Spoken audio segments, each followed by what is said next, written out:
Good morning and welcome to WNXL World Cup Action 2025. I am Matt Falby. I'm joined by Shelly Farmer. Hi. Shelly says hi. You are watching Northern Lights taking on Immortal Angels. Northern Lights in a down body situation, but doing a very good job pushing this nonetheless. Northern Lights in the center just now. You can see in the snake players, the Immortal Angels. They're snake 1, shooting infield. The Angels are 2-1 up at the moment, which is a bit of a shocker for Northern Lights. Are currently 4th in the series. Nice move there from the center into the snake 2. Now shooting crossfield on Dorito 2 against the Angels. And got the kill, yes. So evening up the body situation. Northern Lights on both, we'll call it 40-yard line positions.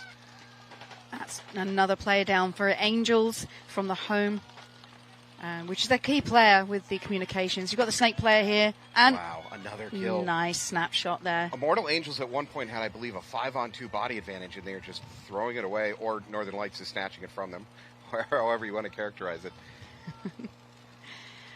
Yeah, it's Erin Scott here with 2 lovely shots there on Dorito 2 and Snake 1.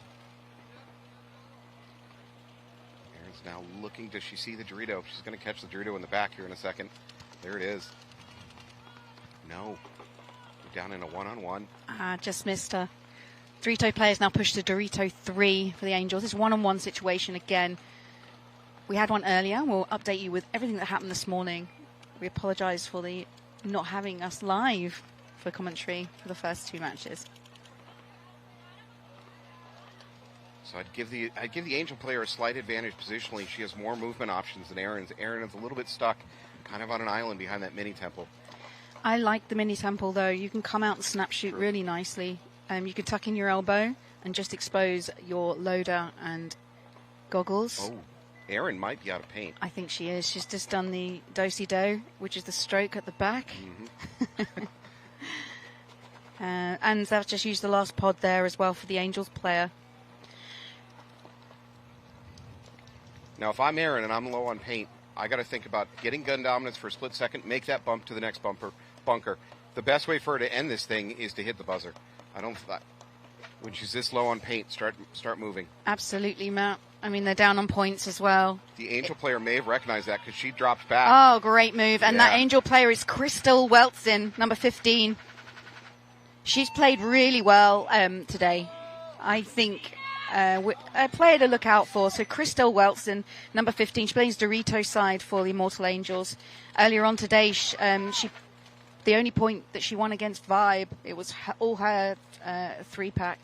So we'll keep an eye out for Crystal. Well played, Crystal. Well, she's the hero of the moment. Certainly she's going to get a big welcome back in her pit.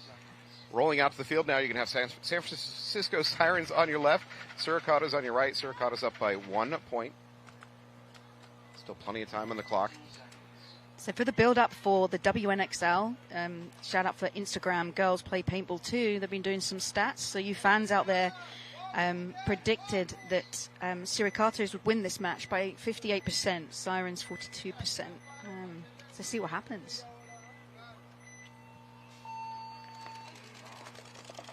Suricatos currently in the lead. Big push there into the snake side. Sirens a little bit more conservative, although they do pick up a kill over on the Dorito side, so 5-on-4 body advantage for the Sirens. They're not in the stake yet, but now they go in.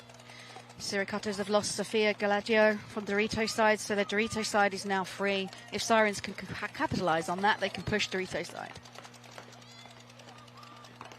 So for Sirens, they're in D2. And they're also Snake 2. Now, the D2 and the D3 are a little bit inset on this field. So while the Suricatos do have the snake corner, I think that the D2 or D3, you can still wrap, put paint on the home, and make your bump without worrying too much about that snake corner. That was a nice move by the Sirens, just to play alongside the snake player. Her barrel is full of dirt. Yeah, she needs to shoot that out. We call that a core sample. Core sample, yep. Yep. Definitely shoot more balls than that to clear that. Yep, it's out. Vivian Pham joining her here in the snake. She's in snake 3. Yeah, Vivian Pham, you'll see play snake most of the tournament here for Sirens. She's a very sneaky player. Her profile's short. She's looking crossfield. She's trying to get the Dorito 2 player, but what they've done is they've missed and dropped the ball there where Angels have just pushed. So Suricatos Snake Corner making the move up into D2. Unfortunately, at that very moment, the Siren player used that moment to make her bump into what we're calling the D3. So Bianca Fist, one of the better players, a lot of experience, traveled the world. She's just been shot out by Sirens. Sirens having a great game. Lovely trade there. Yeah. Is it a trade? No, she's still alive and she's tucked in. Check. Not anymore. So heads up paintball there for Sirens to pick up that player. But here comes Ye. Oh, Ye going for a death move. Nicely done, Jay. Oh, yeah, Jay. It's Ye on the jersey. Jay, apologies. Number 9 for Suricatos just pulls it out the bag, gets a little 3-pack when the bodies were against her. So well done, Jay. Now a little bit of luck on her side because the player in that wing for Sirens was gunned down at that moment, really not looking up, and that allowed Jay to make that run down the sideline. Sometimes you can rely on a luck if you're going to take a risk move, and that was the best timing to do a risk move like that. Luck is the only skill left in my game, so I can appreciate that. We call it the risk move because you're relying on luck that you don't get clipped. And it paid off there for Jay. I usually rely on just outrunning the refs. That works too. All right, Immortal Angels going to be on your left. Northern Lights are going to be on your right. No. There's a timeout called here. I would say that was the Angels because they only got 4 players on the field, so Angels have used one of their timeouts. This is a good time to explain what you're watching. So the WNXL is a mercy rule game of 5-0. So if you score 5 points more than the other team, that's the end of the game. Otherwise, it's a 12-minute game, and it's the team with the most points at the end of 12 minutes will win. There are some rules, so you can carry as much paint as you want, which is called unlimited paint. So you'll see some girls out here up to 12 pods because the lanes, on which I'll explain later, are quite strong on this field layout. And then we have a gun cap, which means that the balls cannot come out the end of the barrel more than 10.5 seconds. 10.5 per second. So it's called a ramping of 10.5. So just to recap on the rules. Mercy 5, 12-minute games, ramp 10.5 and unlimited paint for the WNXL. So 10 seconds into this timeout. 7 minutes and 40 seconds left on the clock. Immortal Angels have the better hand with the point structure at the moment. Still plenty of time left in the game. Big push from the Angels again. I look like they should go into the Snake, but they're stopping short here. But Northern Lights have made it into Snake 2. They're also pushing the centre. So Dorito wing, we're going to call that, aren't we, Matt? The Dorito wing all the way in. There's a nice blind move there all the way from the brick on Dorito's side. She's now into the mini wall over on that Dorito side. Love that. 50. I love that kind of play. Sneaky. And Angels have not picked that up. I could make an argument for her to continue crawling up to their wing. Oh, no, she was trying to crawl. I got her killed because she was trying to crawl right as the Angels made a move into the D3. And she got caught flat on her stomach and blown up. So Lights have lost 2 players. So Angels again dominating. Currently pushing the center. I would argue that Northern Lights were more aggressive both in the run out and in their secondary movement. Now it's not working out for them, but I do like the aggression they're showing. Yeah, Erin Scott's just made a desperate move there into Snake 1. And it has all fallen apart for Northern Lights. They're going to towel out of this one. Yeah. So the coach has pressed the towel button, which is in the pits. It's basically concede the point. When we say towel, they're conceding the point. Because only Aaron Scott left there in Snake 1. And teams are primarily doing that to save time. As the score gets away and you're the team that's down on points, you need to get as many points in as possible. And so toweling is a good way to try to save some clock. Now, there's a risk there. Frankly, as a coach, I think too often I see coaches towel out when the other player's about to hit the buzzer. I'd rather let the opposing team hit the buzzer if they're going to do it, and then take a chance that maybe they have a hit on their pack, something they don't know about, and get a penalty out of it. Absolutely. That's where the coaches come into the game. And we'll be naming the coaches throughout the weekend as well, because it is a little bit of competition between them as well, because there's always an award for the best coach for the weekend at World Cup. Here we go. So Sirens on your screens. have pushed into the small temple snake side. They got a kill. Suricatos lose their snake player going in. Good shooting by San Francisco Sirens. Yeah. If you watch Suricatos, currently Siren, yeah, there we go. Suricatos, you see the tall temple. That's Jay. She's playing the quarterback role for Suricatos. She'll stay in the center. She'll play the home, and then she will slingshot round to where she's needed most. Now, because they've lost their snake player, she may come snake side. We'll see what happens next. Suricatos dodge, instead of taking the snake, chooses to go into the middle. She's going to set up to try to control the snake from that middle brick. Now they've got a snake corner too, so they're going to have good control. No, they're not. She's going to lose her life. I think she got pinched from both directions, quite frankly. Yeah, it's messy there. With Jay pushing from, like I said, from the home. She's come to the snake corner because they've lost their player that side. That's what the quarterback, the home player, will do, is they'll read the game and they'll fill where they need it, because they're a better advantage by spreading the field than using their lanes from the home. Suricatos with 3 bodies left alive, spread across the back. Not a horrible hold position. However, their mini Dorito makes a decision to make a move to the mini temple. It doesn't work. She gets blown up. So now 2 bodies left alive for Suricatos. And Sirens as well lose their Snake 3 player, but they've pushed the center. And that means Suricatos don't know where they are. We've got a backline player. There is a forest of bunkers across the middle of this field. It is very easy to lose track of players once they go into movement mode. So Sirens have Dorito 2 and the snake side wing. They're just pushing to the center now. And you can see Jay on your screen. She's just loading up. That would have been a perfect time for Sirens to push when she was loading, and that comes down to luck again. But they missed that window. It's a 2-on-2 situation with Sirens with the field advantage. Paint is starting to become an issue for Suricatos. I mean, how much paint they have in their pack. There's going to be a movement slide inwards by Jay. It doesn't work. That was a poor decision by Jay. They could have locked down the field where they were, but I think she lost count.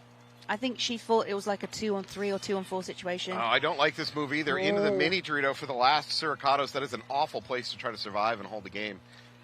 This is actually a 3-on-1 situation. I couldn't see the other player hiding there. So Sirens have 3 players, and Suricatos is playing the Dorito corner, and she's not going to live long. She does manage to take a body, though. Attempt to run through. Wow.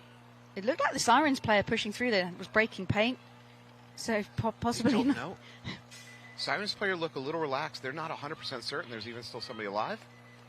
No, they know. I think they're benefiting off the trade. They know the trade's not happened. It's all about experience here. It's just coming the right side. It's going to be a trade. Oh, and a major. Oh, spun. So There's Sophia. Stop and clock. The question is, who was the major on? I think it was Sophia from Suricatos has spun on the player. That's a major. So if that holds, and if that is true, and as the last player, they owe 2 bodies to the Grim Reaper, they don't have to pay that. So that means they're going to start the next point down by 2 bodies. That's horrific. So they'll play the next point with just 3 players. Sirens spinning this now. The Suricatos were in the lead. Sirens going to bring it back to 2-3, and they're going to have a 2-body advantage on the next point because of that penalty. I love the drama. It's a shame that Sirens didn't really read what was happening. I think when we break that down, when Jay made the move from the snake corner inside, that's where Sirens had the advantage. I like the way that Sophia was trying to save herself because they knew where she was. So she's used that moment with the chaos of Jay being shot to push into the corner. I like it, but it's not the best bunker to be in alive. It's a horrible bunker. And she got 1 player. And I think after that, when your adrenaline's through the roof and go, hey, this is a 2-on-1, 3-on-1 in her mindset situation. I've taken 1. Why don't I keep going? But she just took it a little too far, and she spun on the player, which causes a penalty. And when you see the penalties here for the ref, they'll throw a red flag in the air, a yellow flag in the air. So the red flag is your major, and the yellow flag is your basic penalty. A basic penalty is they'll take you and another player. A major is they'll take you and 2 other players. Now, if you're the last player alive, that means the next point you play, you'll have -2 players. Just explaining the rules there when it comes to penalties. And that is to discourage from these professional women players from cheating. And that's the same across the whole of the NXL with the NXL referee rules. And for more bad news, a red can also be a gross major. Ooh, which is, if you, generally speaking, it's you get caught wiping.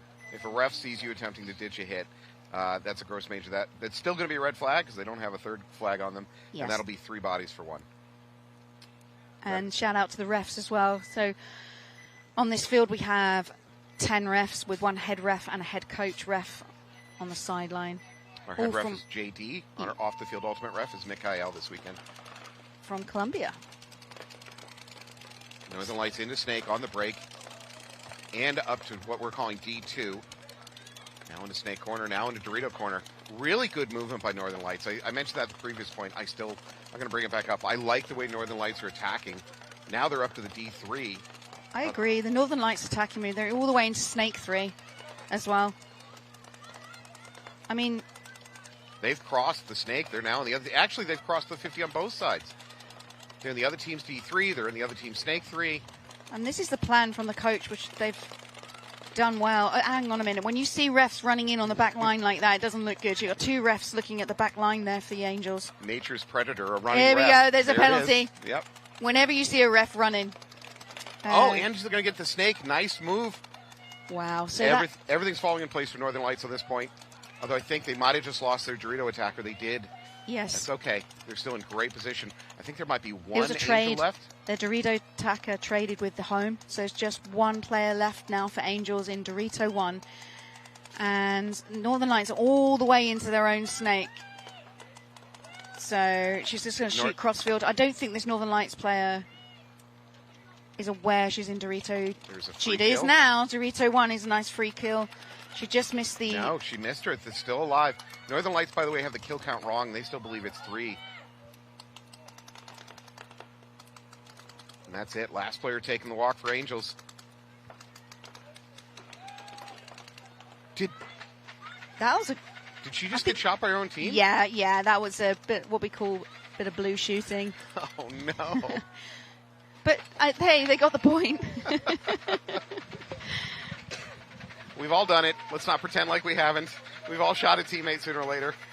Yeah, across the field, right at the end of a point, is more rare. Most time, people get shot at the beginning of the game when they got the start wrong and they're pointing the barrel the wrong way. Now that also goes back to they had the kill count wrong. Yeah. So they had the kill count wrong. They were still putting pressure over here on the Snake side, believing that there was still a player alive. They were incorrect. Then they spotted their own player and shot her up. Yeah, that was Sue. That was Amanda.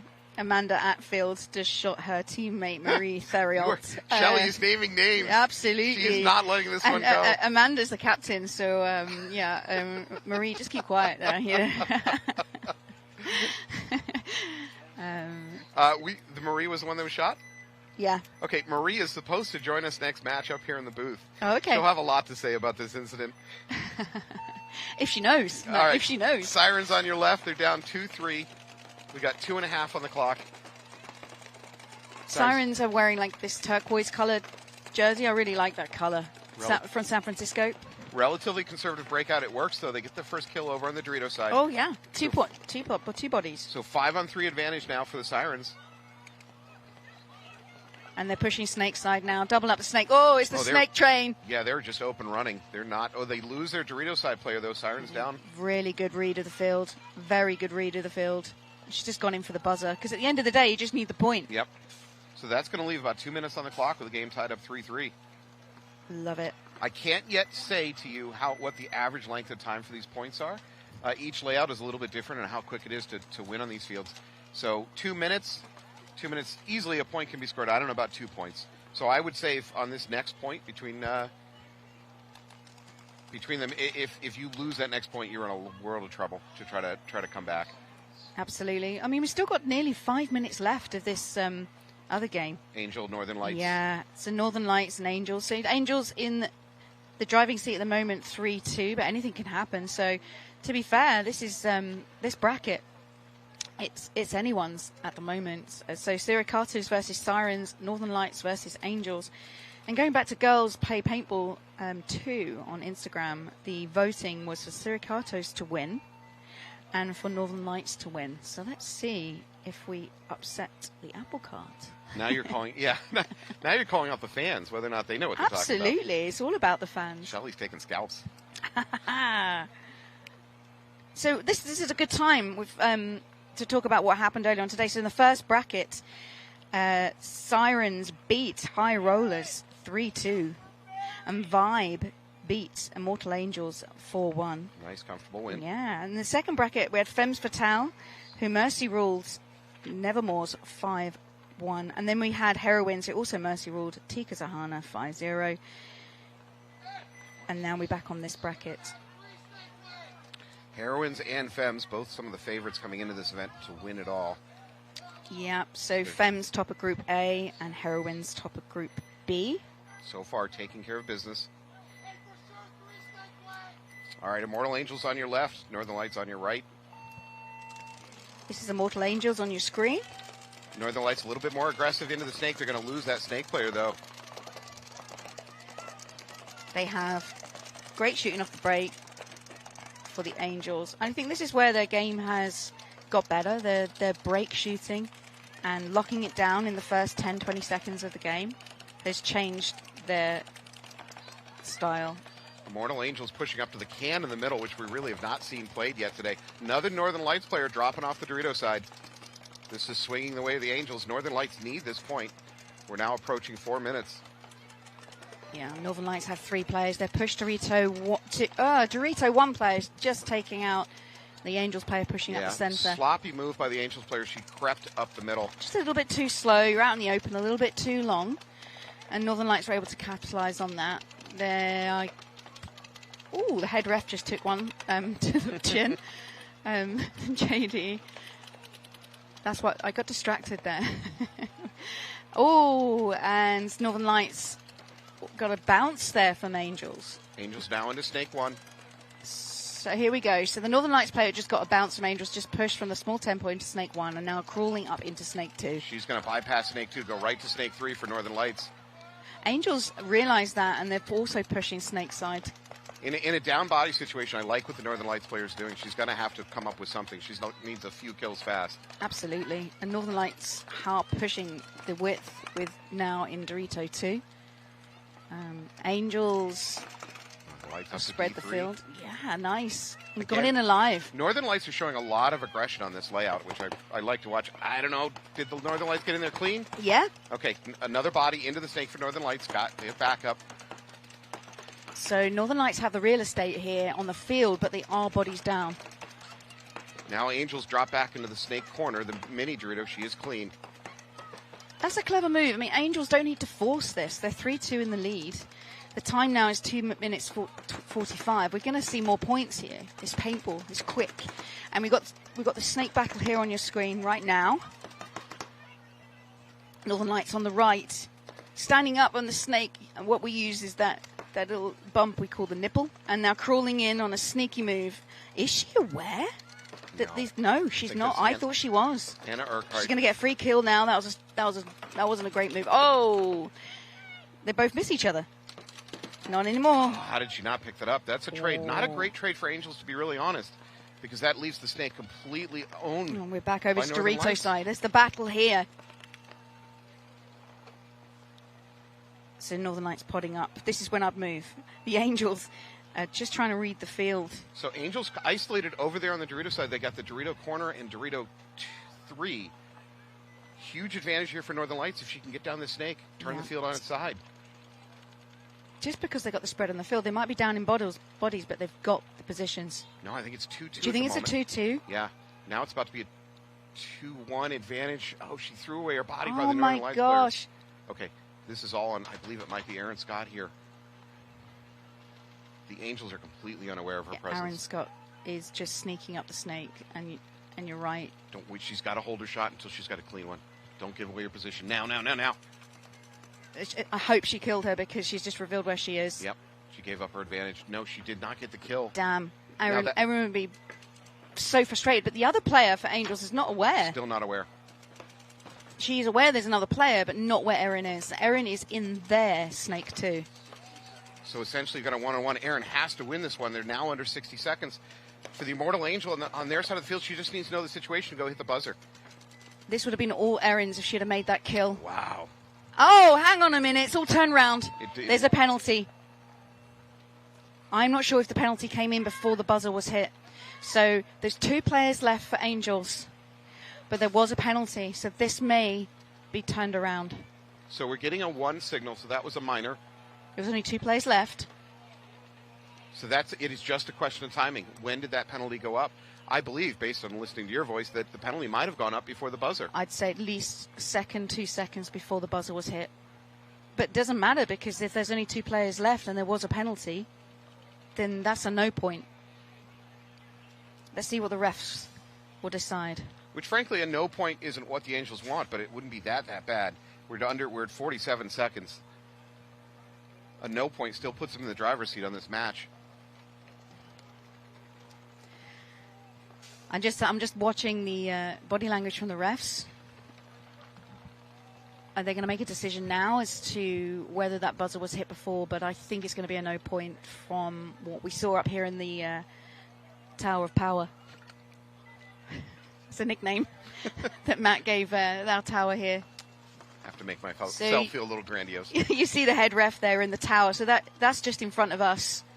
I want to be clear, his tower is at least 6 inches lower than ours. That's important.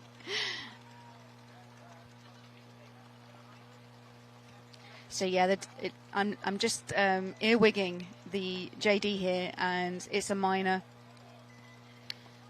They're declaring the minor before the buzzer. They have to relay, the head ref will have to relay that to the head ref off the field, who lets the Sirens know. So it's a no points. Hey, I should be a ref. Don't ever say that. I could never be a ref.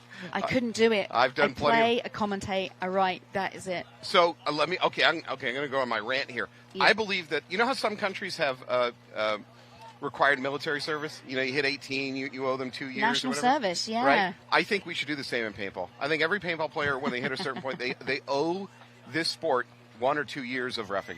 I get that. I mean, I've been playing a long time, Matt, like yourself, and back in the Millennium Series, when it was 7-man, I was playing Division 1 back then, and each Division 1 team had to rotate and ref each event. So I have done reffing. Now, that was when I started playing. That was the way it was always done. Teams that weren't playing had to ref. That led to some accusations of bias. Absolutely, because that was a problem. But yeah. Here we go. So Sirens Suricatos, on your screens. Sirens tied up 3-3. We've got 2 minutes on the clock. Decent chance of this going to a no point. Let's be honest. Both teams need to push, and to me, it looks like Suricatos, Bianca Fizz here in Snake 3. She's trying to get the kill on Dorito 1. Dorito 1's just pushed into Dorito 2. Really nice move there. Yeah, stayed low. Because really low. And that if you're new to playing paintball and you want to survive, you'd never play standing up unless you're using your gun to protect you. Yeah. Always go low, because if you're lower than any other bunker on the field, the lowest bunker on the field, you'll survive. More often than not. Here we go. All right, 5-on-3 body advantage here for Suricatos, but the clock is now at 1:20.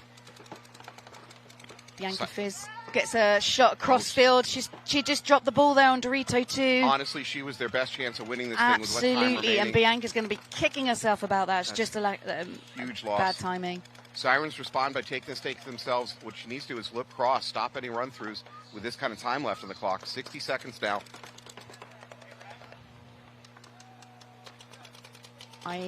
Anything can happen in this minute. It looks like Suricatos.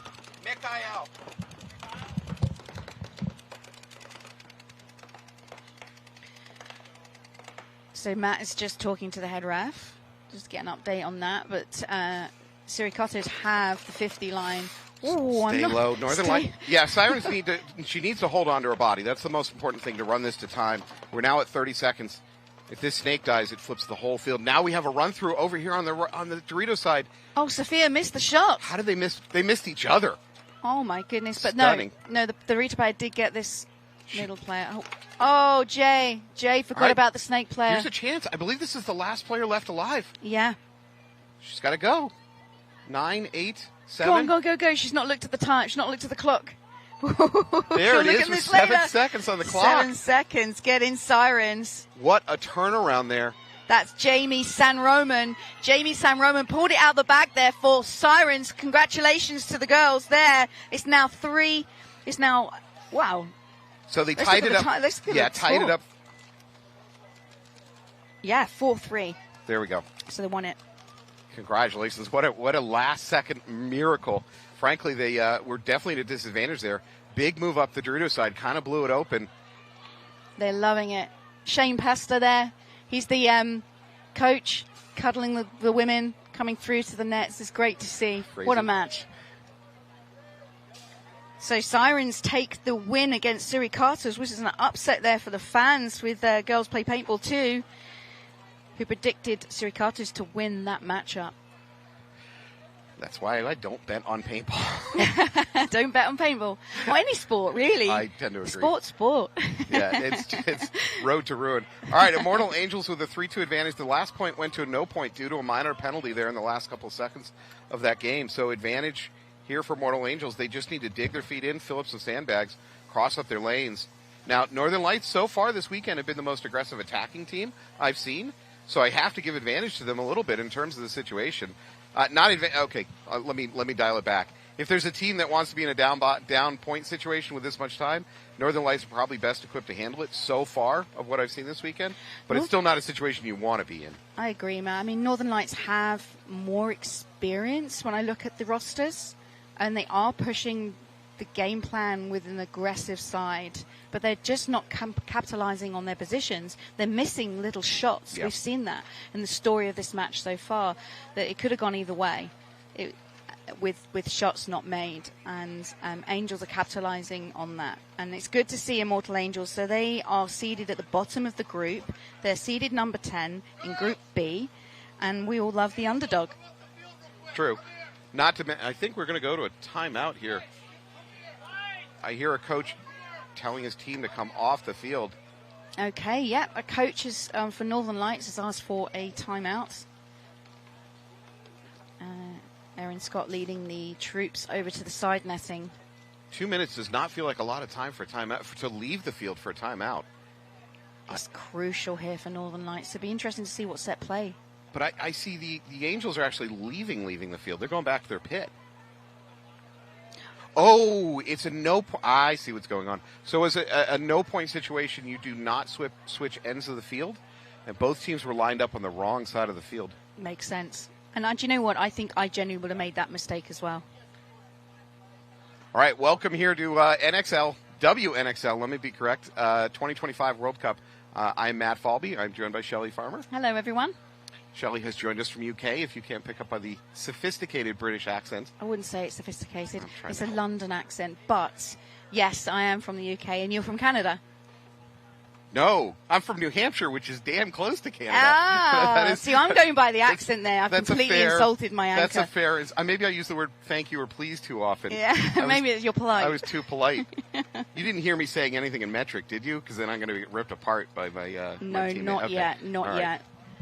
But we just want to apologise for earlier on today. You missed the first two matches up from when we couldn't commentate because of the mics not working. Yeah, Shelley got pulled over 6 times on the way here for driving on the wrong side of the road, and that delayed the start of our broadcast. All lies. The first matchup this morning at 7 a.m. was High Rollers versus Sirens. Sirens got the win there with a 3-2 win.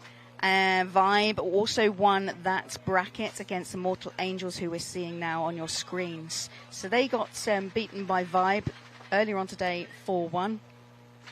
The second bracket was Femmes Fatale versus Nevermores, and Femmes Fatales beat Nevermores 5-1. Going back to statistics, the fans all thought Nevermores were going to beat Femmes Fatale this morning, but just to remind everyone, they are seeded first at the moment for this World Cup in Group A. So if they make at least first or second, or make the finals this weekend, Femmes Fatale will win World Cup, win the series. The other matchup in that bracket is their counterpart Heroines, who seeded second, who won the last event. They mercy ruled Tiki's Ohana 5-0. So both Femmes and Heroines looking really good, and that was a quick played bracket. And now we're into this bracket, which you're witnessing now towards the end. 47 seconds left on the clock. It's 3-3. What's going to happen? Both coaches have got to speak to their teams retrospectively because they started at the wrong ends, because the previous point was a no-point map. You know, as far as the coach is concerned, that's not much of a wasted timeout because there's only 47 seconds left on the clock. You're realistically not going to need that timeout anyways. So it gives them a chance to pull their players in, have a talk. Here we go. Northern Lights have got to attack. They're into Snake.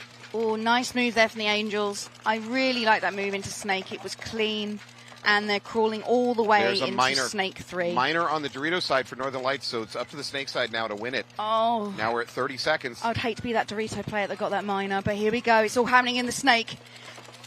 Angels does not know. No. Now, we call that call of poison on the other side of the field. It's all going to happen. It's going to sting, Matt. This is going to sting no matter what. Ah, well done, Angels, protecting their player in the Snake. There was no stinging on that part. That leaves one single player left alive for Northern Lights and no time on the clock. This match is going to go to a tie. Have thrown this away a little bit, but Angels are playing so well. There we go. As predicted, Matt, you believed it would be a 3-3 tie, and now we go into overtime. Do we do overtime in the prelims? Not usually the prelims. No, so that's only in the finals, which will happen on Sunday. Yes. So it's 3-3. So well done, Angels. So the Angels lost their game earlier on today against Vibe 4-1, but they just drew there against Northern Lights, which upset the apple cart. I've said that twice now. I'm going to kick myself. I hate saying the same thing twice. Do you still have apple carts in England? Is that still a thing? Yeah, actually. And milk floats. Milk floats? We do. I've never heard that term. We get milk delivered to our front doors in little glass bottles. Yeah, that's old school. Absolutely. That's so quaint and Victorian. Yeah. I don't wear a bowler hat, though, just letting you know. Now, is it true that most of your population works as chimney sweeps? No, that's what definitely ended. Although I do employ chimney sweep because I still have a chimney. Really? Yes, I do. Oh, it's so Mary Poppins. I love it.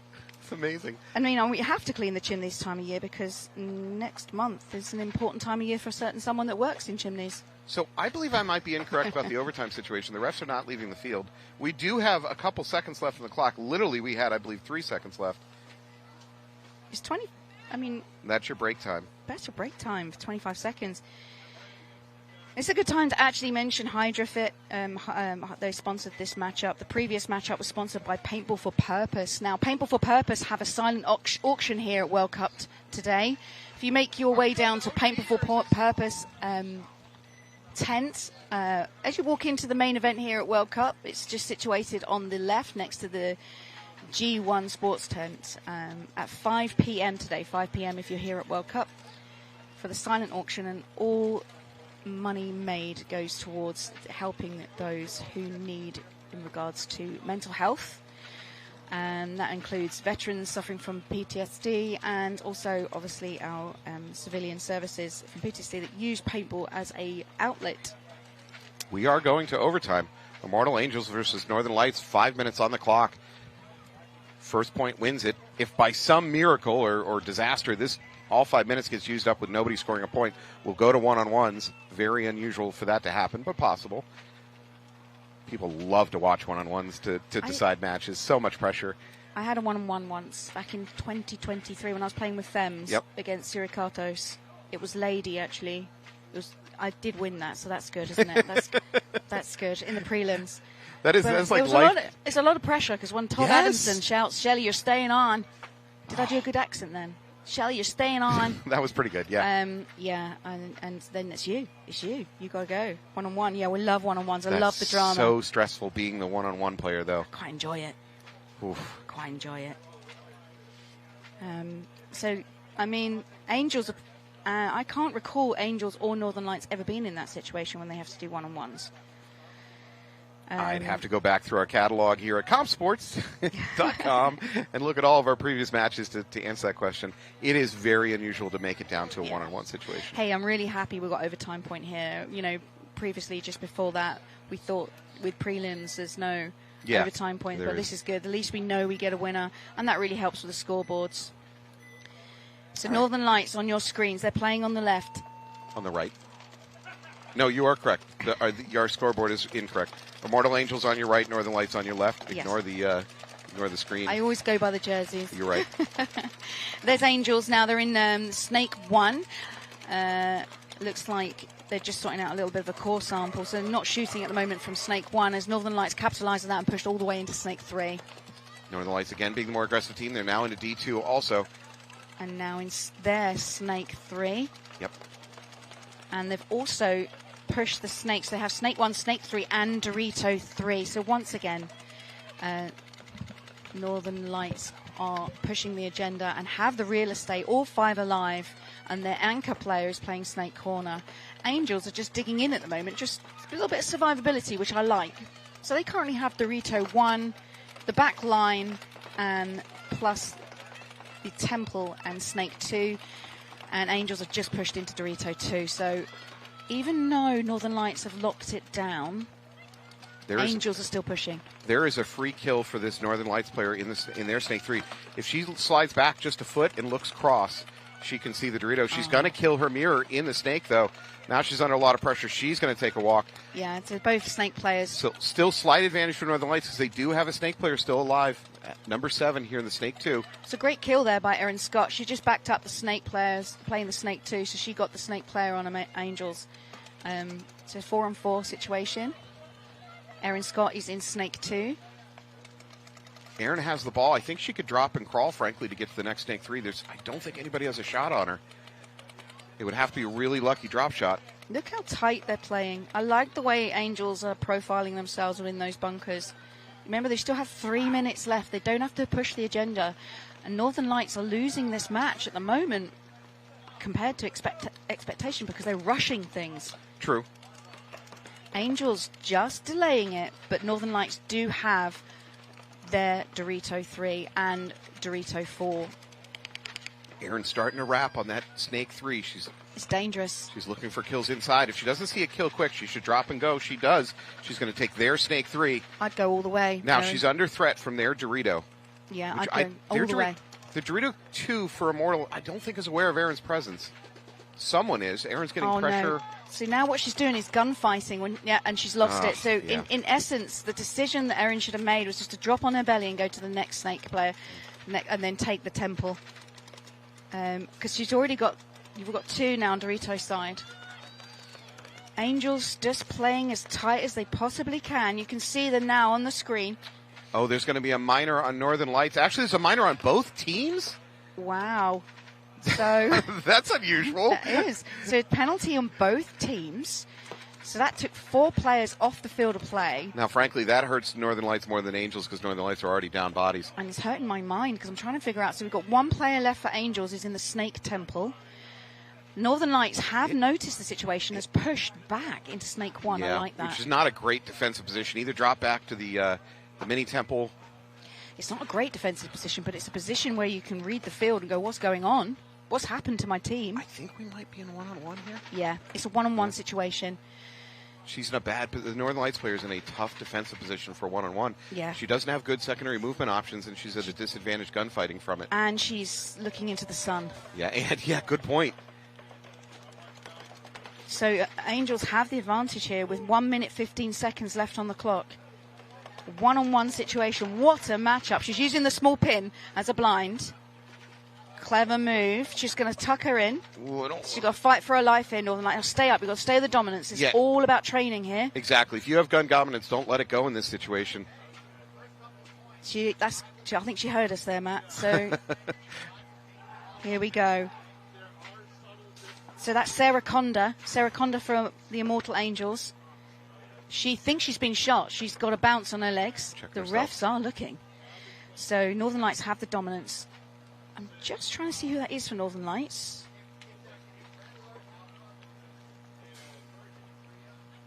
Oh my goodness. Sneaks a shot just in. before I was going to name the player, which I won't. 25 yeah, don't do it now. 25 seconds left, and that's going to be it. Sarah Conda gets the win for her team. Sarah Conda forever. And she got a bounce there as well. How frustrating for Northern Lights. But they're just going to check to see if she's clean. So if I have to summarize the Northern Lights experience on this match, it's missed opportunities. A lot of chances there for Northern Lights. Angels get their first win. I love it. Congratulations. So Immortal Angels World Cup, first their second game of the day. They lost to Vibe earlier and they've just beat the Northern Lights. So congratulations, ladies, winning 4-3 in overtime point. Well done. Northern Lights, we'll be joined by Marie from Northern Lights on the next match, so we can have a little conversation. That is going to wrap up WNXL for this morning. Stick around. We have semi-pro men's action coming up for the rest of the day. Tomorrow morning, we're back to WNXL. Thank you for being here with us. We're going to take a short break, and when we come back, semi-pro men's action. See you soon.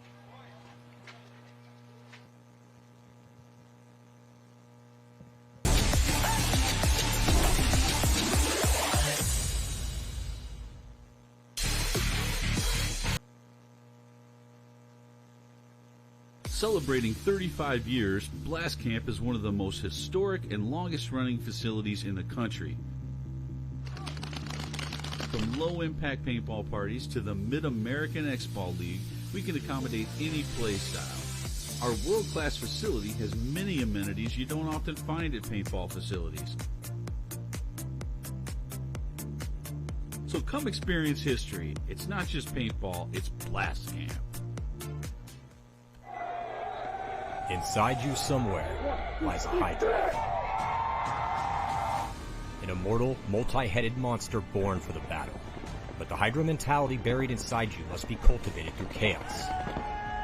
Rather than just surviving or remaining unchanged, the Hydra mentality allows an entity to improve, to thrive, to multiply its strength when exposed to stress and uncertainty, to strengthen with every challenge the world throws your way.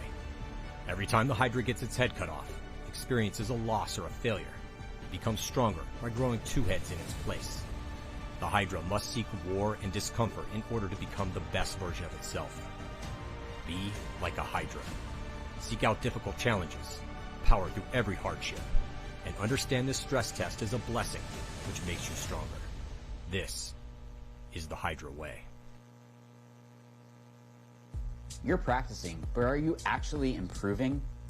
My name's Greg. With over 20 plus years of experience in paintball, as well as playing professionally for 5 years, I built this program to help you get off the sidelines and get into the winner's circle. This is hands-on, detail-focused training. I'm going to help you focus on those little details that put you ahead. If you're serious about improving your game, this is your direct path. Visit howtoplaypaintball.com. Stop just watching, start winning.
Hey, it's BRNT with CRBN, and I have our new IC PWR Nano Barrel System here. This kit includes our famous ultra-lightweight injected carbon fiber back with our new Nano Tip, which features over 700 microports. This microporting prevents any debris, paint, or moisture from entering the bore and also produces a unique low sound signature. These barrel kits are compatible with all PWR inserts, including our own series from 679 to 691, and are also compatible with all PWR inserts, including those made by Planet Eclipse, Dye, and Inception Designs. Check them out at crbnpaintball.com.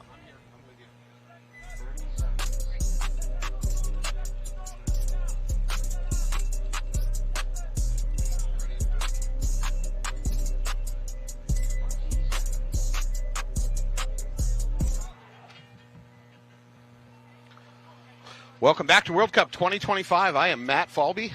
We are watching the beginnings of the semi-pro action. On your left, you're going to have POB taking on Black Legion. In a few minutes, I will be joined by a guest.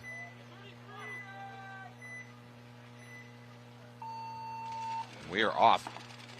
POB into Snake Temple. A little bit more conservative breakout by Black Legion. Black Legion a little bit more of an unknown team, so I don't blame POB for being a little bit more conservative. I think the Snake is takeable on the breakout. They choose not to. Black Legion does take the Dorito 2 on the run out. POB now into Snake.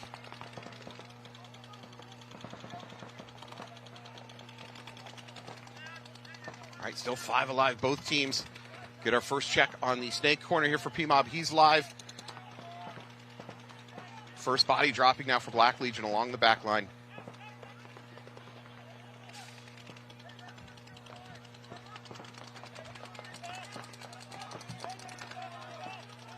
Rosati here in the Snake 3 for POB. He's going to look cross. He's trying to pick up kills on that Dorito side.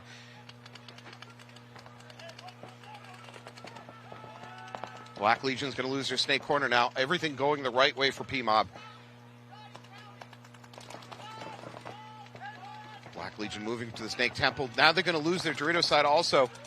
With a penalty, that's a penalty. That's the coach has seen enough for Black Legion. He's going to towel out of that one. Easy first point for POB. Black Legion's got to go back, figure something out. Lost a few too many bodies, just a little bit sloppy. Then a penalty there at the end. Well, if you were just joining us, you were here watching NXL semi-pro action here in Kissimmee, Florida. You're about to watch Texas Demo take on Siricato's.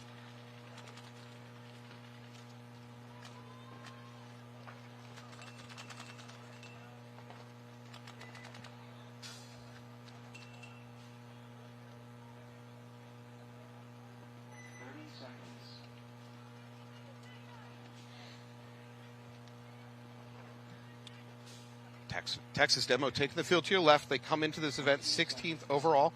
So far this year, they've taken 10th, 20th, 21st, and 13th for the year. So trending upwards, certainly at that last event, the Lone Star. You're going to see them in the tan with black trim jerseys. On the other end of the field, you got Siricato's. Again, a little bit of an unknown element here in the semi-pro.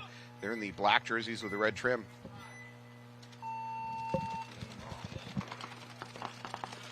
Both teams mirrored up going into that mini temple leading to the Snake.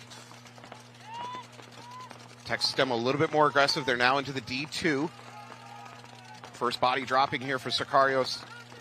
Siricato's also into D2. Good matchup that way. Demo takes the D3 and now into the Snake running under no pressure whatsoever. He's going to immediately blow up the home from the Snake. This is falling apart very quickly for Siricato's. Siricato's in the S1, now looking to move to S2. They're in the can on the back line on Snake side and D2. Little bit sloppy by Texas Demo. Snake players pops the top just one too many times. Boy, he's going to take a walk. Wow, another great shot by Siricato's. They may be pulling this one out of the fire. Now 2 players peeled off for Texas Demo. Siricato's have an advantage here on the Snake side. Nothing really stopping him. If he could drop and crawl, he could get to the 50 very easily, or even onto their side of the field. For Siricato's, he's figuring that out. He's not going to crawl. He's going to make the run instead. Bumps up to his S3. Siricato's in the Dorito under a lot of fire. He just needs to be a little bit conservative and not lose his body. Let his Snake buddy do the work.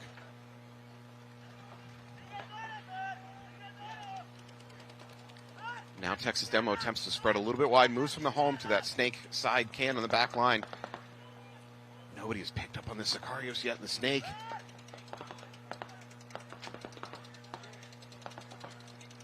This is going to be a free kill. There it is. Siricato's is bringing this one from absolute behind. He's going to blow up the player over on the Dorito side, and they're going to win this one. That is an amazing turnaround game for Siricato's. They look dead in the water in the first 30 seconds of that game. Now he's shooting. I take it back. There's one player left alive for Texas Demo. He's going to go down under a hail of gunfire.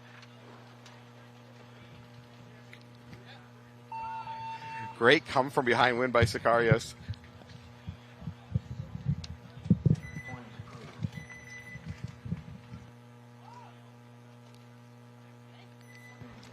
All right, we are back. I am Matt Falby. I am joined by Marie. Marie, introduce yourself. Yeah, so I'm Marie. I'm from the Northern Lights. Just finished playing the Angels out there on the field, so catching my breath a little bit. We had a little bit to talk about with your match last time. Some observations, good and bad. Yeah, for sure. Good observation is you're clearly the most aggressive team out here so far this weekend. Perfect. In terms of your breakouts and in terms of your secondary movements. Yep. Way more than any other team I've seen. Now, maybe other teams being a little conservative early in the weekend. I don't know. But right now it's really clear. Bad is you got shot by your own team. Okay. Were you aware of that? No. You were down at the end of their snake? Okay. That was your team that shot you. Okay. I know. I didn't. I was not aware that happened. You remember that game, right? Yeah. Yeah, that was your team that shot you. Okay. Well, we probably will try to not do that on the next one. I am starting turmoil on Northern Lights immediately off the bat with you, Marie. Yeah.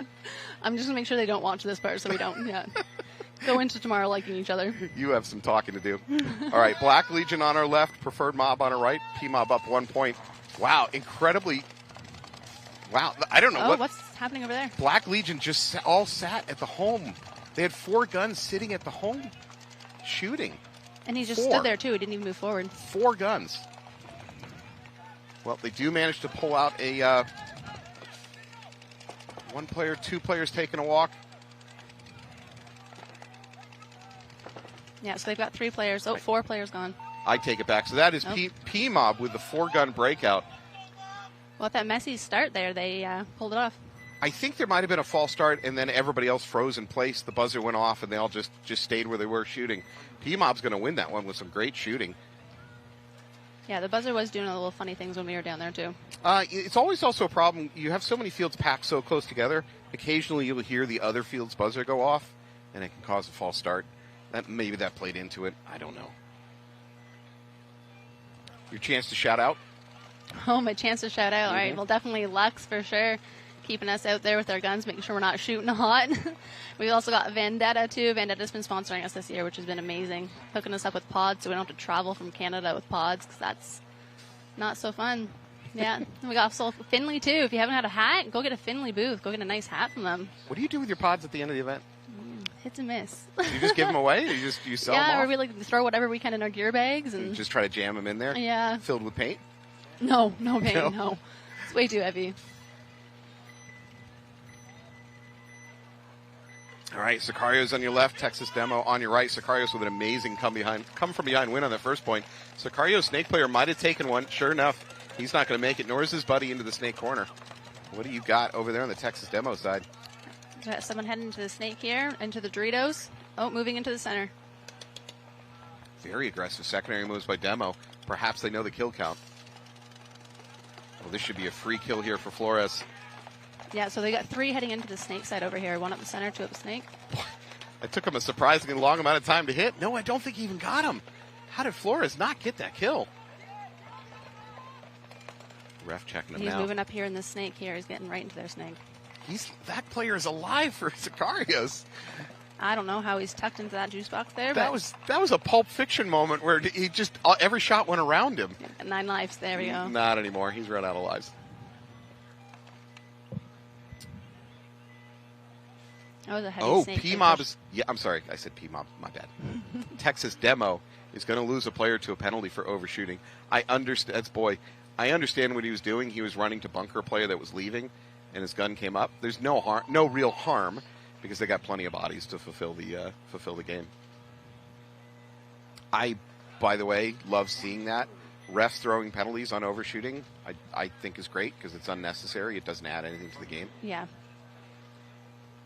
Again, that one seems kind of unintentional. I was going to say, sometimes I feel like you can't stop, like when you're just in there and... Yeah. There's no malice behind that one, but that's okay. Refs are sending a message, and really it doesn't affect the outcome of the game in this case. That's a little bit different situation as a rundown, but when a player's just walking off the field and you're putting him into the back, I personally think it's dumb paintball, because while you're shooting at a dead player, maybe a guy's running down your snake line that you should have been covering or something like that. It's just dumb paintball. Yeah, because you get laser focused on that one person. Mm-hmm. All right, P-Mob up 2-0 on Black Legion. So much time on the clock, though. 13.5. P-Mob out of Massachusetts. They're local to me. I'm a New Hampshireite. New Hampshireite. New Hampshire. I think that's what we call ourselves, New Hampshireans. I don't know. That makes sense. I'm from Ontario. We go Ontarians. So. Ontarians. Oh, there's one off the break there. Black Legion's lost one already. PMOB with 3 guns at home off the break. This is not what I expected on this particular layout. PMOB's going to lose their Dorito player also. They're now down to 3 bodies. Sicario's walking 1 off from the Dorito side. Yeah, Black Legion's still in that back line, though. Black Legion. I said Sicarios. Thank you. PMOB still pushing over here on the Snake side. I believe that's a Sammy Lana here now into Snake 2. PMOB now also into D1. Yeah, Legion's holding back, though. They don't have anyone in that Snake.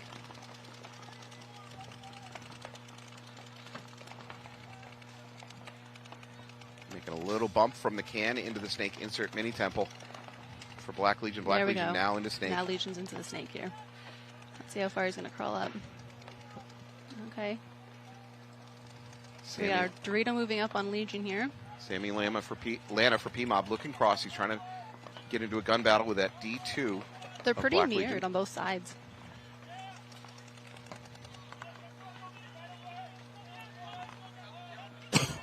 PMOB bleeding some bodies early on. I'm not sure they're going to continue with this 3 or 4 guns off the break at home. I'm not sure that's a long-term strategy on this layout. Well, 3 off the home, and then they all have to go somewhere from there. Right. That's hard. And none of them were at the center, which was a little surprising with 3 at the home. That's a very good observation. This field should see a lot of run up the center off the breakout. So far, we haven't seen it. Not in the semi-pro. For the women's division, you guys are definitely taking middle play. Yeah, the women's always seem to have a move a little differently than the men do. Thinking a little different. They're both teams are holding back here. It doesn't seem like either of them want to. So still plenty of time for Black Legion. Even though they're down 2 points, they don't need to act like they're in a emergency time situation yet. So they are mirrored up here on the Snake side. Oh, it looks like the Legion lost a Dorito player there. That's advantage for PMOB. So I think it's a 3-on-2. And for Legion, they're both kind of tucked here into the Snake side. That should free up the PMOB Dorito player to just slide down that side, start doing damage. Let's see if he starts moving here. Hopefully his team can let him know. Well, Legion went back into the can there. Okay, he's moving. Yeah, this is good. This is good movement to try to spread the field. This is smart for Black Legion. Yeah, because now he's going to be able to make that Dorito. They must. Oh. Ooh. Great pop shot by Sammy Lana. Takes out his Snake mirror. For Black Legion, that just leaves home. Honestly, the PMOB Dorito side, a little bit slow to giddy up and go. Not going to matter. Black Legion's going to towel out with about almost God, there's still almost 11 minutes on the clock.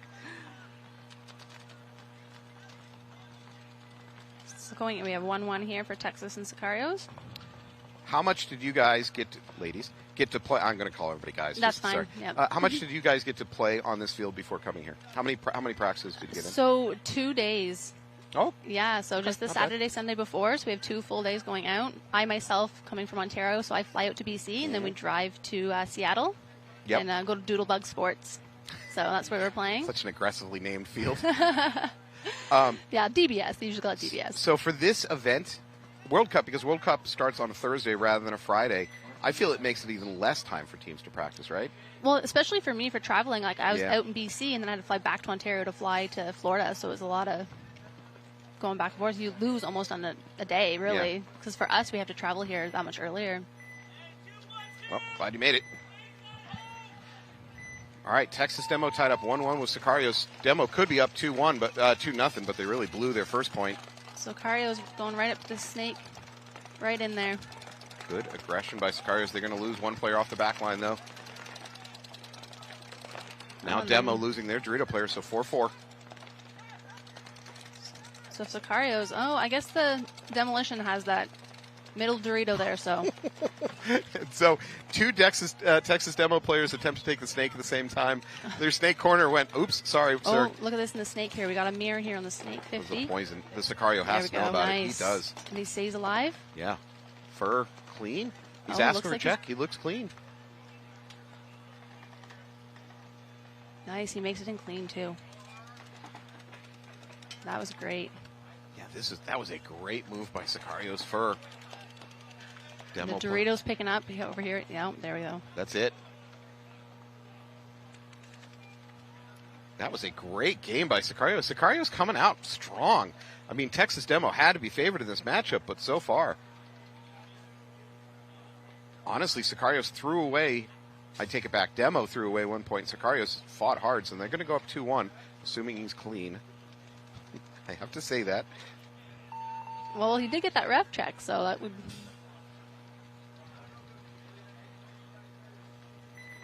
There we go for Siricato's.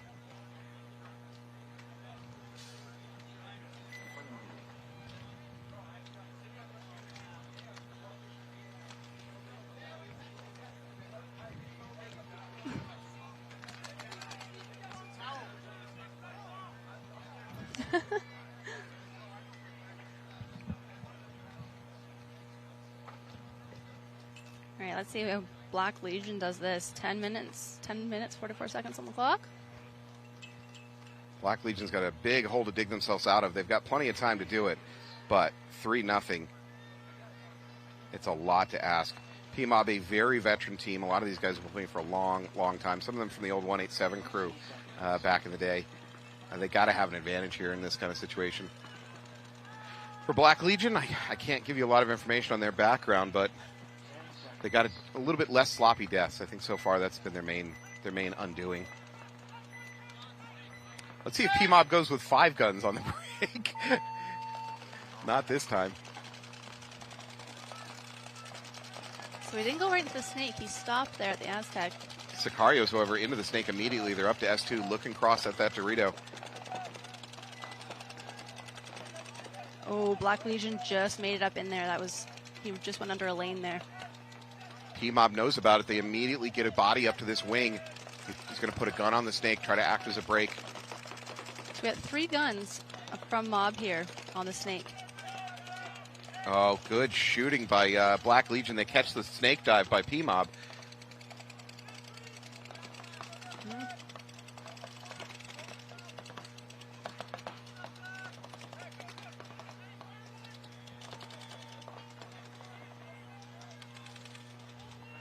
I believe that's Dylan Rosati taking a walk here for PMOB. Now PMOB's going to lose their Dorito side also.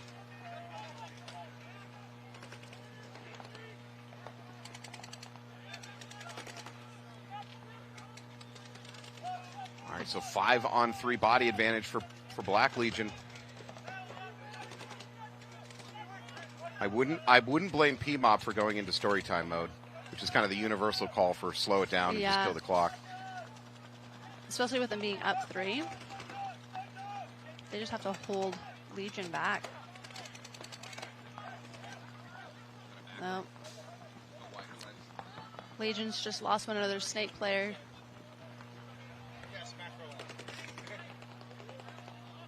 Oh, it looks like Legion and Mob both lost a snake player there. I mean, Legion definitely have an advantage in this setup. He's Oh. going to make the go. Does he get it? It's a trade, and that's a fine trade for Legion. I'll take that trade. All right, so we have Legion moving up the center here. I believe it's a 3-on-1 advantage for Legion. 8.5 on the clock. Oh, Legion might be able to pull this. They got the Dorito players looking to move here. PMOB player getting out of that mini Dorito. I love that because I hate that Dorito. He's going to move up to D1. A lot of people say this, but I like the mini Dorito in the corner. You and I are not going to get along in this webcast. It feels so good when you're in there. We refer to it as Bunker de Muerte. It's the bunker of death. Black Legion looking to close this out. Nice. He's going to have to take some great snap shooting. I think he got picked in the head. That's the There PMOB he player. goes. Legion. Yeah. Legion gets a point on the board. He's going to get a spin for a check. Ref calling him clean. There it is. All right, Black Legion clawing back into this. They're now still 8 1-3. minutes. Yeah, there's a ton of They're at time. 8 minutes, so. You know, by this point in the day, well, this is early for the men's. Obviously, this is the first match, but at some point we can start to get a handle on what's the average time per point. I don't have a handle on that yet. It's still early in the weekend. I like to use the word meta. The meta on this field will change as the weekend goes on. Yeah. Again, we're only getting a couple days in of practice, most of these teams. They don't really know the field like inside out yet. Yeah. So. And you're not usually practicing against the same level of teams No. either. I know for us, we're always practicing against men's teams. And women and men play so differently. Yeah. So coming into here and adjusting to how the women play is also different. I think there's also teams that there's different styles of teams. That's not an opinion. That's everybody can agree with that. Yeah. And you go and practice against one style, you show up and play against a different style, and your game plan just gets blown out. Like, it just doesn't work sometimes. TPP Crew out of Puerto Rico, men's semi-pro, they came into the first event playing a wildly aggressive style and blew the doors off of everybody in this division. And nobody else seemed to figure it out.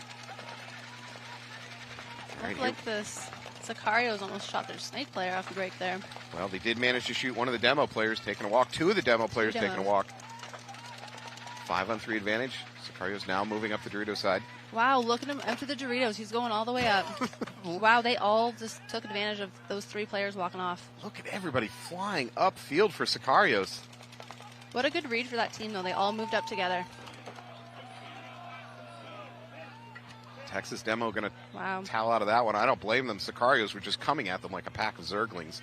That's a StarCraft reference. I don't know what that means. It's an old video game reference.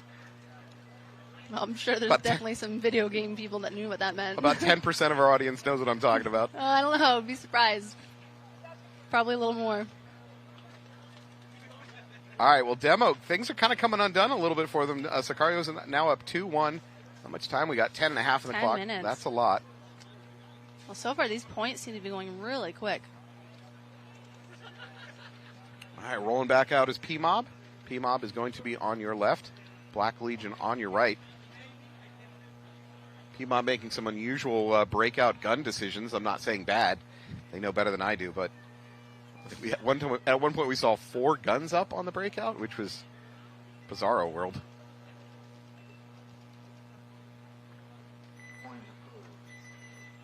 All right, I'll take a moment to shout out the PMOB roster. Matt Derula, John Derula, Harrison Gross, Matt Kobashian, Sam Lana, Isaac Luke, Alex Rosati, Robert Runowicz, Jake Thorne, and coached by Dean Carlton. Dean Carlton, welcome back. Dean just went through some serious medical stuff a couple weeks ago. We're glad he's healthy again.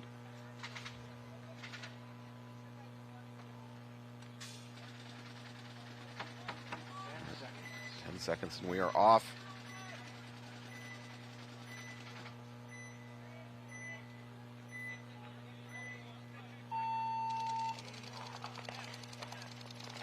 PMOB, interesting. Oh, okay. Both teams to the D2. Very aggressive Dorito side run out. Yeah, Legion ran right up to that Dorito wing and right into the Doritos. Yeah. 5 alive, both teams. PMOB doubled up at home. Still neither in the snake. It's interesting that they don't get into there right away. Yeah. Black Legion now sliding out to snake corner. Oh, no, it doesn't work. He's going to get picked up by the can from PMOB. PMOB takes that moment to slide up into the snake themselves. Oh, and then they take a player out. Immediate kill for the PMOB player. Let's see and who look, this takes is. another one. It's Legion toweling. That was Rosati. Rosati dove into the snake, popped up immediately, and instantly goggled. He just took out 3 with him there. That was amazing movement. All right, well, PMOB definitely in the driver's seat of this match now. 4-1. That was a chance for Black Legion to claw back a little bit. It kind of slipped through their fingers. It's interesting once you get a couple points on the board, how the teams adjust and how they start playing. So typically, again, I can't speak for every team, but typically the first point of each match, the teams tend to be a little bit more conservative. You never want to lose that first point. And then about 2 or 3 points of the match, you start seeing the coach just going, yeah, let's try this. And playoffs, God help me. Playoffs, first point of most playoffs. I wouldn't be shocked to see 5 guns at home for most playoff first points. Very conservative, usually your first point of playoffs.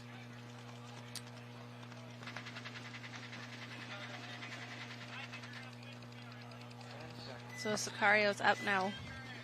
They're going to push for another point. All right, Texas 10 demo. minutes. On your left, they're in the tan with the black striping. Sicarios in the black with red trim. Both into the snake. Yep. Oh, look, he's hustling. There you go. Demo's right into that 50 snake. Texas demo much more aggressive, both in their secondary movements and movements. They did lose one off the back there. They lost their home. Starting to push up Dorito. Oh, a little snake battle here. Demo snake player a little bit lucky. He popped the top. That's boy. Frankly, he could have lost his life. He's going to lose his life cross field, though. Look at this movement. There we go. 2 Sicarios right in the center there. Oh, they did lose their snake player there, though. Sicarios very aggressive in their secondary movements. So on the snake side wings, we got mirrored up. It might be a run through here in the middle for Sicarios. He's thinking about it. Yeah, he's listening for that paint, you can see. Yeah, the middle brick player for Sicarios over on the Druido side, he's thinking about making a run through. He's just trying to find out where people are. I think he's aware of the Texas demo player at this wing, but he's just not willing to commit to the run through.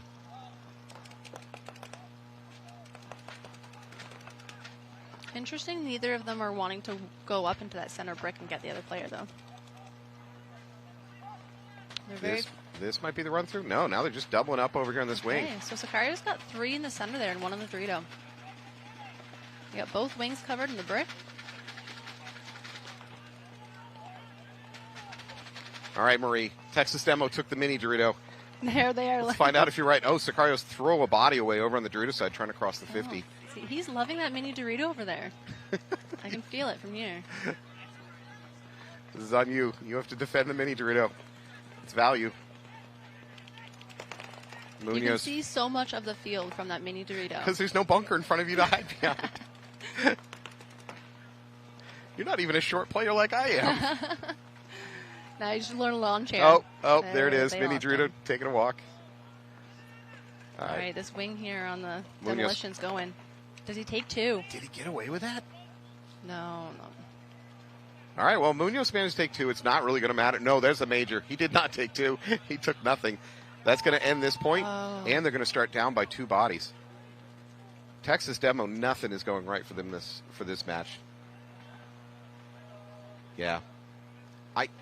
I cannot see the inside from my position, but I think Munoz got shot in the stomach crossing the 50, and then he continued forward. And he spun. And he jumped the beam, and he bunkered that other player. I think that's what he got the major for.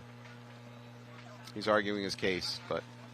And to be fair on the player's side, with that kind of adrenaline in your system, you can get hit square in the neck at times and not feel it in the middle of a bunkering move. Oh, yeah. And you can literally turn to the refs and argue that, no, I wasn't hit, and you're totally wrong, but you just, No, it's true. When you're in the heat of the moment, you sometimes really don't feel those.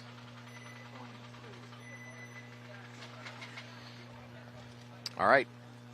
PMOB with a 4-1, settling things down a little bit, taking control of this match again. There is 7:20 on the clock. That's a lot of time. PMOB just needs to salt away a couple points here, finish off this match.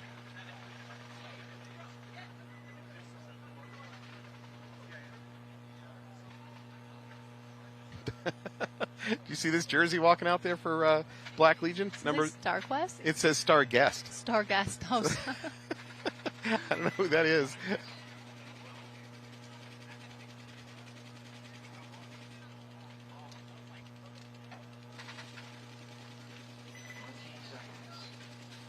Black Legion is Xavier Boll, Fabrica Gambin, Jean Guillon, Benjamin Lagernick, Stefan Plans, Thomas Boynken, Jim Surge, Noah Vanderberg, and Louis Valescos. Not sure which one of them is the Star Guest. Which one's the Star Guest? Ooh, a little bit of a rough run out there for Legion. He's going to survive it, though. First body peeling off for PMOB. Preferred Mob had a hard hit into that going into the Dorito, too. All right, 5-4 body advantage for Black Legion.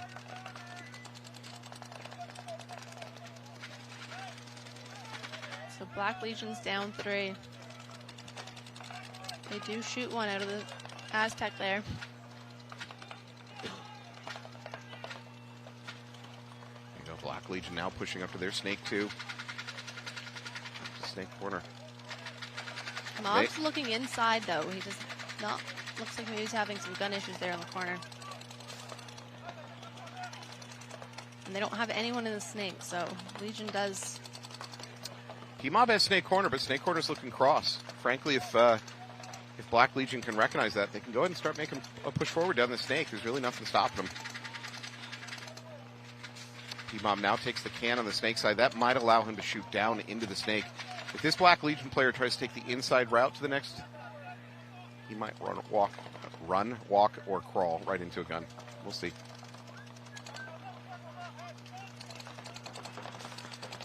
And we got Legion over there loving that baby Dorito. You're not giving up this fight. You barely see him over there. He's so tucked. Yeah, he's so tucked. I'll concede mid-match that baby Dorito is not a horrible bunker. It's in a 2-on-1 or 3-on-1. When you're the last player left alive, it's just the worst. All right, Legion's moving up into the center here. PMOB responds by sliding back to home. Yeah, they killed that snake player. So Black Legion's going to lose both their snake and their snake corner at the same time, and their brick over here on the snake side of the wing. Wow. The ref is checking their Dorito over there at Legion, but looks like he's clean. PMOB just blew the wheels off of Black Legion in a span of about 5 seconds. Got 3 kills, not via a flag either, just shooting. So Mob's into the snake here. They have snake and a Dorito, and Legion's just got that Dorito player. If you're the Legion coach, this is a devil of a choice whether to towel out on this one.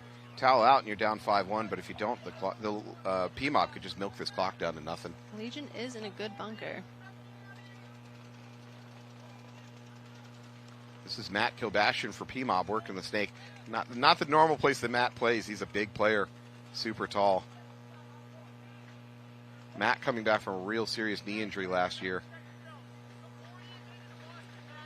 See, this is when the... Oh. So you've got Mini Dorito and I believe Dorito 3 for Black Legion. Yep. PMOB managed to flip in the field on its side. Nice, he's trying to shoot that bounce shot into him. And Matt's just going to crawl out of there. I guess it works because Matt ditches out of that position. Unfortunately, so that Dorito doesn't know he moved, and neither does that baby. Unfortunately, Matt just moved probably to a better position. If he kept crawling up, he can probably get both of them. Matt's doing some pack adjustment. He's playing it very safe, which they can because they're up. Yeah, and the clock is only good for them. It keeps grinding off. We're under 4 minutes now. What is the mercy rule for the men's? Is it? I believe it's 5. Okay.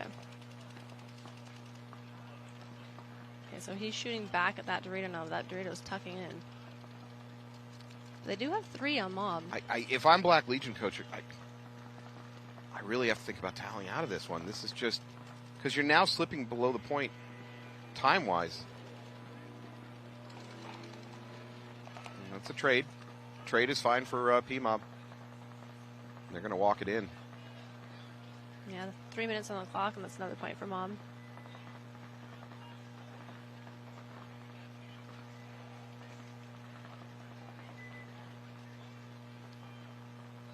And they're just going to run the clock. Black Legion is not going to towel out of this one. PMOB's just going to let the clock grind away. They're gonna. Thinking about it. Should I hit the buzzer? Yeah. No. Yeah. No. No. Okay. Oh. Yep. Oh, there we go.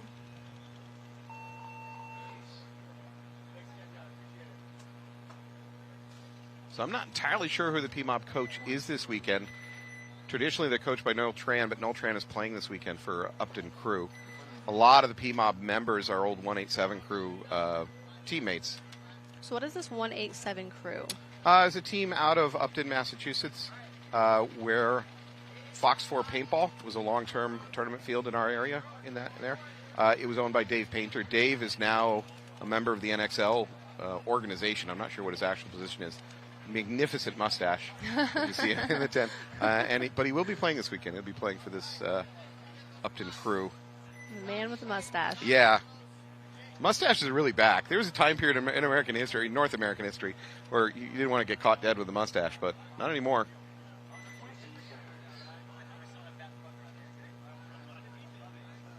I don't know about hair fashions up in Canada. How's that going these days? The mustaches are in there, yeah. Mustaches and mullets. Is the mullet timeless, though? I mean, that's a hockey classic. Yeah. Do you play hockey? Pond hockey. Yeah, Never. that counts. Yeah. All right, Sicario's up 4-1. Sicario's a very conservative breakout, which makes sense. They're just trying to kill clock now. Yeah. We got 7.5 minutes there. Into Snake from that snake side can, and the back line goes Sicarios, now up to D1. Well, they did lose a demo player. And again, oh, what's this demo's going to run up right up to the center wing here. Texas Demo is going to concede out of that. Okay. So they're going to go down 5-1. That 7 minutes on the clock is a lot, but I don't know if it's enough. Yeah, that was a quick concede. Yeah, coach didn't see enough to make him leave his boys out there playing. Let's see here. So I do not, and I mean this is no disrespect to Siricato's. Coming into this match, Texas Demo was my pick to win this match, only because Siricato's have not shown up this year at the semi-pro level. So this is the first time I'm seeing Siricato's in semi-pro for the year. Yeah. So Texas Demo here at 16 for the right in the middle of the semi-pro pack. Oh, so where's Siricato's aren't even? Nope, they have yet to play. Okay. According to my records. Well, good for them to show up. So, coming in out of nowhere. I love seeing teams like that, though. Yeah, absolutely. Shake things up a bit. And again, not knowing anything about their background, I'm looking at the team names. I suspect they're South American, Siricato's. All right, here we go. PMOB 5-1 lead advantage. Both 5 alive, both sides. Yep. Black Legion taking a little bit more aggressive move up the middle to the Dorito wing.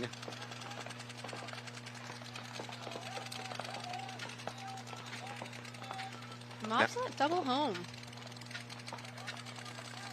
By the way, I believe there is a move for this. See this wedge over here on the Dorito side, the player for Siricato's. I'm sorry, for Black Legion. He could dive over that snake beam and be in their wing pretty fast. Instead, he chooses to go around the outside into that mini wall. That mini wall doesn't have a lot of shots except at the snake corner. So it's interesting because on one side you can shoot into the snake wing, but on the side that he is, you can't see the snake wing. But the player that can shoot him into that W there and between the two Dorito wings is the home. Oh, now he's looking over there. Mm-hmm. Now, I think that beam is tall. And, oh, did the home just lose a gunfight? No, he's switching off. I think the beam is large enough to allow that Black Legion player in that mini wall to drop and crawl to their wedge.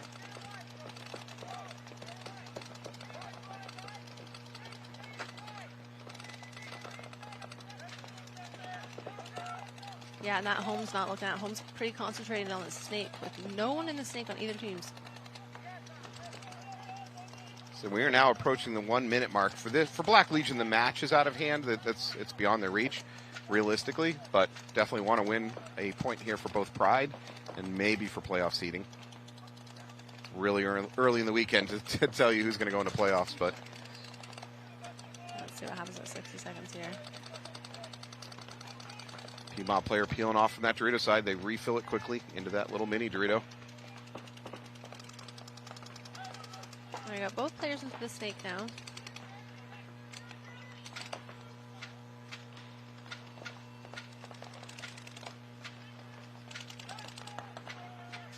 And this is 30 seconds.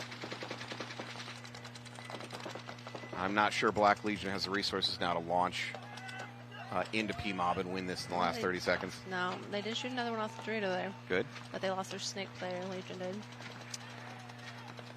They are into the other team's wedge now. Oh, but he gets picked. I'm not sure where he got shot from. Maybe from the snake? It must have been the PMOB snake player. At 9 seconds. Not sure if Legion realizes what the time is. There it is. A scattering of applause from the pit. PMOB has a huge number of people in the pit for them. Might be a fire hazard. All right, well, congratulations to PMOB. They're going to win that match. Moving on, we're going to watch Texas Demo. Trying to come up with answers here for the Siricato's team. Yeah, they still have 7 minutes, so they'll have 7 minutes of X-Ball. For those of you at home that don't know what we mean when we say X-Ball, what that means is that most of these matches are 2 matches within one, right? So you got 2 teams going against each other. They play their point, they come off the field, the other 2 teams go on the field. It's a very efficient use of the field, right?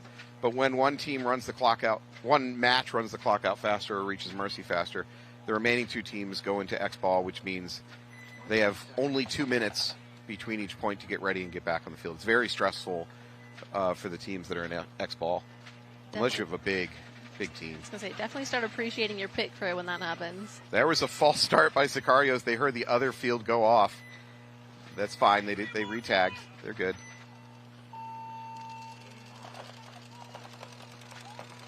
Texas Demo aggressively up to the wing over on the Dorito side. Get their first kill. 5-on-4 advantage for Demo. Oh, they lost the middle guy. Sicario's up into the center here now. So 4-on-4 actually now for Demo Sicarios. And this snake here for Demo is going right up to the 50 snake. This is Boy. Is he going to get Sicarios out of that center? Looks like it. If he crosses the 50, he has There a he free is. kill. There it is. Okay, Demo's looking to still move up that snake. And he does it. Is he going to get another kill here? Well, Demo needs wins. They need them fast. They need to average about a minute and a half per point to have any chance of getting back in this match. All right. Well, he does take another one. He trades out there. That might be the last Black Legion player here in the corner, Snake Corner. Yeah, we got snake corner.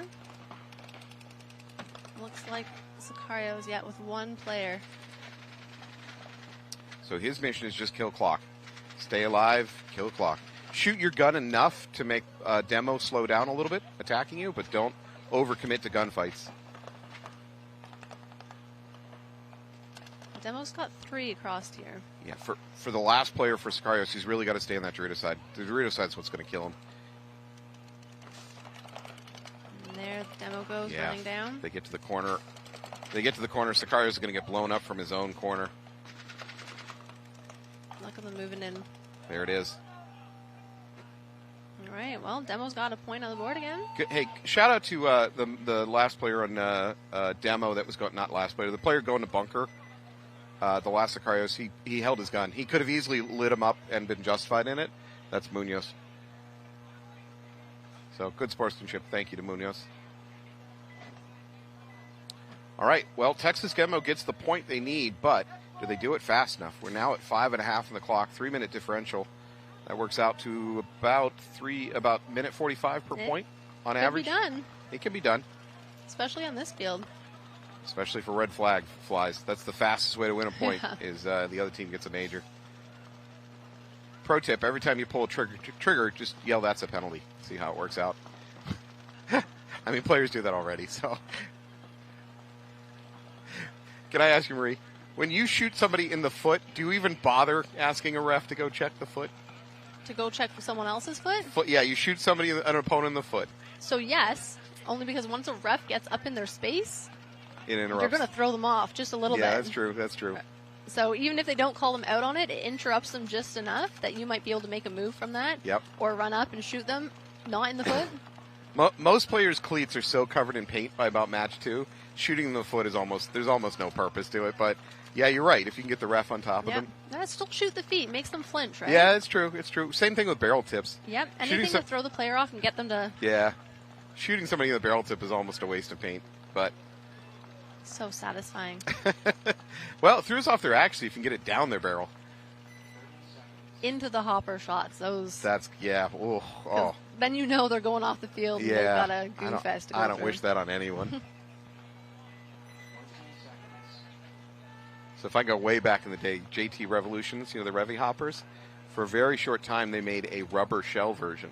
I mean, the shell was very rubber, like you could squeeze it. Okay. So you could get shot, and the ball coming in at your hopper could sometimes disappear into the hopper. Like it wouldn't even break. It would go through the seam. Shoot it. And and you could shoot it back to the other team. Oh, we're going to lose our first player for Sicarios trying to go up the middle. Yeah, Demo made it into the middle there. They're into that Dorito brick. Sicarios sending another body up to the wing. Okay. And into Snake. Sicarios are supposed to be the one that's playing conservative here in this situation, but they're not. No, so Sicarios here is up into that W in between the 2 Dorito wings. And Demo... Ooh. Demo's going to respond by... And it works. They're going to take him. Oh, okay. However, I think the Demo player... Did he get hit? I saw No, spray. Ref's asking for a check on the Demo player in the middle. This is chaos. Sicarios are just moving in.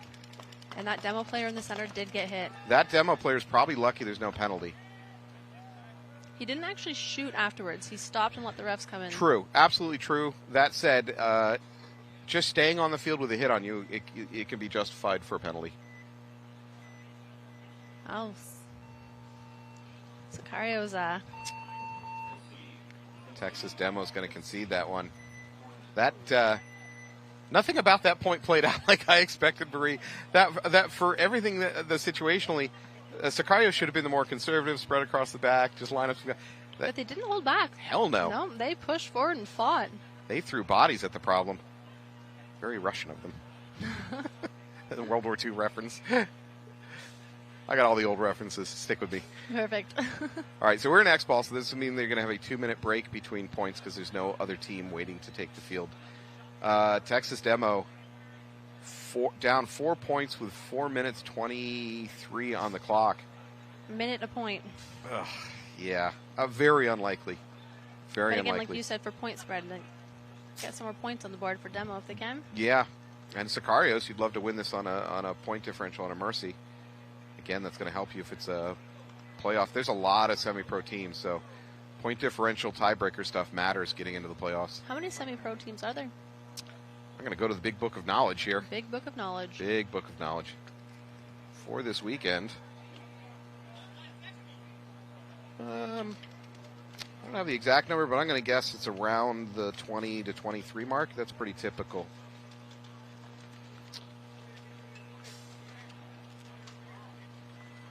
And who is at the top of the list right now? So, leading the division? Yep. Is that the question? That would be BR Factory. By the way, you're looking at our schedule for the rest of the day, and what's remaining, we're past our WNXL portion of the day. We're now in the men's semi-pro for the rest of the afternoon. Currently in the standings, BR Factory leading. They got 388 points. LA Collision on their heels at 359. By the way, for use at home, World Cup points are doubled. So instead of 100 points being awarded to the winner, it's 200. So there is a more of a catch-up chance in this last event. Wildside Distortion at third with 355. All right, Texas Demo needs a miracle here. Oh, they're both into the snake.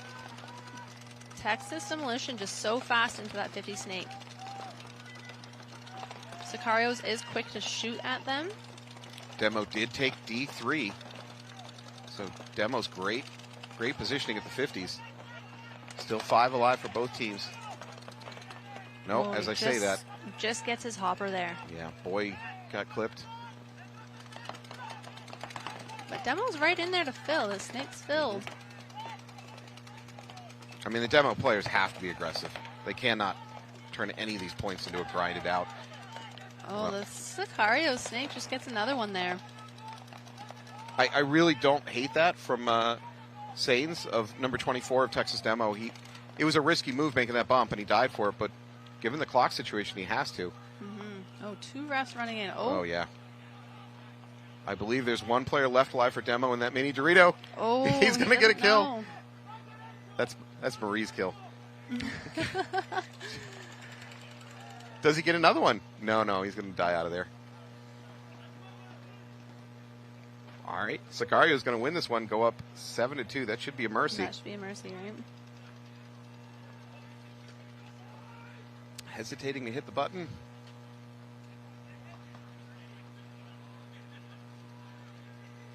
Yeah, well, they can just run the clock, too, because... As long as they're confident they're clean. I mean, hit the buzzer, get the point differential. Get the 5 point. There it is.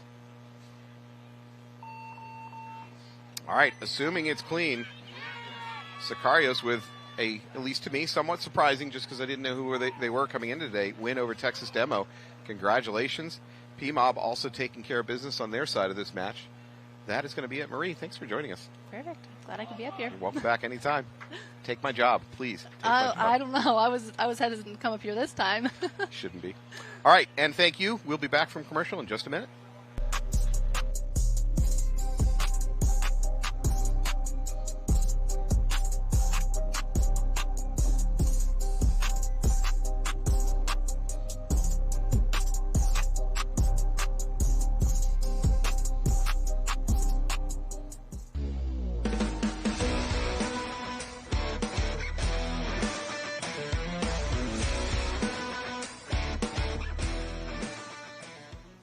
Raise Paintball, we're a non-profit with a foundation on building a community to grow the game. Our mission is simple, making paintball affordable and accessible for everyone. We're located right here in Greenville, Michigan. Join Affordable Pro Clinics. Raise Paintball, built to grow the game.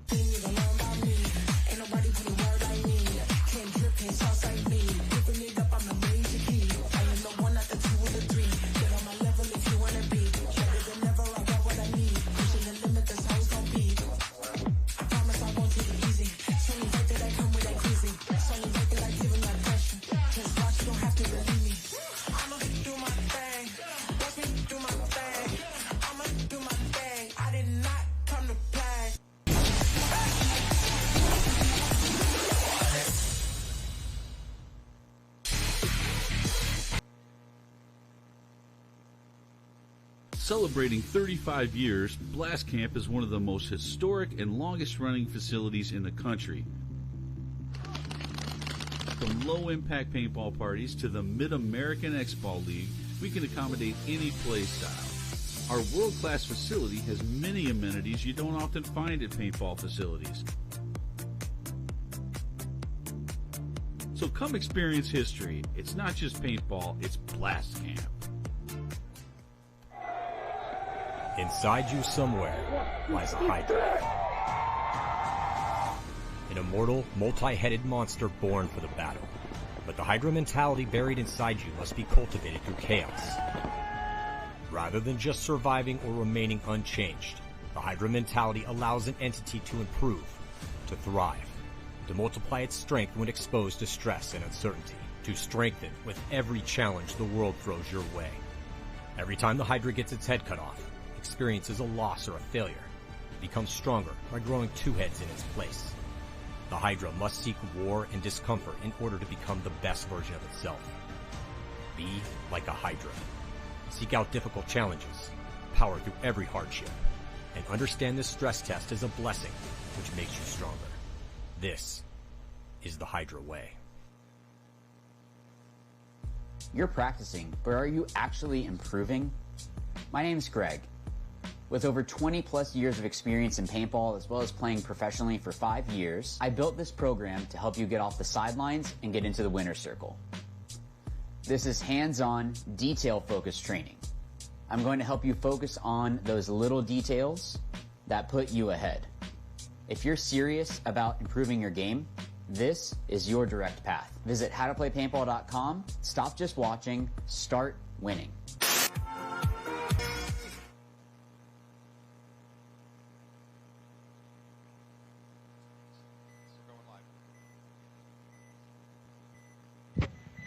All right, welcome back to NXL World Cup action here in 2025. KC Allstars taking on an Upton crew. I am Matt Falby, joined by Bert of PMOB. Bert, say hi to the folks at home. How's everybody doing? Glad to be back out here in the booth with Matt. I've done this a couple times before. Playing Preferred Mob out of Massachusetts, and get a lot of our support from Dean Carlton, runs Preferred Auto, and get incredible support from Pro DNA and Hormesis, among others. Our plugs are in. Kansas City All-Stars on your left, Upton crew on your right. Yeah, so I was excited, Matt. I was excited to commentate this match of all. Yeah, absolutely. With, Upton crew. Yeah, Upton, bunch of New England guys as well. Coming back out, a little redemption tour for them. Average age is a little bit higher than most other teams here, but they got a lot of experience and talent on that team. Speaking of, Lazat going to work here in the Snake, looking cross onto that judo. Can't quite pick up the kill. Not going to get the trade either. I think I just cursed him. Shot that guy in the head. And did he? Okay, oh, so we got the trade. Oh. It's amazing what you can hear even from up here. You can hear the hit, even cross field. There's a stream of paint. There's just one slightly different sounding ball, and you know somebody got shot, even cross field. Indeed, indeed. It's for those at home not here right now. We're in a tower. We're probably 15 feet. You don't have to hurt yourself if you fell off. Historically, when we've done this, it's just you're at field level, so you can't really see as much. But having this great vantage point has been makes it a lot easier to kind of get the bird's eye view, help you guys out at home. Zaleski picks up the flag from Lazat, moves forward. He's now into their Snake 2. He's going to go to their snake one. There's no turning back from that. Yeah, so if you're looking at the right side of your screen, it's the that's shot. Dan in the snake. There you go. All-Stars have seen enough. They're going to towel out of that one. Good opening round for Upton Crew.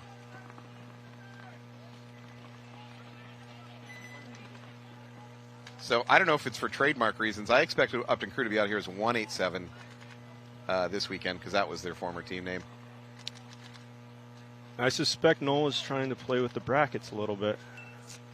He's that kind of guy. Oh, try for like alphabetical order reason? Yep.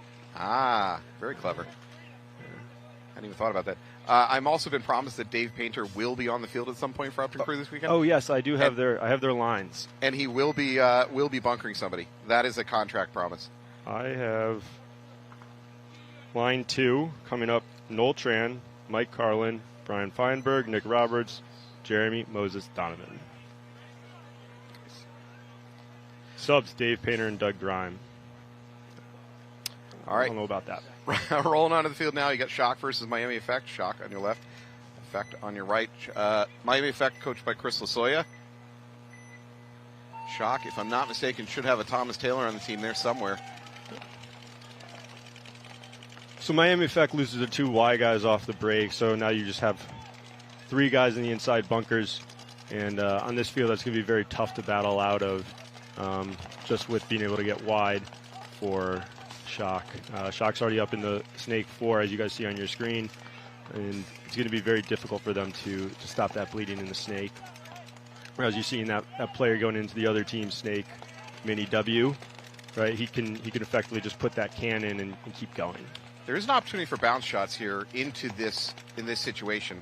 I believe you can try to put them off off that mini wall on the inside of the snake. Oh, okay. Well, that's not going to happen now from the corner. No, no. But yeah, Miami Effect does get out. So it's basically the back corners in the center bunker. So if there were 3 guys on the field, that's where you'd want them to be. But if you were to be looking at the Shock players right there, they're all up in the 50. You got 4 guys at the 50 bunkers. There's the attempt at a bounce shot. However, Miami Effect's going to lose their snake corner. Shock is now across the 50. They're into their wedge on the snake side. It's locked onto that mini Dorito. I hate that mini Dorito. I do not want to be inside of that thing. It's just not enough bunker to live. I mean, why don't you just towel it at this point? Yeah.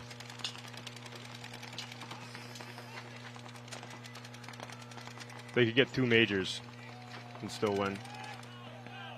That's no. You get a major and a half. I'm going to ignore the math on that. What's more interesting is, Bert, is that your mind goes to how many penalties can I get and still win this point? That was an interesting insight into how you think. You got 3 guys on the middle of your side of the field. You're right. I'm not disagreeing with any of your math. The psychology was interesting. Oh, thank you. Thank you for that. All right, Shock going to win that one easily. I'm going to ask you your opinion on the layout. I did not get a chance to play this layout before this weekend, which I hate when I don't get a chance to play it before one of these things. My impression, and you can correct me, run-out kills are tough to get because a lot of the shooting lanes are blocked, which then surprised me. I'm not seeing as much aggression as I expected, especially on the Dorito side breakout. Matt, let me just put that on hold right now. We have line 2 of Upton 187. We're going to call them Upton 187 Crew. See a Tran. Yeah, so we have coach player. We're going to call him coach player, not player coach. He's coach primarily. Coach player Noel Tran getting out there. You got Jeremy Moses Donovan in the middle. Mike Carlin out there. Brian Feinberg, Nick Roberts. A couple old hens, couple middle-aged hens. Hen's a female, right? Yes, they are. So, okay. Rooster? Or is it the other? Don't use the C word. Let's just go with rooster instead of... All right. All right, Upton Crew on your left. They're up by 1 point over Allstars. Ooh, we might have gotten clipped. Yeah. Yeah, so lose 1 going up the middle for Upton Crew. As you see on your screen here, KC's got 5 alive across the back, 2 in the home, which is kind of what you want to do on this layout, kind of as Matt was alluding to. difficult to get kills off the break. It's not that you can't. There's no lanes to shoot. It's you're shooting blind over the bricks in the wedges. So having that challenge, you'd rather kind of pretend. Some banter going on by Jeremy Moses Donovan out there, number 55 of Upton crew. Gets shot, throws his pod in the air, makes it look like they got a penalty. They're using these bright orange pods. They did, in fact, get a penalty, so he was just doubling down on that. That's going to gut their entire Dorito side, so that just leaves Roberts over here working the snake with a corner at his back. Based on the body language, I don't think Allstars are fully aware that there's nothing left on the Dorito side. That's another thing about this layout too. Is there's a lot of blocking. There's a lot of bunkers blocking the middle of the field, or to be able to see across the field. So it's a lot of Dorito side working with the Dorito side players, Snake side working with Snake side players. There's less action, less emphasis on the middle of the field compared to others. But something we've traditionally seen in World Cup, you have a ladder snake or something akin to a ladder snake, as you see here. And then pretty much a straight up linear Dorito side, not necessarily kind of something that we saw in Texas with kind of like the U shape, the arc on the Doritos. Well, Null Trans Valiant stand ends right there. He's going to take a walk. That's going to leave, I think, 2, maybe 3 alive for Kansas City. They're going to walk it in. All right, so they're going to tie this thing up 1-1.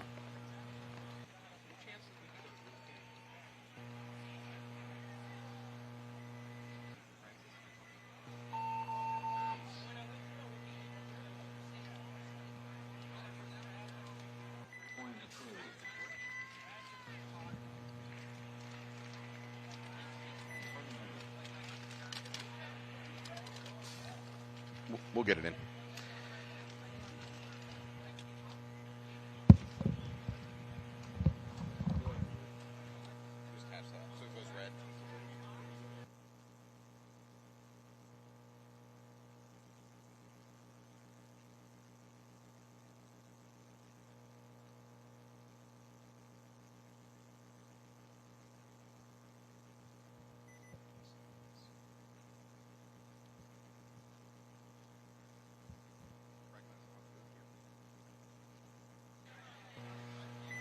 All right, Miami Effect back out on the field against Shock. Shock up by 1 point, 13 minutes on the clock. Ton of time.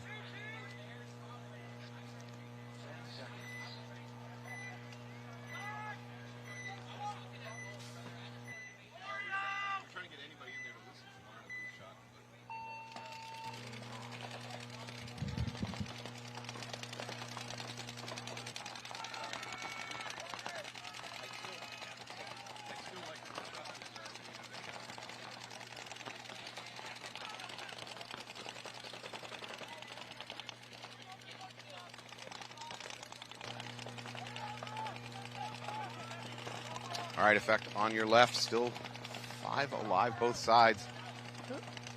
Miami Effect very conservative across that back line.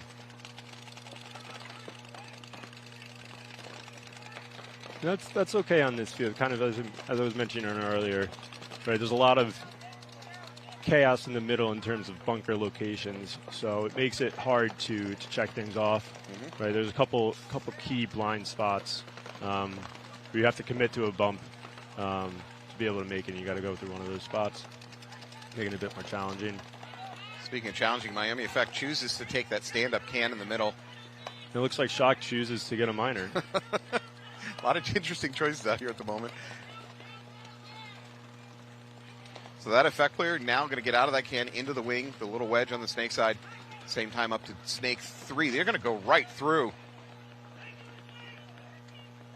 Now it's going to be a trade. Shock into the other team's D3. I don't know for how long theirs it is. This is chaos. This is total chaos. You got 2 guys stacked on the Dorito side that you're looking on your screen for Miami Effect. No, and they got that. They got the enemy out of there. Yeah, Effect kind of wasted a body there. They sent a body to go bunker out that Dorito, but he got there just about 2 seconds after the player in fact got shot by his buddy. So kind of a wasted effort.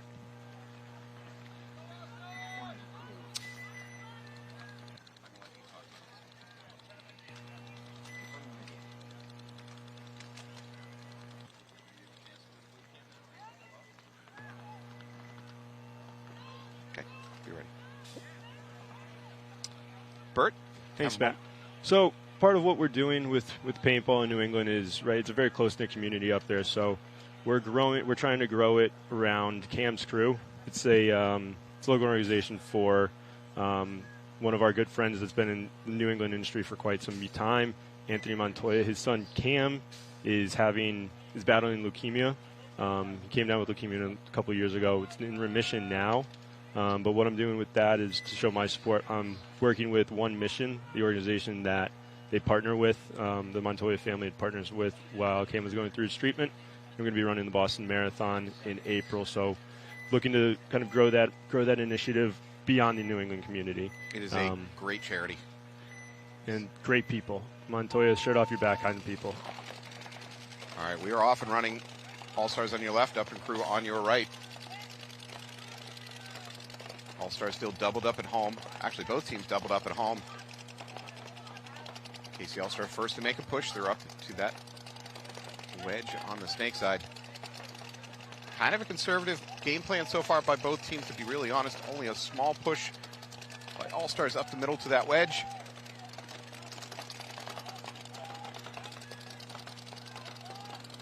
I'm seeing antsy feet from Upton Crew. I think they want into the snake, but they cannot get past the mirror gunned up on them.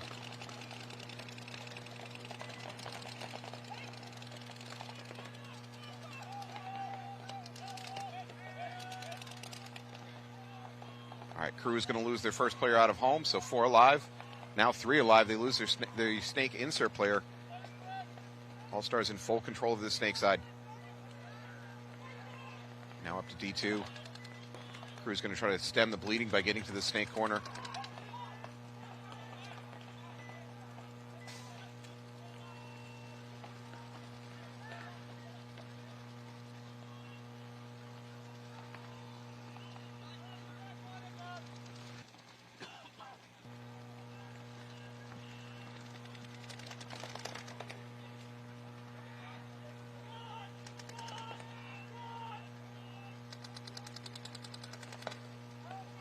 Downing for Allstar is going to come off of that cross, look down the snake.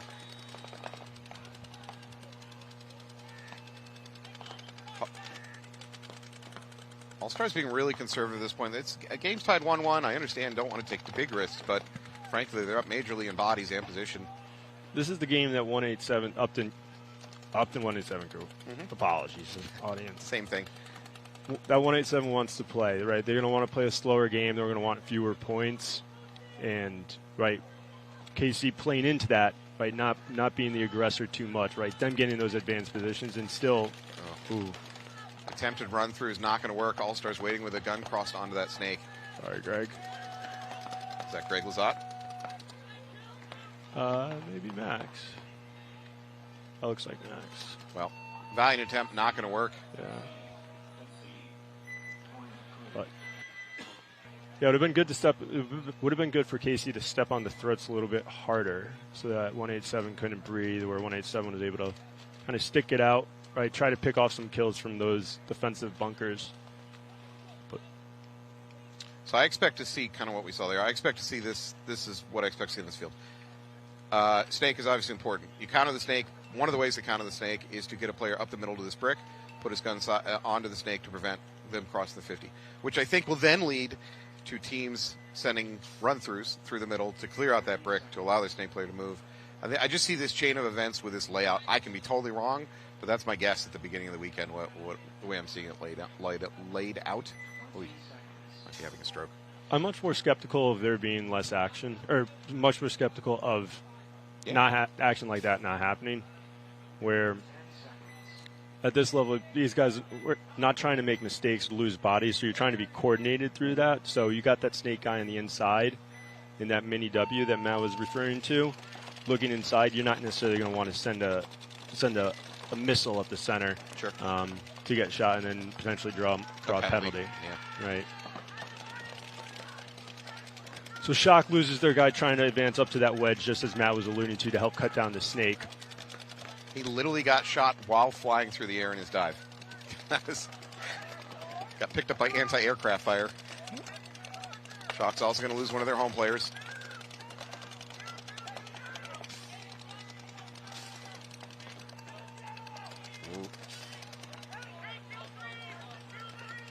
Yeah, for Shock, just their D2 and their home left. I don't believe I've seen a single Miami effect player walk off field. No, 5 alive. Well, this is a good match.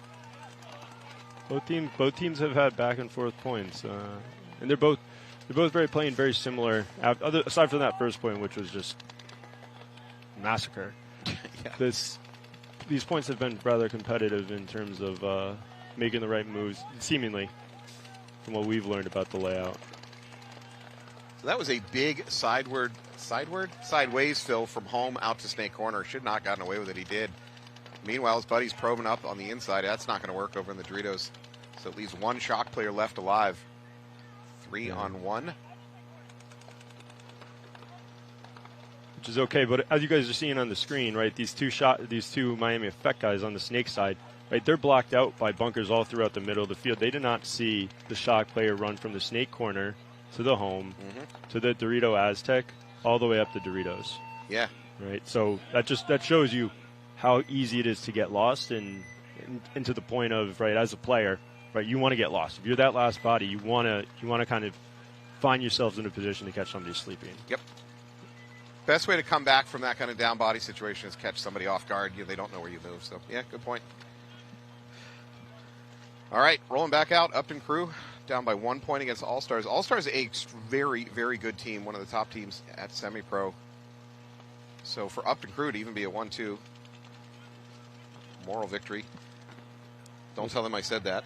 Yeah, for Upton Crew, we got another Jeremy Moses Donovan out there, Dan Carlin, Brian B. Money Feinberg, Noel Tran, and coach player Noel Tran. Noel Tran's got a lot of paint on his back. He does. Let's see if he shoots at all.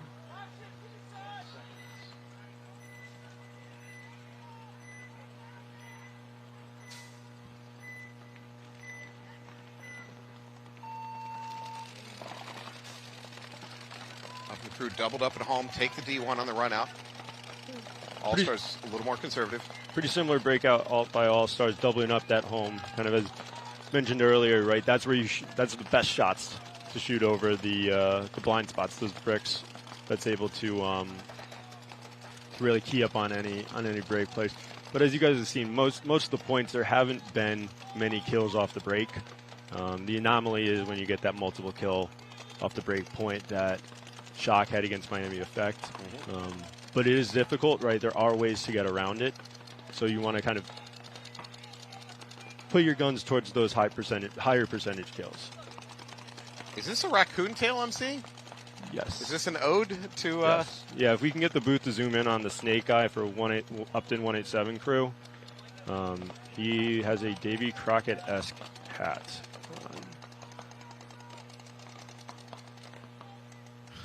And he could also be moving. Yeah.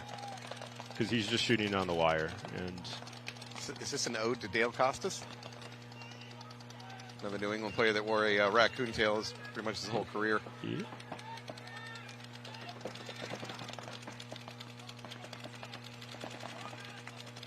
Or is it a foxtail in reference to Fox 4? I like the King reference better. Fair enough. I like that to be an ode to the King, Dale Costa. Boyer's going to get a minor for Allstars. Going to lose his home player with him. Good news for Upton.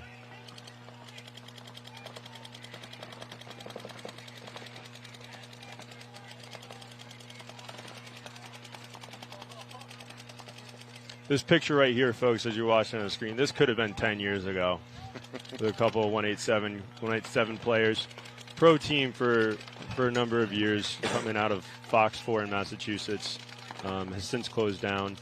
The owner of Fox 4, David Painter, incredible man for the sport of paintball. He's now either the CEO next to Tom Cole, or he's the event host. He basically works with Tom very closely about running the events and running the league, and he's an incredible person. So if you don't have a chance to know him, very friendly. Yeah. Very friendly guy, and do get the opportunity if you're at the event to say hello. Really good man and very good for the community. We're really glad to have him. If you're not familiar with what he looks like, too, he's... Mustache. Yeah, probably like 5'7", 5'8", mustache, good smile, really friendly guy. Really friendly guy. So encourage everybody to at least say hello to meet him. And if you already know him, check in on him. All right, Upton crew has crossed the 50. They're now into the S2.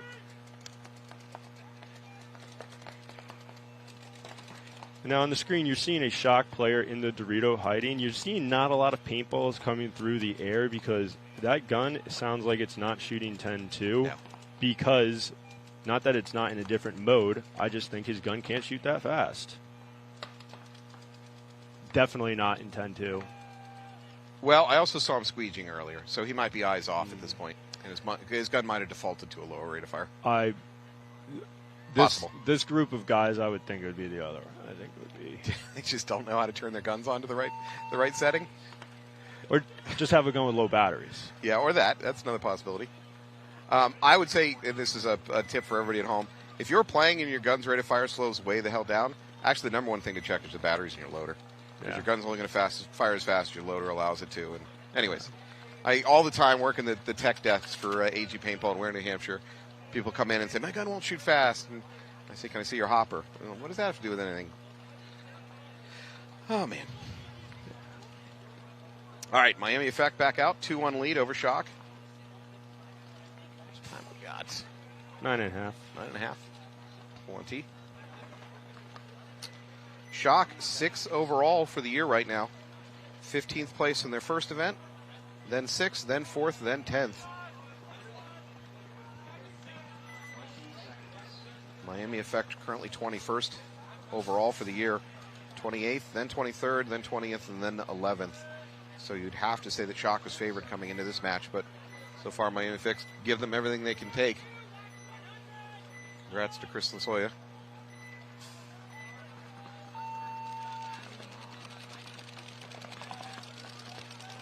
Just another breakout where you take conservative. You're not running too far. Right, where you're going to try to play those shots off the break, try to get a kill. That being done, getting that kill early is very important on this field. It worked because they picked up a shock player going up the middle, ran right into a gun. Unfortunately, Miami Effect's going to lose their Dorito 1 player.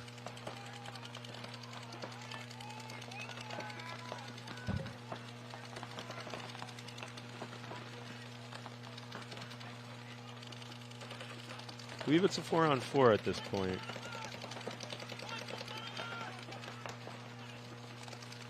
All right, neither team with a snake presence yet. I'm not quite sure about that, Matt. Not true? I think Shock has a guy in the snake 3 on the screen right there. Oh, hidden behind the tower. All right. Yeah. I got the ref tower blocking me. That's my excuse. But not really doing much, right? Miami Effect playing out of that, right? You get that guy up in that snake wedge that we just had on the screen, or the snake mini W, and he looks inside. You can shut down that guy coming up the middle trying to bunker out your guy, right? You get eyes on the Doritos side. It's probably the most important midfield bunker, midfield, if not for the entire match.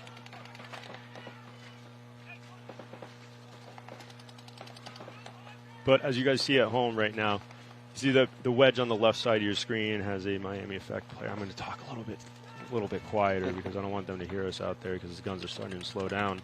That Miami Effect player in that wedge on the left side, he's able to shoot the outside of the mini W that the shock player is in. Right, that's preventing that shock player from shooting down the wire to wrap and then go and get on the other side of the field. And at the same time, the shots from the mini W on the other side of the field not as useful as the shots on your side. So that's why that shock player is kind of just staying inside, staying put, not giving that Dorito wedge player on the snake side a reason to, an ability to shoot him. That Dorito wedge player for Miami Effect getting a check. He felt one, took a bounce off his collarbone.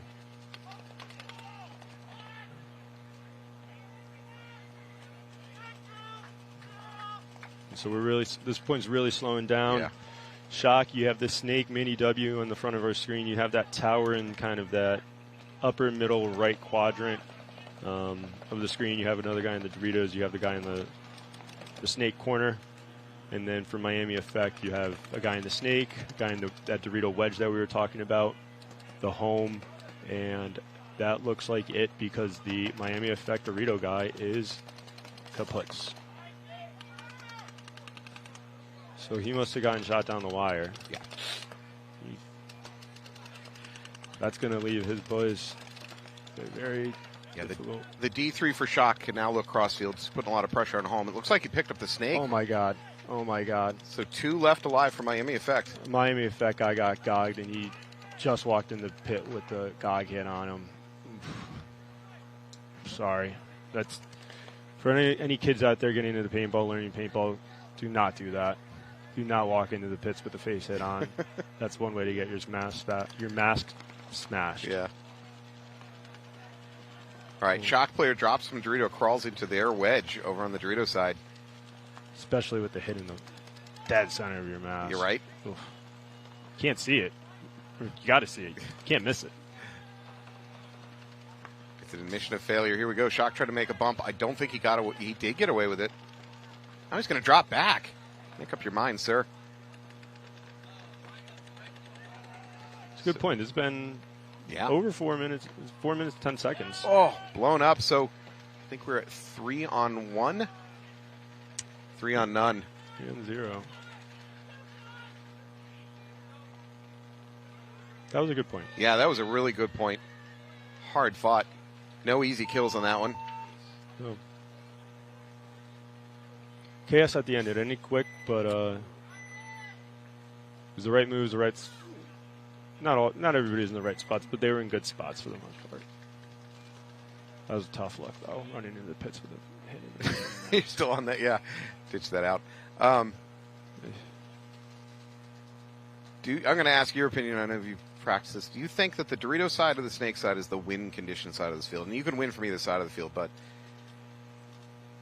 Snake side. It just seems so easy to move up the Dorito side. I think the Snake's got better kill potentials. You can fly up the Dorito side, but once you get up, there's still not a whole lot to shoot at. So, yeah.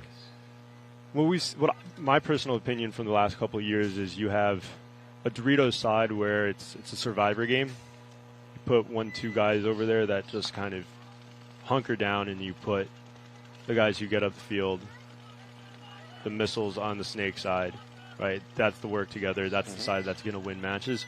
Predominantly, that's what I've seen. My interpretation of kind of how the fields have played since 3 years, maybe since they introduced this bunker set.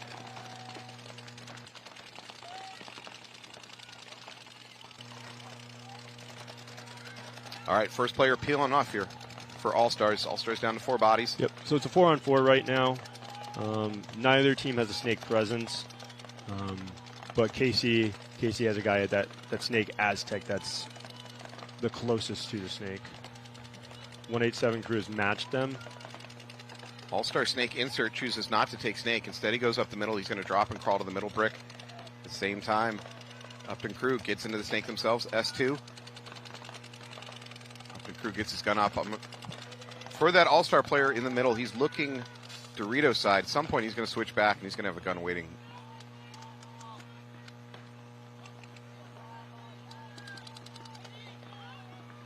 This is a great angle of the field here.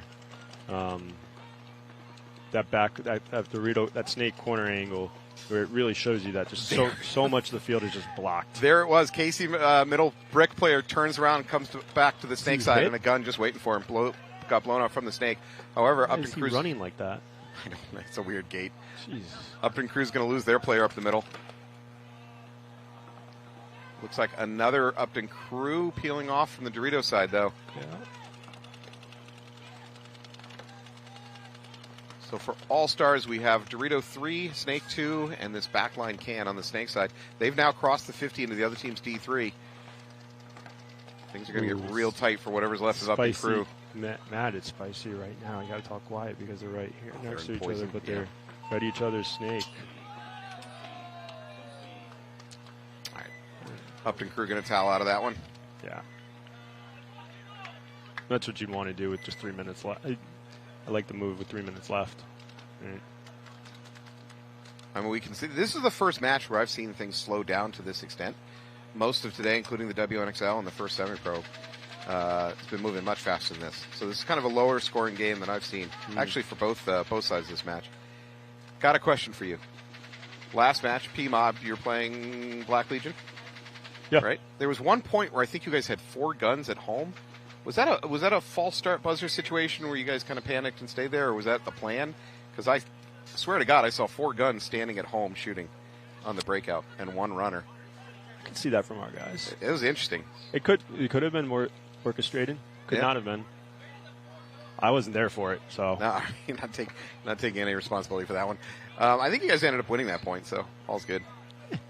Shoot the high percentage shots. Yeah. Those are from the home. It did get a kill immediately on that breakout, so. Yeah. All right, Shock into Snake and to this. No, Shock is going to lose her Snake runner. They do take the wedge on the Snake side, though.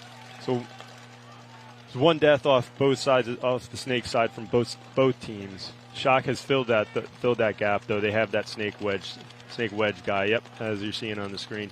He's shooting more so for the Snake can guy to fill out. But this is a really good angle of the field where there's just so many bunkers in the middle that just once you're down there and boots on the ground, you really get blocked out by a lot of things. I do not get through one of these webcasts without saying this. If you're at home and you're screaming at your television, why didn't somebody go do a thing? It's because they don't have nearly the same knowledge you do watching these camera angles. When you're on the field under fire and your head's down in a bunker, you have so little information to work with. Classic armchair quarterback. All right, Shock now into Snake. Oh, gosh. Shock guy just checked inside, talked to his buddy. Hopefully he was talking to his buddy, but he let that Snake can fill out.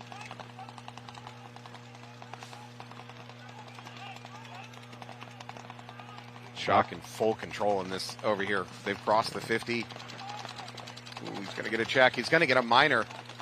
As soon as I say something nice about Shock, they pick up a minor.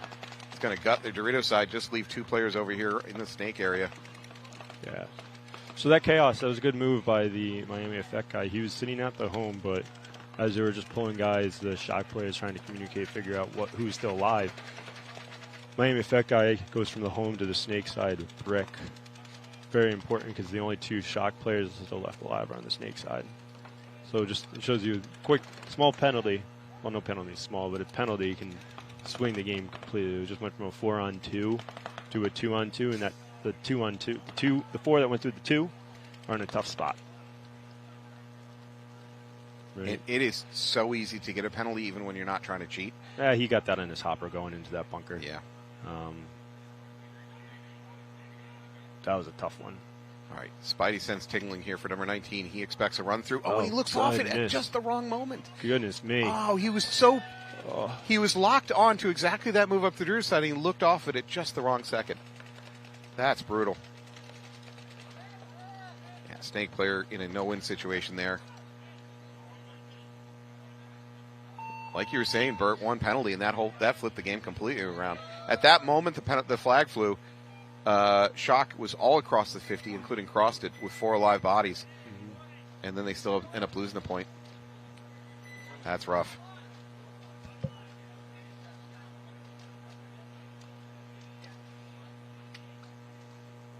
All right, Allstars versus Crew, versus Upton Crew. Upton Crew's going to be on your left.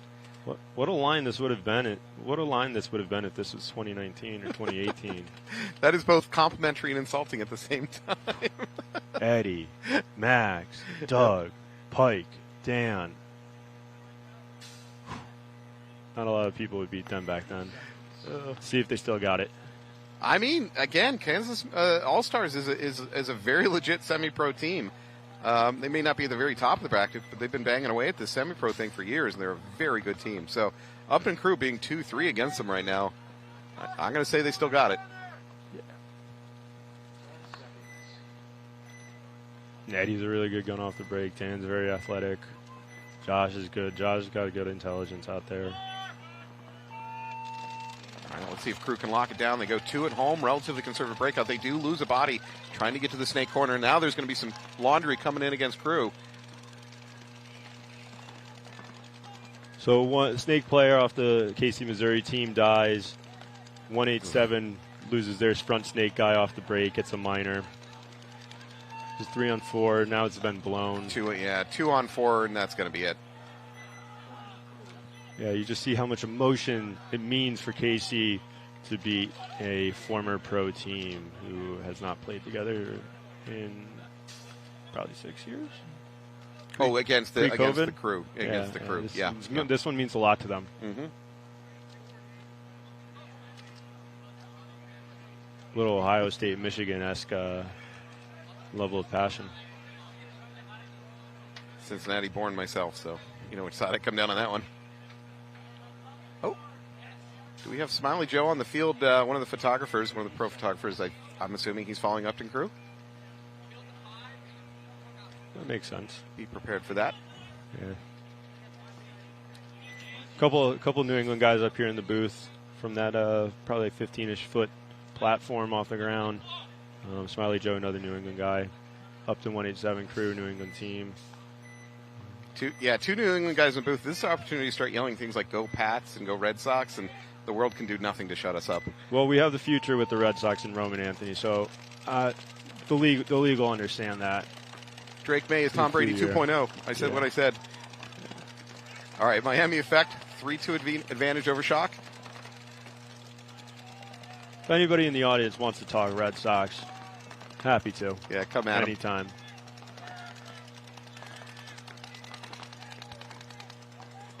All right, Effect out to that snake corner.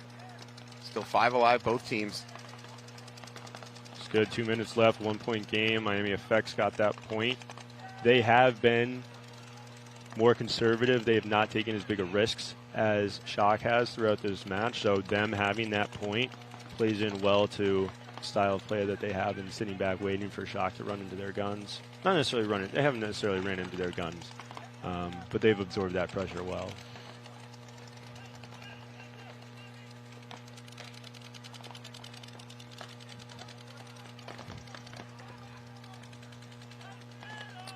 Very sneaky crawl by Shock onto the other team's D3. No one's picked up on it. That's the big Dorito on the middle side of the field. That's what I was kind of alluding to earlier when you asked which side is more important. Right, you can get all the way up into that side of the field, and he's not murdering everybody. Mm-mm. Right, there's some panic. I mean, he died. He just got died. Clipped. Yeah. But there is some panic to that by the opposing team. But you can still live. Yeah. Right, and you living in there causing being a thorn in their side, having to worry about you going further up the field is much more risky than you is much easier to do than you going up and gun battling. Well, Shock now has less than 60 seconds to figure this one out. They're down by 1 point. Home should be next to die here. Rojas should have, there it is. Oh, and a minor. That is horrible for Effect. Oh, and they just, oh no, Shock shot their own player running to get the flag. Oh my goodness. Oh my God. There was a guy alive in the Doritos. No, so it wasn't Shock shooting their last player. Wow, that was a great hold by Miami Effect.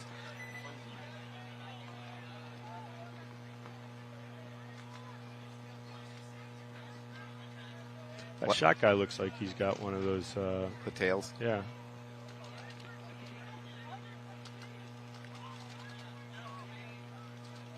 Yeah, last Miami Effect player asking why there was a concession there. I think everybody, including us and including his coach, lost track of him out there in the D1. I literally, except for maybe the refs, I'm not sure anybody out he here. Was celebrating. Yeah. No, he went back to his pit asking why they concede. Yeah.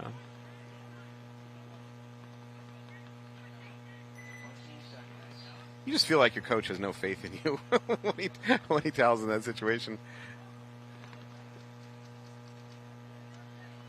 Let's hope the coach isn't crazy and stands on every decision he makes. Yeah, and doesn't back down from any faults. Yeah. Well, coach is Crystal Soya, so I'll let you go take up that argument. All right. He's in the video game, right? Probably. Greg Hastings, that video game? Yeah, Greg Hastings. Ago? Yeah. The name sounds familiar. yeah, he's been around. He's done some stuff. Allstars going to lose their snake insert from the Dorito.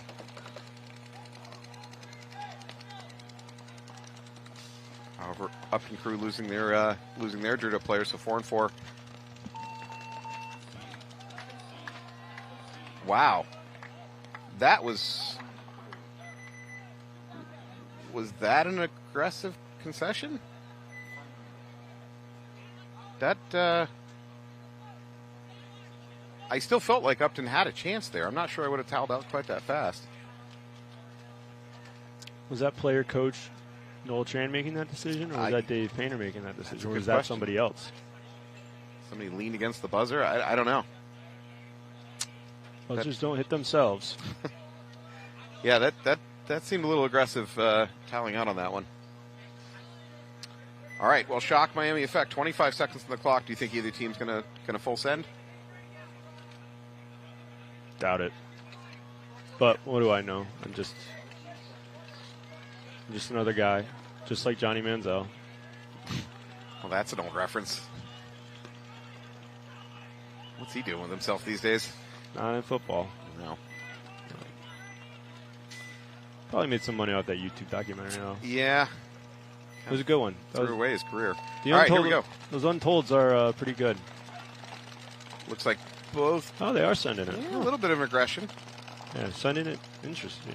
Miami effect losing one player. Yeah, no, they're definitely flying up the side. That dude is hit. I think you're you're right. That shot guy's hit. I think you might be right. Sick. He's going to be the one hitting the flag? Yes. We'll find out here in a second. This is going to be sweet.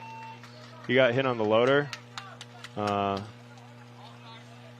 Definitely trying to rub hits off from his back onto the thing. But he got shot on the loader when he was at the other team's like 40.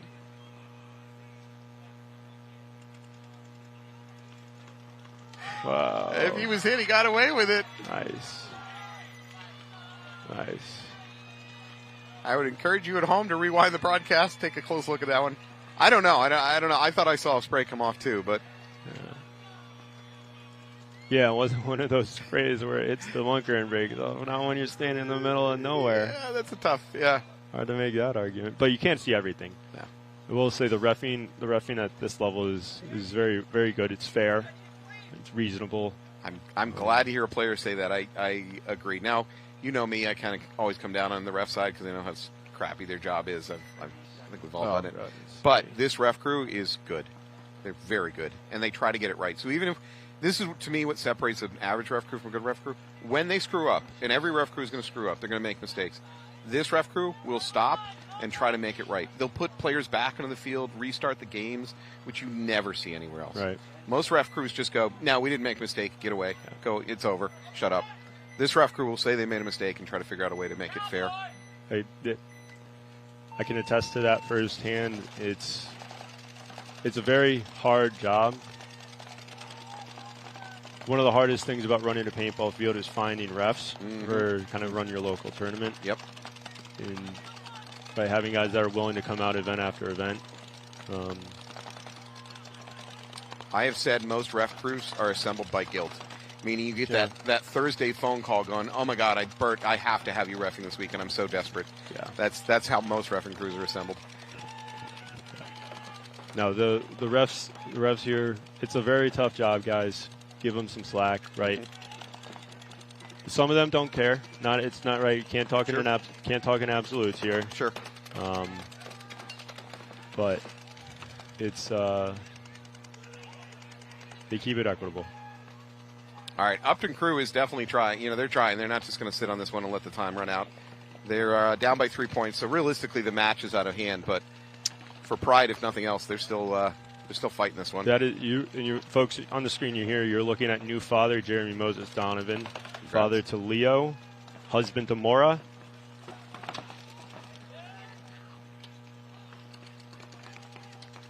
Went to a Red Sox game with him a few months ago. Brought the little baby. Got him his little my first game at Fenway Park. It's never too early to start indoctrinating children to the Red Sox faithful. Just need them to get them old enough so that you can put them on the train by themselves and meet you at the stadium. Yeah.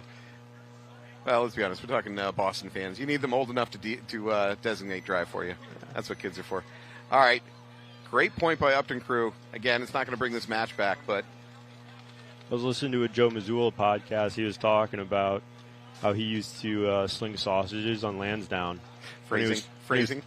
When he was 12. Child labor laws mean nothing in the 617. Oh, that was back in the 70s and 80s. Yeah. And so he was slinging sausages on Lansdowne, and then it was one of the World Series games. So he'd go into they would give some sausages to the security guards. They go in for the game and come back out right before the game ends. So he said we went in. It was game 3 of the game 4 of the ALCS. Yeah. When Poppy hit the first home run in 2004.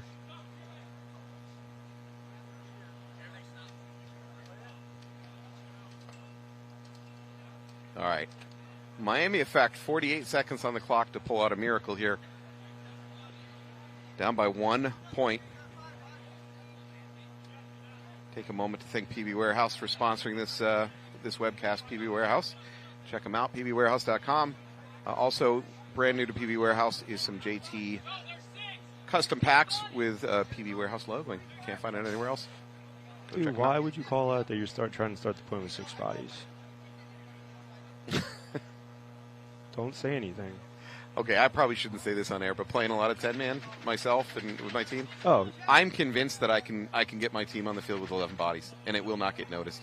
10-man's a blast. If you haven't been to an NXL event yet, you don't have a team, you want to come and get the experience, come, show up. I promise you, show up without a team. There will be somebody here that will be welcoming and get you on a 10-man team. It is the most fun you can have playing paintball. Yep.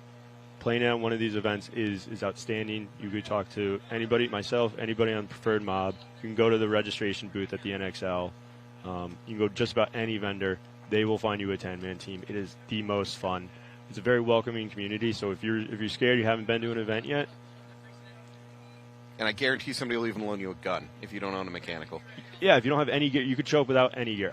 I promise you. I've been around it for a little longer, right? But I've seen that exact event happen, or that exact situation happen. It is such a welcoming community that you can do that. Not many places, or you're scared. Sports. You have the internal pressures to not put yourself in a different, unique, challenging situation. But I promise you, it is the most fun you can have playing paintball, and it's with an incredible group of people. Mm-hmm. So much fun.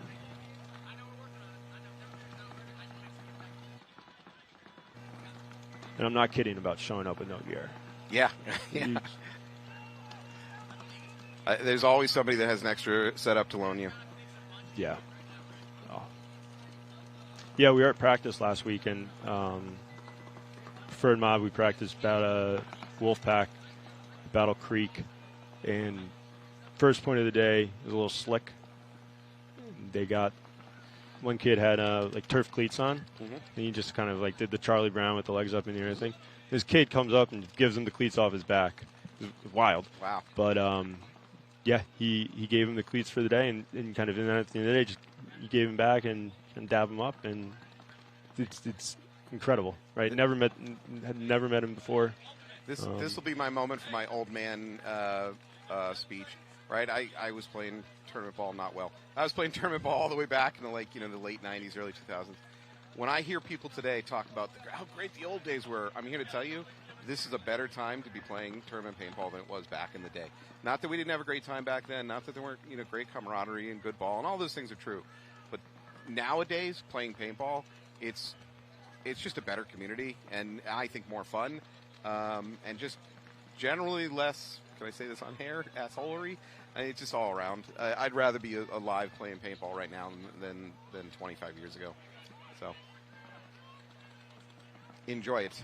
Enjoy it, and if you're going to join this community, please treat it well, because it will treat you well. When I'm trying to explain paintball to non-paintball people, right, you kind of think of it as, right, it's a competitive bachelor party. Yeah, I like that. Where you go to the event with kind of your, say, 7, 8, 9, 10 friends, and then you see 30, 40, 50 other people that you know, 100 people that you're friends with. You got to say hello.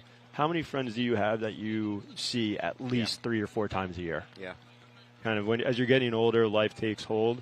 You really don't, and it's so fun to just kind of come up and hear what people have been doing last couple months and keep that relationship going. It's at events like this, it's tough for me to get from here to the parking lot, without stopping 10 times to, exchange a hug or catch up with people. Yeah. Hey, if you're watching right now, you see this shirt on this gentleman's chest. This is Cam's crew. This is part of the charity to help support all cancer victims, and especially children like Cam Montoya. Thank you. It's right We'll get the link posted if anybody's inclined to donate on the chat after the session, but we'll post that throughout the weekend as well, so we can get involved. So I spent some time on the road playing with the grandfather of Cam Montoya, Butch Montoya. Butchie. Butch Montoya. I mean, I was a kid then. Yeah. That was back when paintball had a lot of assholery. That was before my time, but hearing from people from that generation, when people talk about fights on the field nowadays, it's usually maybe pushing and shoving and yelling some stuff. There were fist fights on the field back in the day. I'm not saying this fondly, like it was better. It was worse. There were fist fights in the day. One of our refs at an event up in New England had his car tires slashed because the players didn't like his call in the finals, so they cut his tires up. Yep, that kind of stuff happened. I can't attest to that, but that sounds like something that would happen. While reffing, I had a player attempt to choke me out on the field, put his hands around my throat and started squeezing before teammates jumped in and pulled him off. So when I say 2025 tournament paintball is better than 2001 paintball, I mean it. Well, the longer you play, right, the more people you know, for the most part, right? Outside of the inside of the net, you're friends with a lot of these people because you've been playing with them for so long, or you've been playing paintball for so long. And like I was kind of saying before, you come to the events and see the same people. You get to know them, so there's that level of camaraderie. Yeah, the friendship is great.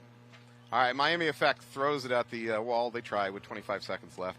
They get a complimentary minor flag on their way out the door, so that is not going to work for them. So I like to talk about back in the day. This is how you have your I think a wonderful description of a competitive bachelor party. I talk about being on a team back in the day, back in the 2000s, whatever. It's like you were in a biker gang, right? You were expected to be ready to do violence on behalf of your team because it could happen. Like that was part of the Omerta. And you were never really allowed to leave. You were certainly never allowed to leave a team on good terms. You better have had broken both legs to be allowed to leave a team. There's no voluntary, I'm switching to a different team this season. Not going to happen. So, like I said, it felt very much like being in a biker gang. I love that analogy. I think that's pretty spot on. Unless you get cut. And then you get cut. And I guess it's true. Yeah. Like I was saying, it's a small community. For the first maybe couple months, you hate those guys. But then 2-3 events go by and they call you back because they need bodies. You're not saying no because those are your buddies. Yeah. Absolutely true. You might hate them. You don't hold grudges long. So I can't speak to the rest of America, but during the waning days of 10-man and certainly New England, a lot of the traveling teams were somewhat mercenary. You'd have a core 2 or 3 or 4 guys, but they couldn't fill out a full 10-man roster with just on their own squad. So you tended to pull in players from a lot of other squads just to put together a. That's exactly why we need people just showing up without any gear to play 10-man. All right, here we go. 2 points down for Upton crew. They got 50 seconds to pull off a miracle. Miracle does not involve losing 2 players off the break. Allstars are just going to sit on this. Crew into the snake. He should not have been able to get into that snake with 3 guns looking his way. Yeah. Allstars watching the clock. They recognize 30 seconds.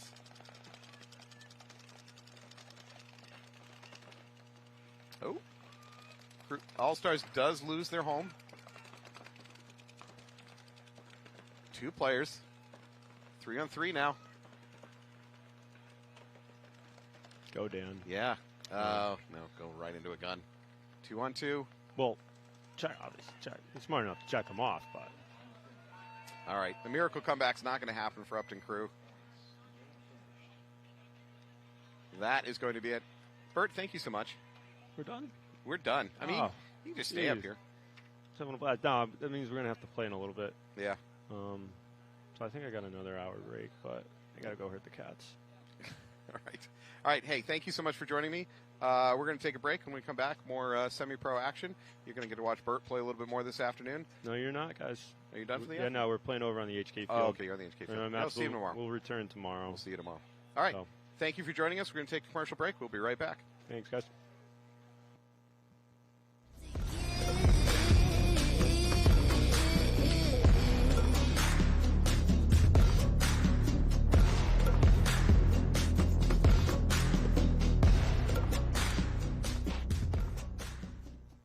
Hey, it's BRNT with CRBN, and I have our new IC PWR Nano Barrel System here.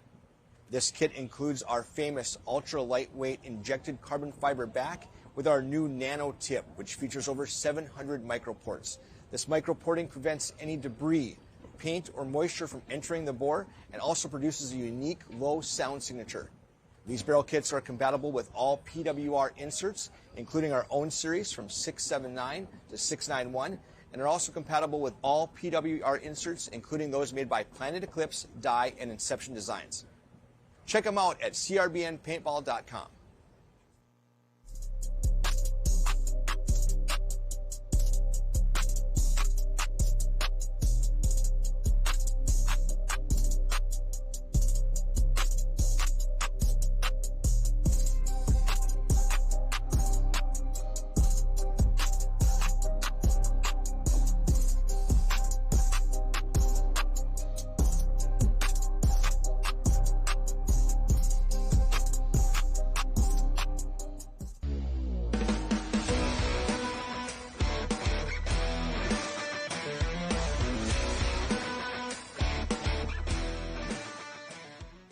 Raise Paintball, we're a non-profit with a foundation on building a community to grow the game. Our mission is simple, making paintball affordable and accessible for everyone. We're located right here in Greenville, Michigan. Join Affordable Pro Clinics. Raise Paintball, built to grow the game.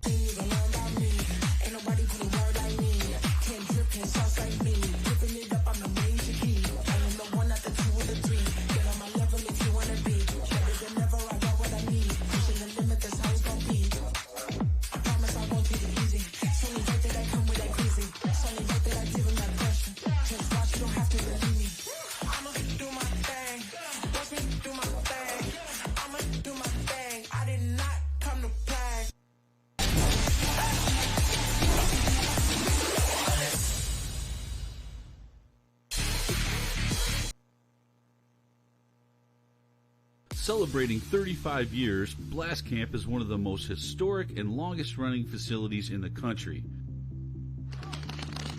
From low-impact paintball parties to the Mid-American X-Ball League, we can accommodate any play style. Our world-class facility has many amenities you don't often find at paintball facilities.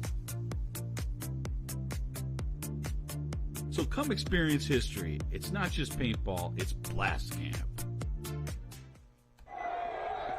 Inside you somewhere lies a Hydra. An immortal, multi-headed monster born for the battle. But the Hydra mentality buried inside you must be cultivated through chaos.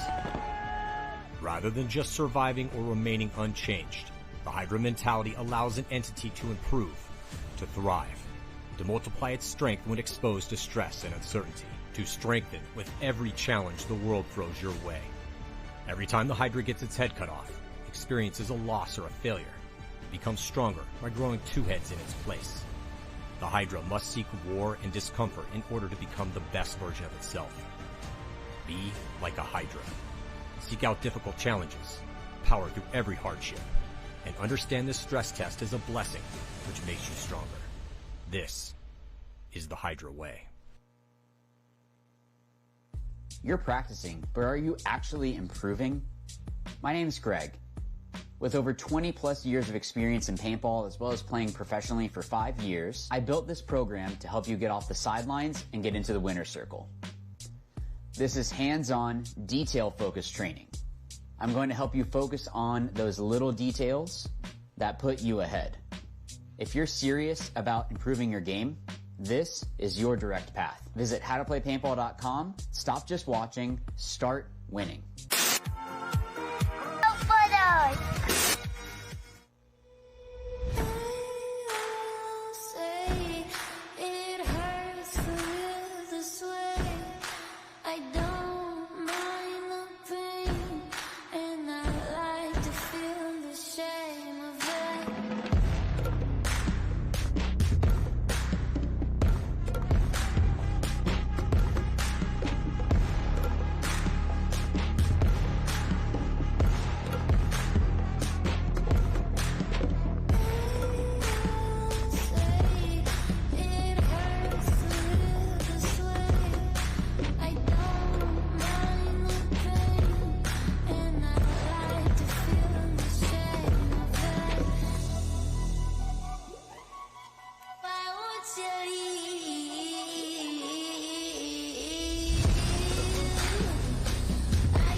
Hey, it's BRNT with CRBN, and I have our new IC PWR Nano Barrel System here.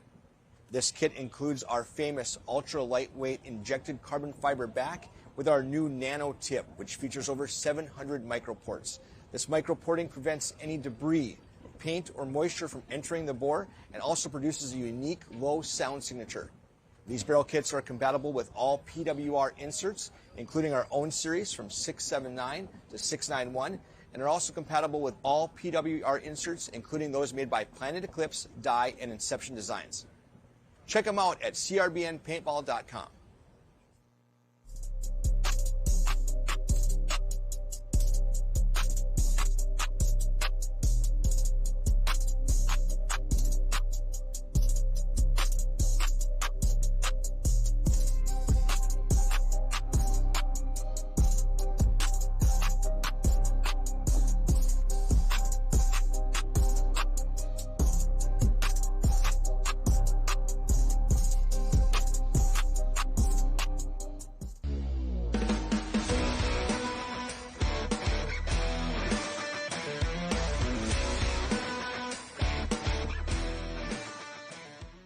Raise Paintball, we're a non-profit with a foundation on building a community to grow the game. Our mission is simple, making paintball affordable and accessible for everyone. We're located right here in Greenville, Michigan. Join affordable pro clinics. Raise Paintball, built to grow the game.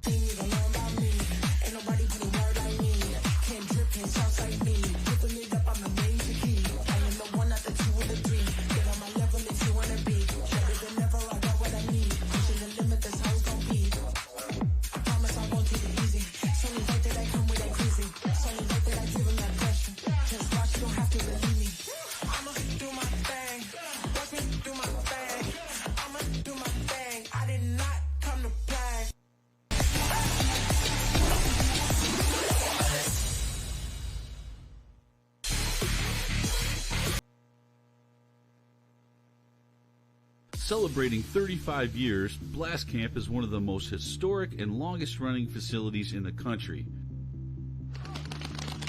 From low-impact paintball parties to the Mid-American X-Ball League, we can accommodate any play style. Our world-class facility has many amenities you don't often find at paintball facilities. So come experience history. It's not just paintball, it's Blast Camp. Inside you somewhere lies a Hydra. An immortal, multi-headed monster born for the battle.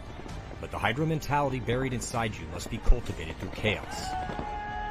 Rather than just surviving or remaining unchanged, the Hydra mentality allows an entity to improve, to thrive, to multiply its strength when exposed to stress and uncertainty, to strengthen with every challenge the world throws your way. Every time the Hydra gets its head cut off, experiences a loss or a failure, it becomes stronger by growing two heads in its place. The Hydra must seek war and discomfort in order to become the best version of itself. Be like a Hydra. Seek out difficult challenges, power through every hardship, and understand this stress test is a blessing which makes you stronger. This is the Hydra way. You're practicing, but are you actually improving? My name's Greg. With over 20 plus years of experience in paintball, as well as playing professionally for 5 years, I built this program to help you get off the sidelines and get into the winner's circle. This is hands-on, detail-focused training. I'm going to help you focus on those little details that put you ahead. If you're serious about improving your game, this is your direct path. Visit howtoplaypaintball.com, stop just watching, start winning.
Hey, it's BRNT with CRBN, and I have our new IC PWR Nano barrel system here.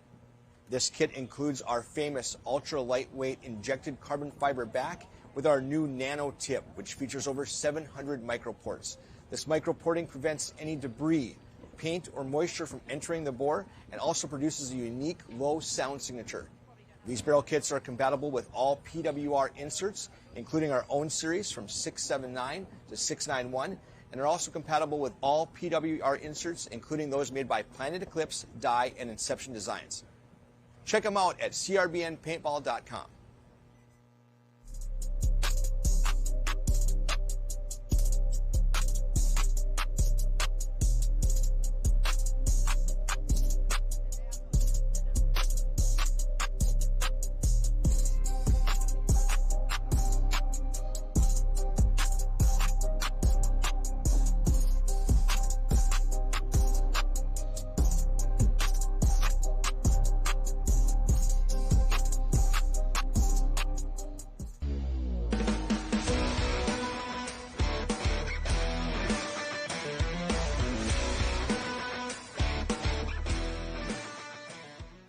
Raise Paintball, we're a non-profit with a foundation on building a community to grow the game. Our mission is simple, making paintball affordable and accessible for everyone. We're located right here in Greenville, Michigan. Join affordable pro clinics. Raise Paintball, built to grow the game.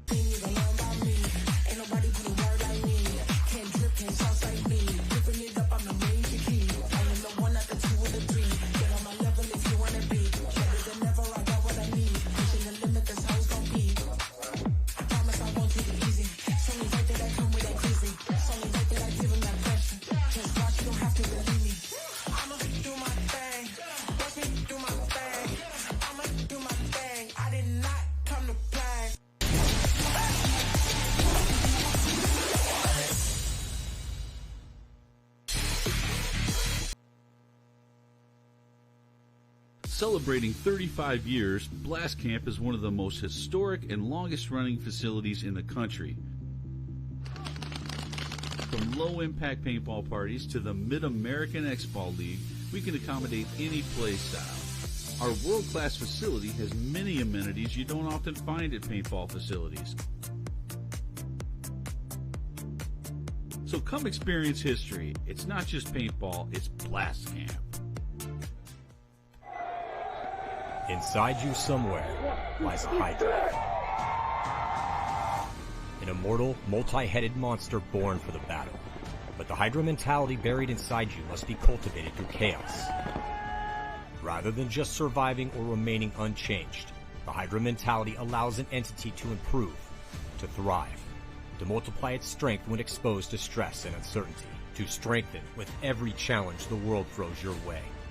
Every time the Hydra gets its head cut off, experiences a loss or a failure, it becomes stronger by growing two heads in its place. The Hydra must seek war and discomfort in order to become the best version of itself. Be like a Hydra. Seek out difficult challenges, power through every hardship, and understand this stress test is a blessing which makes you stronger. This is the Hydra way. You're practicing, but are you actually improving? My name's Greg.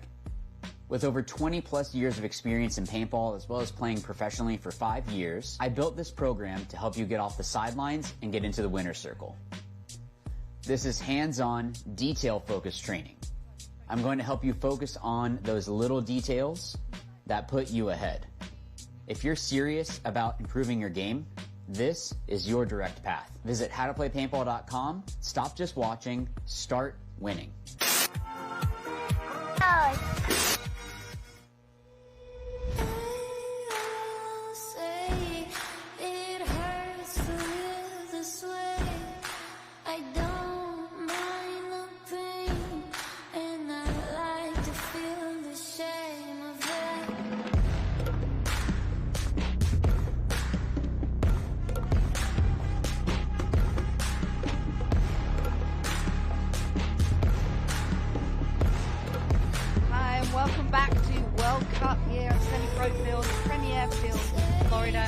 I'm Shelley Farmer. We're covering the Premier Field today for your semi-pro entertainment. My guest is Dan Sensi. Hello, Dan. Hi, everyone out there in the internet world. Hey.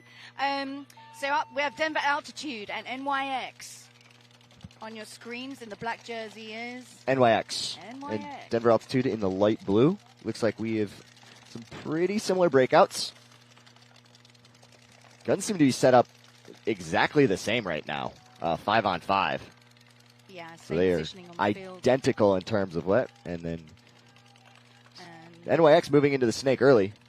And also pushing Dorito's side. And it looks like Denver maybe lost a player on the Dorito side. No, he's still in there. He sneaked in. It's nice and low.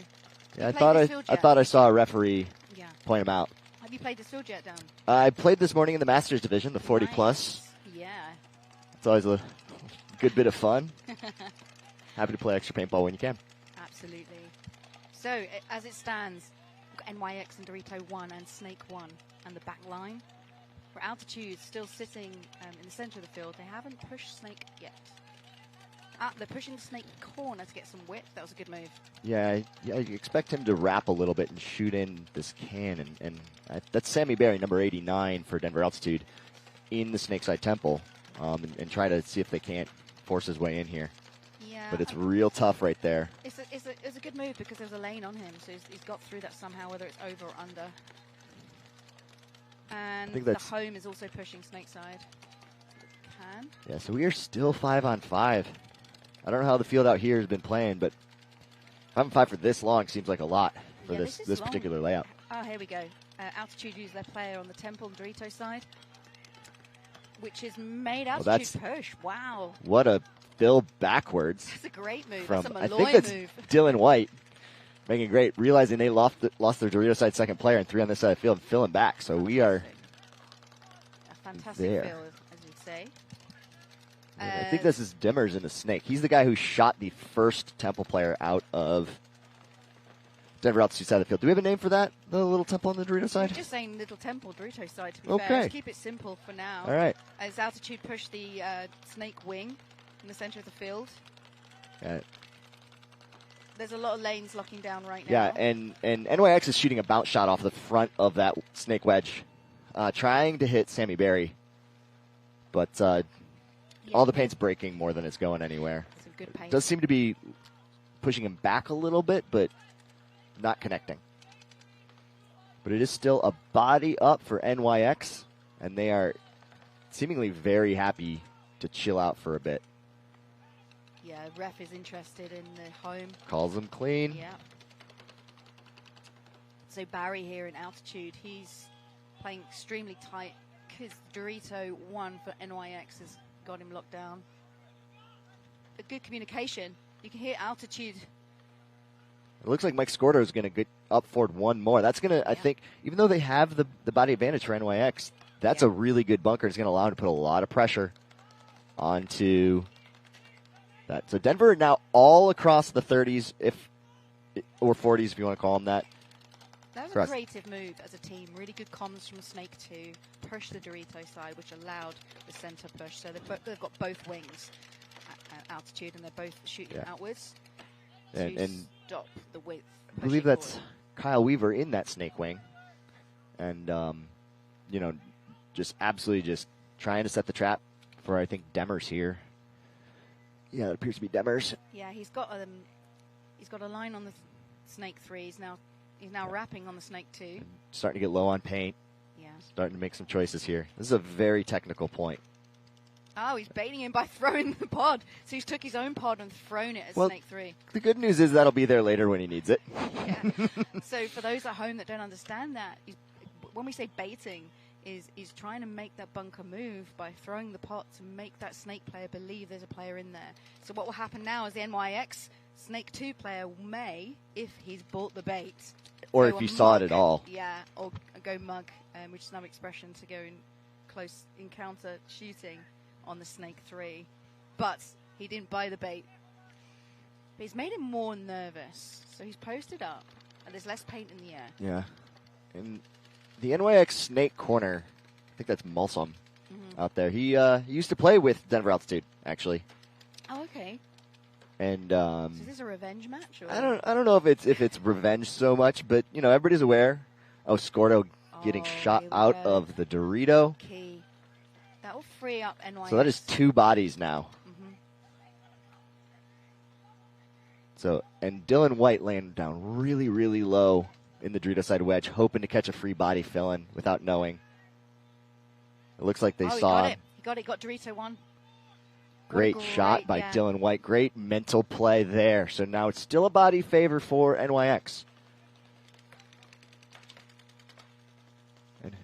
They've all shot at the same time. When you hear that, you think, oh, there's going to be movement, and there is. Dylan White. Well, they're shooting a bounce shot off of that tower into that wedge. Right. Which and tower? you can't. There's a couple really good bounce shots into those wedges, and you don't want to be there when they start flying in.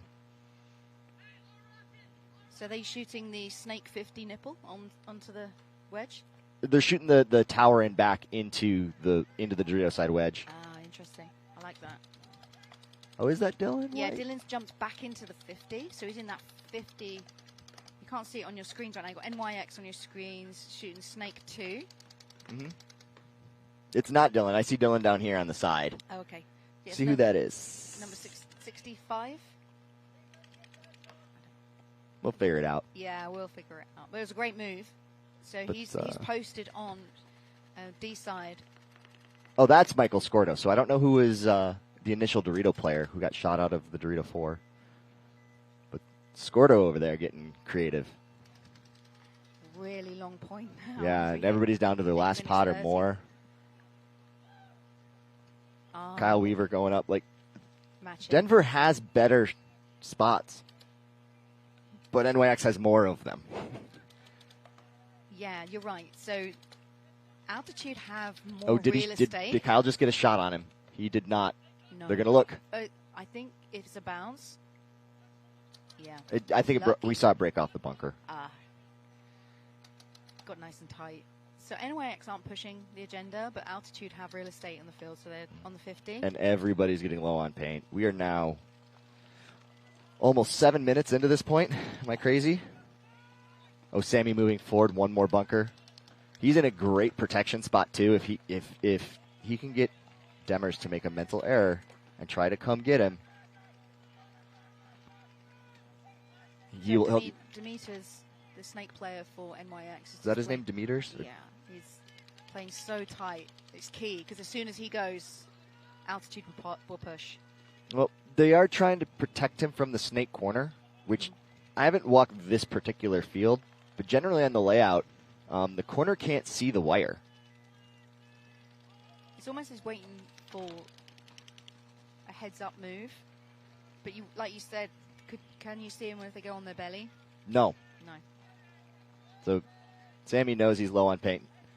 He's starting to look for it. It's not a nice. I don't see any pods on Scordo's back, and I think Weaver may have loaded his last pod. So right now NYX is locked up pretty good. 6:40 left on the clock on a 15-minute match. Man, this is a technical point. Here we go. Some more real estate taken here from Altitude as Barry takes the snake 50. Oh, he picked up the pod he threw earlier. So that's the home putting some pressure on him. It's really spooked him because he's not quite sure where the balls are coming. But like you said, they're using the gaps to create bounce shots. Yeah, and there's a lot of them out here. So Barry's now posted on the brick on Dorito's side back. Here comes the move. Did they get a penalty? They are calling it an exchange, so it is now a 2-on-3 with Scordo and Kyle Weaver in the center of the field. NYX is... Oh, wow. They both moved in symmetry as they pushed onto the wings. So... Oh, and Kyle Weaver's getting a shot on Mulsum. Now it is a 2-on-2, and they have the wide spots. So Kyle Weaver getting those 2 kills there, which are crucial, as they're all down to possibly one loader in limited paint. So NYX have the home. Oh, another kill there for Altitude. So the home now. Oh, what a point from Denver Altitude. What point? They were down bodies almost the entire time, hit a couple clutch shots, and found a way to win. Excellent. And the And coach that was, then throws the towel for NYX to save and I didn't see time. the clock, but I got to imagine there's like 5 minutes and 30 seconds left. There's not another point like that out there. No. So I think I will predict the next point's going to be very quick from either team. Well, I mean, if I'm NYX, I'm considering sending at this point to tie the match, and then we go technical again. Yeah. So we've got Pitt's Mastodon on the right, and they've got like the yellow jerseys. Yeah, they're in the old JT bubble jerseys. I love They're that. pretty cool. Shut Up, We're Trying on the left. They're a paintball fit team out of Metro DFW. Nice. Ooh, You can always a lot tell of who's playing paint the on their home. back. Yeah. There is a lot of paint on all of their backs. So at least 12 pods each, those 2 home players. 3 home players, at least 12 pods, and the loader. Unlimited paint this. Well, maybe they just watched the last point and said, let's take a couple extra. Here we go. Split screen. Double the home for both teams. And I'm seeing 5 on 5. Yeah, no losses off the break. And Pittsburgh with a slightly wider break on the snake side, getting into the snake early. And he's going to look cross-field right now. And Shut Up, We're Trying. Oh, and he goes right underneath the lane, and a minor penalty. There we go. So they did lose Joe Biondo on the break there, and taking a minor penalty on his pack. That's unfortunate. And Pitt's Mastodon pushed to the snake corner to try and balance that out, but losing Yeah, those 2 a little bit of bodies. damage control, but I don't believe Shut Up, We're Trying has lost a body yet. So it's 5 on 3 now.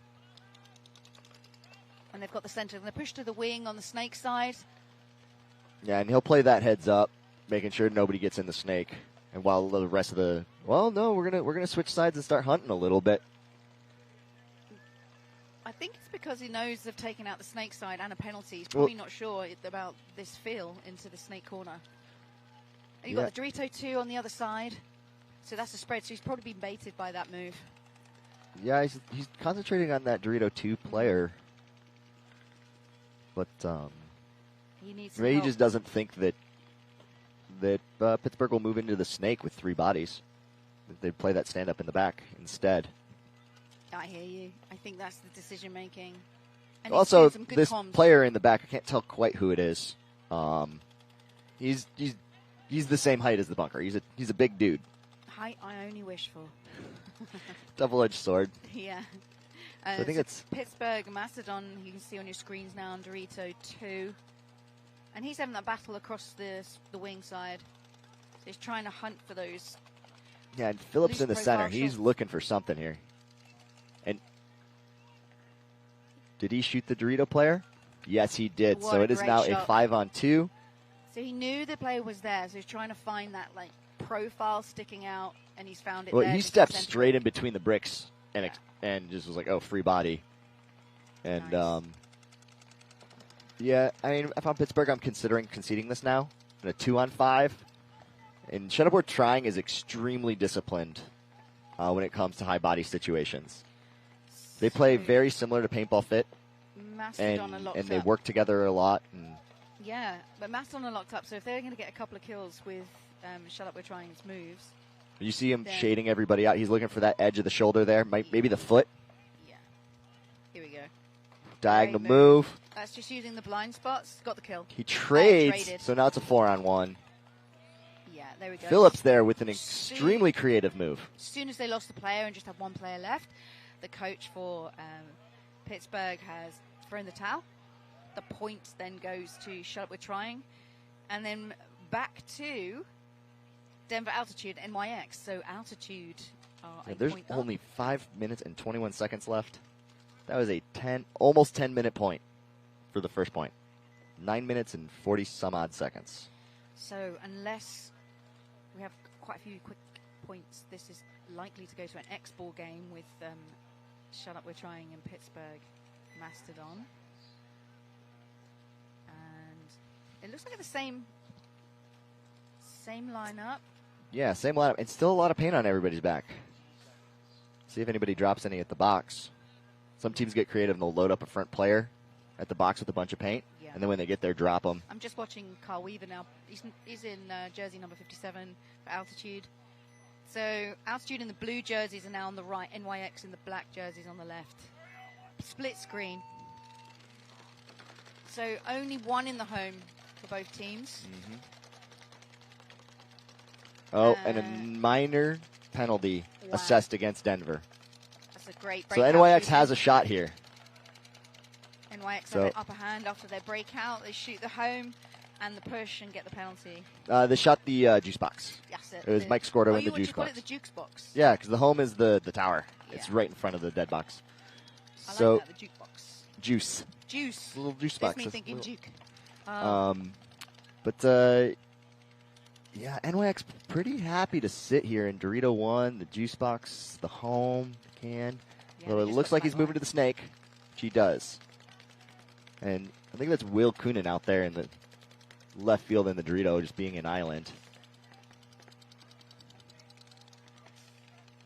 So you played with these against these players with Miami Effect, that's right? Yes. I started the year with Miami Effect, trying to recover from an ACL tear.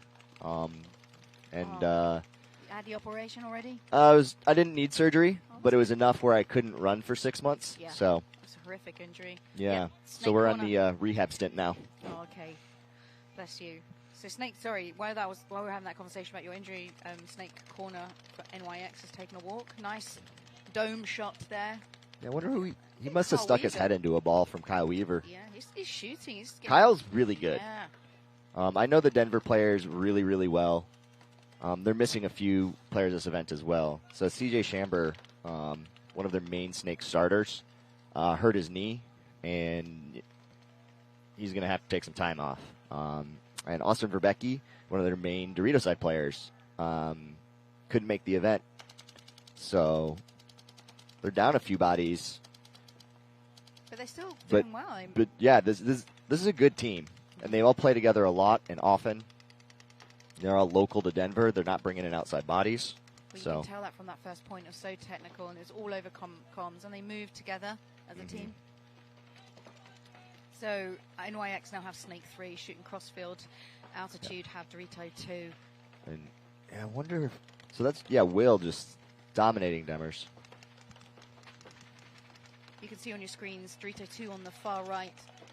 It's crossing up there with the Snake player in Snake 3 for NYX. Yeah, we're down to 2.5 minutes now.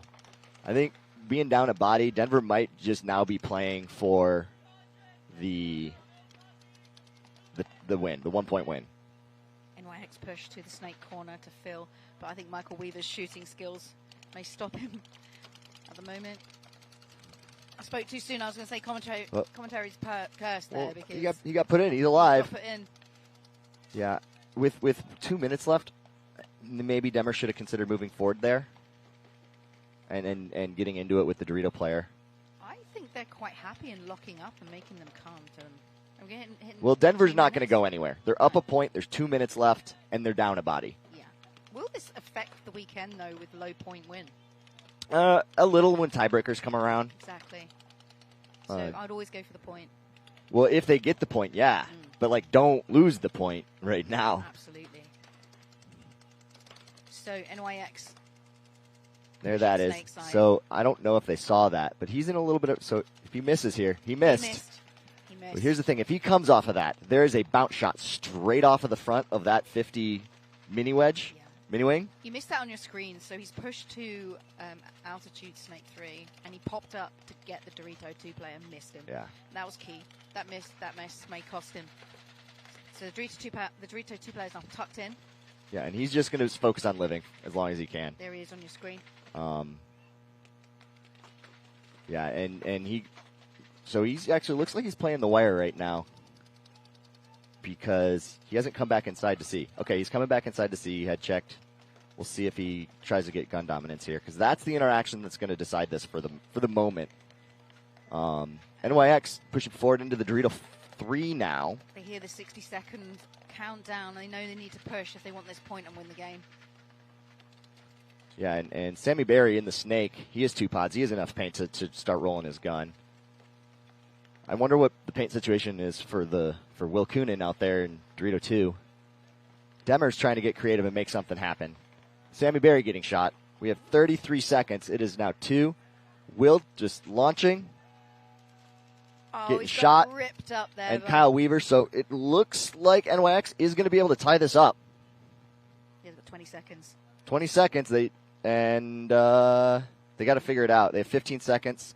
They're just going to go for it. I mean, at some point, they're just going to take it. Yeah. Here we go. So 11 seconds, 10 seconds left. We're going to go to overtime with this. So this is going to overtime, 5 minutes.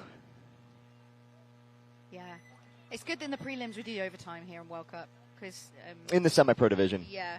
It's in the divisionals below, it's just they take the draws. And that's just to speed things up. But both WNXL and the semi-pro, in the prelims, we have overtime points when it's a draw at the end of the 15 minutes. Yeah, that was a move made at the beginning of last year, I believe, maybe 2 years ago, so that the semi-pro teams have the same rule book as both the men's and women's pro. If the whole idea is to prepare teams and see who can play pro, then you should be using as close to the same rule set as possible. I agree. So we are back up. Shut up, we're trying. And they're in the green jerseys. They're going to be on your right. You can see them on the screens right now. The breakout. Oh, hi. Everyone back home. A little shot on us too. Dan Sensi, Shelly Farmer, how we doing? We're having fun here, World Cup. So we go back to the field of play. On your screen here is, shut up, we're trying. Split screen. Double home again. Similar breakouts, but they pull up short on the snake side for Pittsburgh. Likely because he got shot on the break and took that minor first point. I think it's Brandon Allison for Shut Up We're Trying, moving straight into the snake 2. And it's popped up straight away, but the ref's not happy. Well, he's shooting a bounce shot off the front of the Dorito side temple and trying to get it to cut back into the Dorito 2 for... You won't be able to see that on your screens, but what you can see, the player's going to move out of the way. He felt it. He felt the fidget. And Shut Up, we're trying now, pushing Snake. Now, the reason why he ducked down low and then crawled onto his belly is this field isn't completely flat. There's a little ditch here. So before you go into Snake, there's a little bump. And if you're a tall man or a big player, you need to get low. Yes, absolutely. I haven't seen many teams play the Snake side center can. Yeah. But WNXL did a lot this morning. At the previous game, Mastodon did. It was the player now that's playing Snake Corner who went up to the can. But they're obviously playing different set play. Yeah, they're approaching this field a little differently. Yeah. Both teams doubling up the home off the break. And the reason why I mention it is they're basically using a slingshot move. The Mastodon moved out of the home. Shut Up, we're trying staying in the home. And that's all about just trying to get those extra kills off the break. But if both teams aren't pushing Snake or Dorito, here we go. Mastodon now pushing into the Snake, crawling all the way up into Snake 2. Pops up onto Dorito 1. Did we maybe miss a player for Shut Up or Trying die? I think we did. Oh, here we go. Snake corner player is just taking a walk. But we are missing a player on the field. Yeah, well, so I think I saw... is he in Dorito No. 2? So there's a player in the Snake, and I just saw the Shut Up or Trying player fill the Snake, but there's only one player in there now. We must have missed the back center off the break or something like that. No, I think he got... Yeah. There's a referee right in front of us, and I think he went to the Snake 3 and got shot and kind of snuck out without us seeing. Right. So right underneath us we have the head ref, also in a tower, so we're just blocked from Snake 3. But Mastodon now pushed the wing on Snake side, and they also have Snake 2. Shall we're trying matching that with the Temple Snake side instead. Under 10 minutes left to play for this matchup. And shall we try and pushing Dorito? Yeah, that's Connor Carter trying to shoot out the juice box right now. Just staying on that. The juice box now. So the juice box for shutout we're trying is getting real small because Connor Carter is putting just a lot of pressure at his backside. Oh, great kill there. Shut Up, we're trying. Hey, Shut Up, we're trying is in the green. Shut Up and Trying just got shot. So I believe it is a 2-on-3 or 4. 1, 2, 3. I have 3 bodies for shut up. We're trying. Oh, and he's going to get hit and get a minor penalty. Oh, but also, okay, we're going to see the bodies assessed. So there are no more bodies for shut up. We're trying, and it appears there's 1 body. Is it a 1-1? And they are going to trade. They are going to trade. I think it's John DeBaldo over there as the last player alive. I'm just scanning the field. I just looked at the ref. That's the ref does this with his hands, which is shaking like jazz hands. That means there's no more players left on the field. So yeah, I had the count at 0 bodies. Yeah. Even us up in the tower, and we got a view, lost the count there because if well, the first body we missed in the snake. And then penalties are assessed, and you're like, what's going to happen? Shut up. We're trying similar setup. They're playing very similar paintball on the break. Here comes Altitude in the blue. So we're going to play an 8-second point. Oh, nope, we are going straight to overtime. Okay, awesome. And then go from there. I think it's the same lineup. They've not changed the lineup. I think I see, 18, Dylan White is out there, who I don't believe was out the last 2 points. I see Will Coonan, Mike Scordo, Dylan White, Kyle Weaver, and Sammy Berry. Hey, so we're all cheering because the ref's yellow penalty flag was stuck on the cable. And Sammy shot it down. Sammy shot it and down. Over here I see AJ Malsom, Demers. Can't quite tell. So this match is brought to you from Paintball for Purpose. They're sponsoring this matchup. So Paintball for Purpose have a silent auction today at 5 p.m. If you're here at World Cup, please make your way to the booth. It's just on the left as you come through the main entry area. There's some great goodies in there. Look, quite a few signed items from Dynasty, Ollie Lang, Chris Lasoya, some real old school treasures. There's some cool stuff over there. So, yes, if you're interested in that and you're at World Cup, head over to the Paintball for Purpose stand at 5 p.m. Here we go. Split screen. Denver Altitude on your left. It's 1-1. Overtime point here. Who's going to take it, Dan?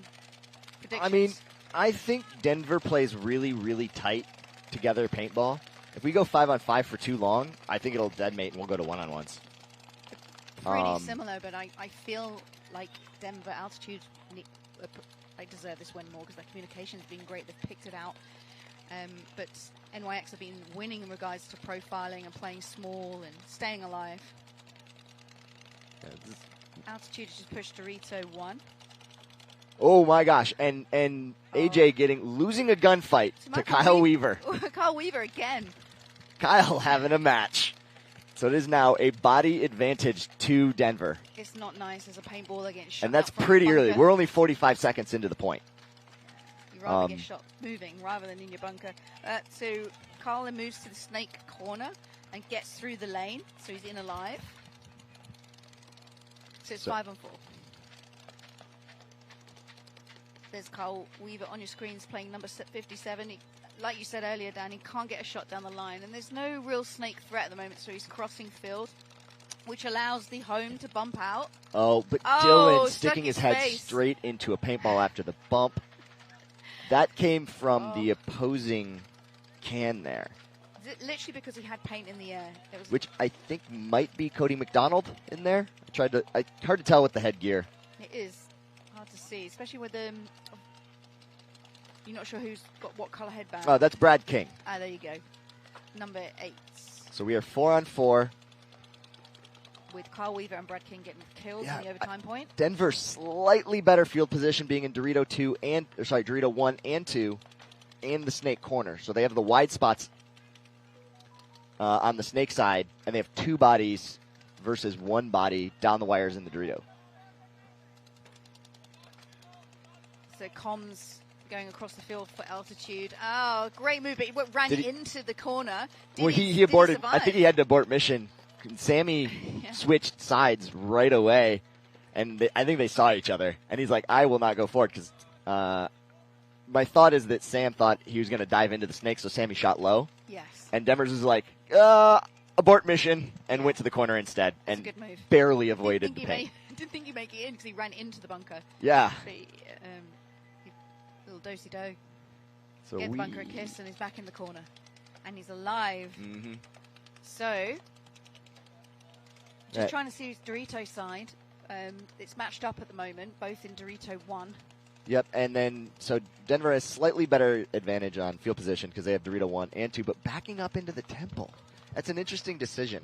Yeah, because you want to keep the width from Dorito Well, side. they have it still, but if they allow the snake to move in, there's a really good shot into that. There you go. So he's starting to get creative here. There's 2 minutes left. That's Mike Scordo. He was creative in the previous point and got that kill on Dorito. He knows where to get these kills now. He's got 4 pods. He has plenty of paint. I feel like if Sammy decides to get in the snake here. If we can get the cameras on the center 50, that's where altitude just pushed. You can just see there on the left, top left. Yeah. So he's trying to get the Dorito player. If you can get that, you can push Dorito side. Yeah, so the only person locking him down at the moment is the snake corner. So NYX are now pushed, thinking the threat on the Dorito side's gone, but he's baiting him.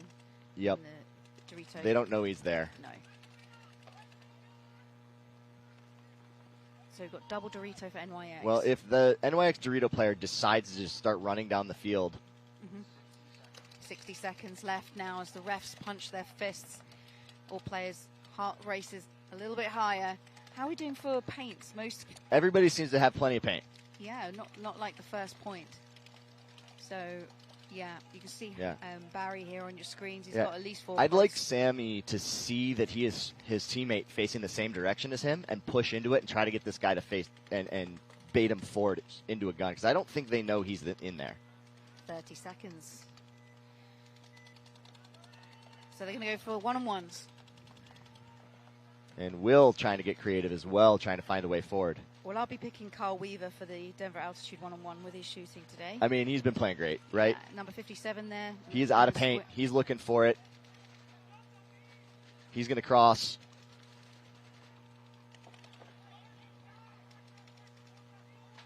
Just missed and that he's going to shot. get. He's probably going to shot right now. Yeah. He's trying to That's make something fine. happen. There's 1 second left. So he needs to get cleaned up. He just took a squeegeed the bunker with the side of his body. Gosh, there's so much paint on him. So it's just all bunker rub that from that 50 wing. Well, until he got shot by the Dorito one. He did take a ball from there. But, you know, closing seconds, I like the aggression there. Yeah, so shut up, we're trying. Swapping ends. So we've got Slidewell, Sanders, Logan Dyer. So it seems to be the same 5. Phillips. Who is this? And Jose Vasquez. So I think Vasquez was playing Dorito side. He's got a lot of pods. Look at those. Well, that's up 1-0.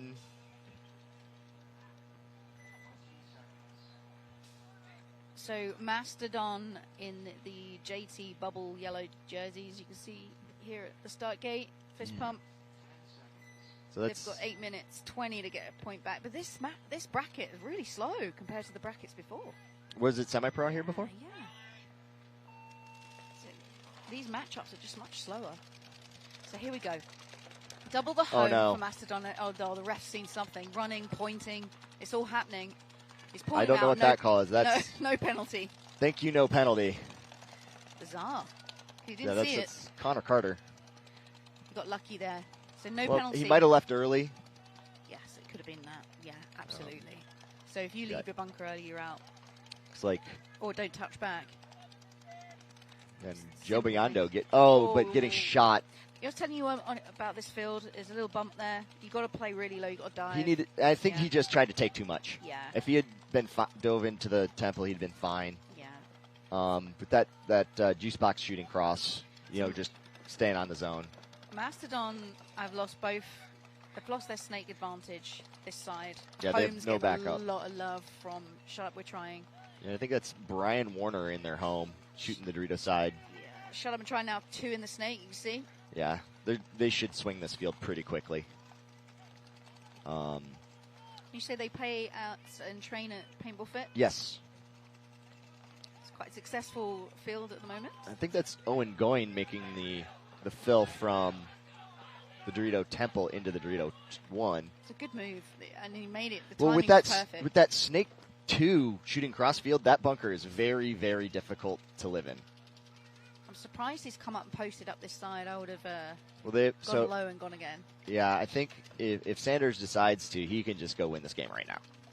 But maybe they're perfectly happy soaking up some time and shooting 4 or 5 pods and winning the point like they were.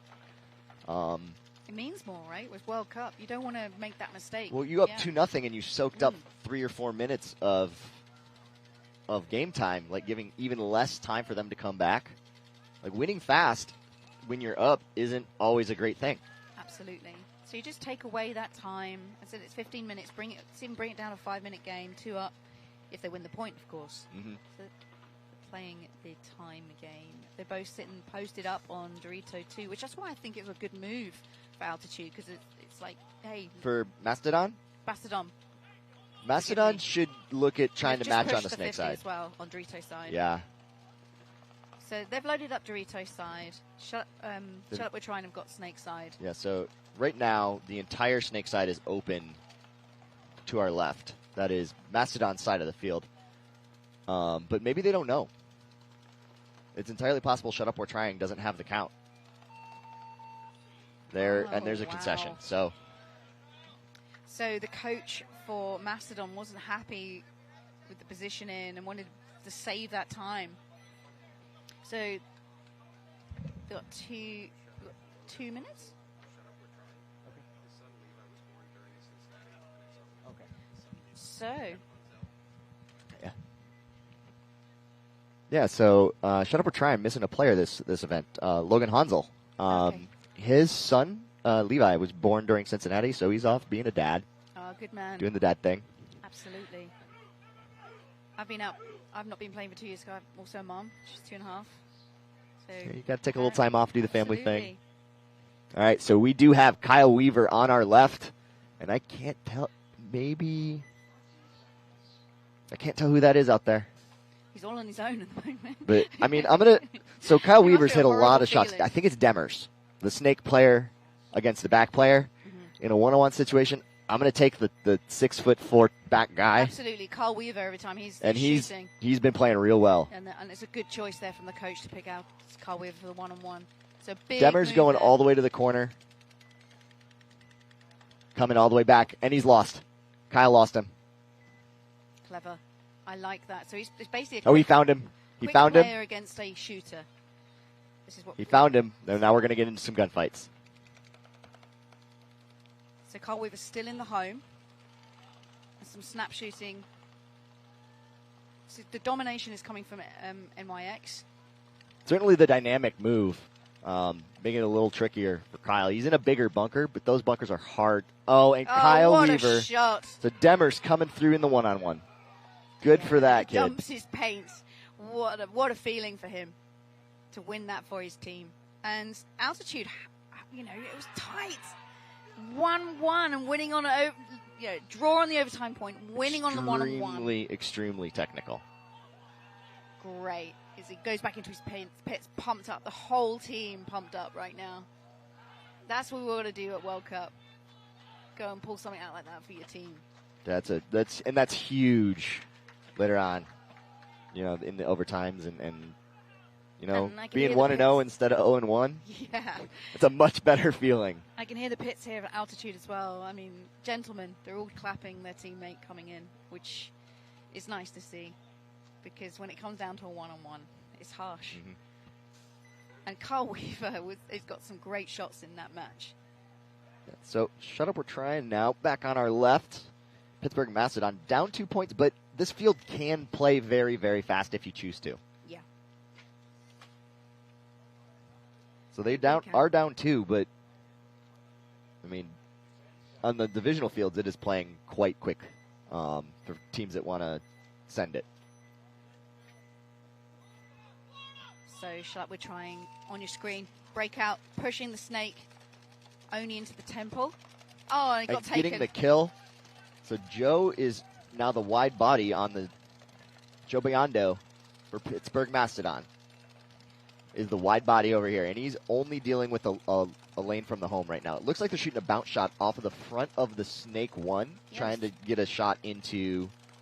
It's 3 guns on the Snake, and they've already got the kill, whereas Shut Up We're Trying has capitalized and pushed Dorito's side. So they're now in Dorito 2. I think that's...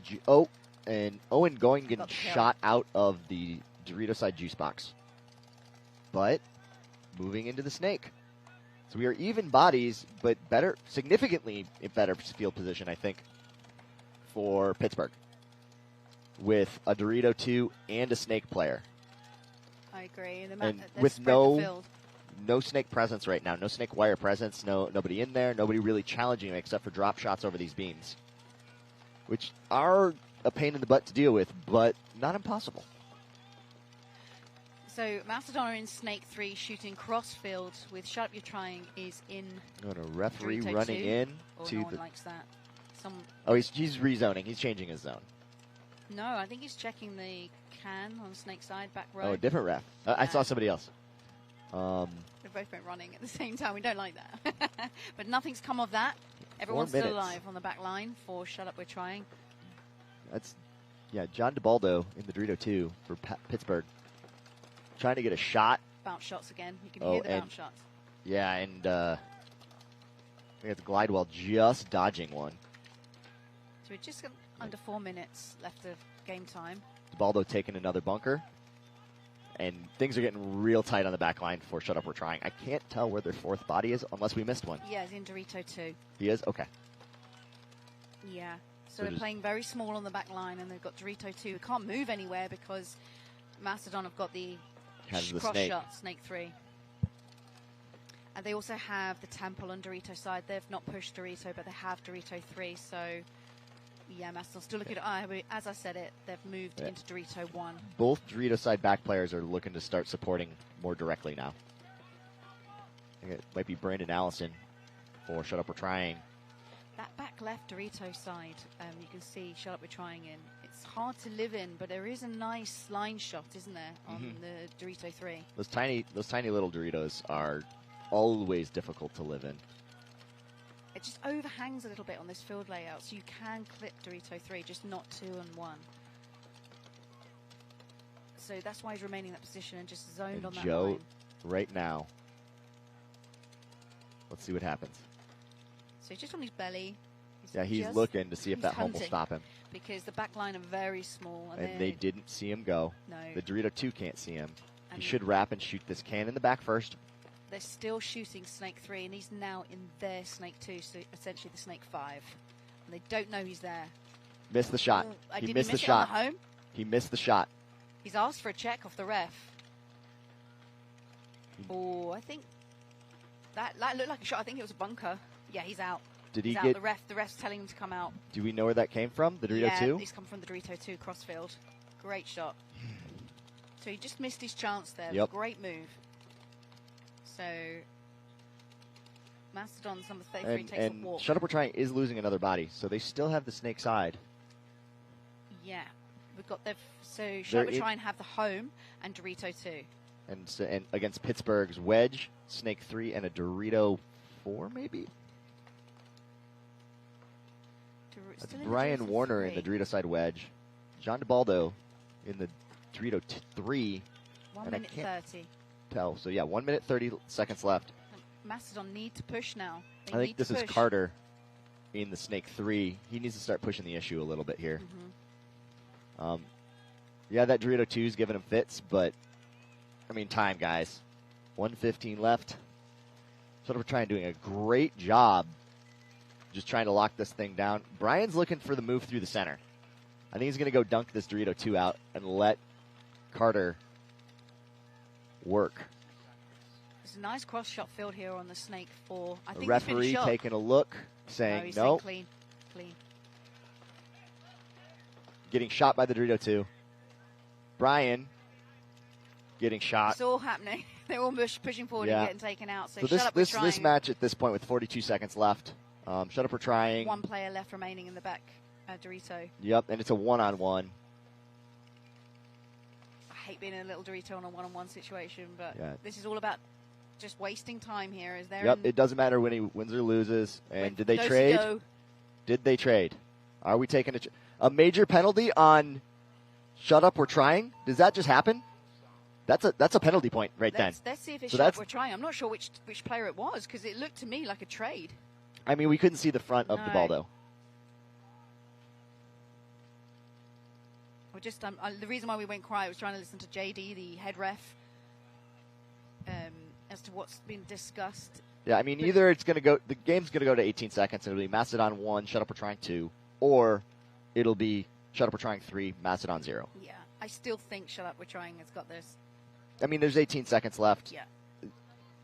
You can win quickly out here, but I don't know how often you can throw an 18-second point when you're expecting it. If the penalty is against Shut Up, We're Trying, there's a real chance that they start down with 3 bodies, which means 18 seconds is in play. Yeah, Shut Up, We're Trying are coming on with 3. They've just picked their 3 in the pits. That's it, 18 seconds, just lock up. Tough to do with 3 people if the other team has 2 free shooters. Just keep running. The flying V. What would you do, Dan? On this field, I would take up and overs to the other side of the field as fast as possible if I know they only have 3 shooters, while sending guys around the corners and just trying to draw the guns while your centers just push. So 3 in the middle, pushing through the center as fast as possible, and 2 just distractions on the outside. I like that plan. We're just going to put a schedule up for the rest of the day. So we've got your screens on the JD, the head ref, but this is what's been played already. So this morning, if you want to know the scores, the Sirens beat High Rollers and Vibe beat Immortal Angels. Femmes Fatale beat Baltimore Mavamores, and the Heroines beat Tiki Sahana. Okay, so Pittsburgh and Suricatos lost to Sirens, and Northern Lights lost to Immortal Angels. Sorry, Dan. No worries. I was trying to give us an update. So the point did go to Pittsburgh Macedon. Shut Up, We're Trying does look like they're starting with 3 players, and there's 18 seconds on the clock. So we should see some fireworks here. Or maybe not. Nope. So, we'll see if Shut Up, We're Trying gets 3 or 4. Because the referee was running around looking for 1 body. I saw a finger up. But also, I saw a red flag, and that was a one-on-one situation. So, see what the refs decided. So we've got 4 players currently for Macedon, but no one from Shut Up, We're Trying. Somebody took a timeout, so we don't know who they're sending out yet. Right. So we've still got 4 brackets left today here on the Premier Field of World Cup. So stay tuned in with some more guests coming up too. Both myself, Shelley, and Matt bringing you through the weekend as the World Cup story unfolds here on the Premier Field for Semi-Pro and the WNXL. So I was just overhearing the coach. He's running and gunning for the Chicago and Omaha. Now, we don't know what those bunkers are because each team have different codes for different bunkers on the field. But they're going to be running and gunning, put it this way. So. Glidewell, Vasquez, and Hilscher all coming out there. Hilscher's been playing the center really well for them. 18 seconds, you really don't have a whole lot of time to stop and check things out.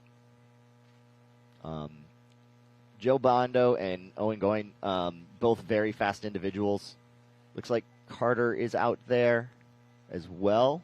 Oh, so maybe there's a major and a minor thrown because it's 4-on-3. It looks like, unless there's a body hiding out. Oh, okay, there we go. There's our 5th body. I don't think you could call a minor and a major on a trade like that at the end of a point. I mean, it'd be a strange decision, but yeah, anything can go in paintball sometimes. But yeah, it's a 5-on-3.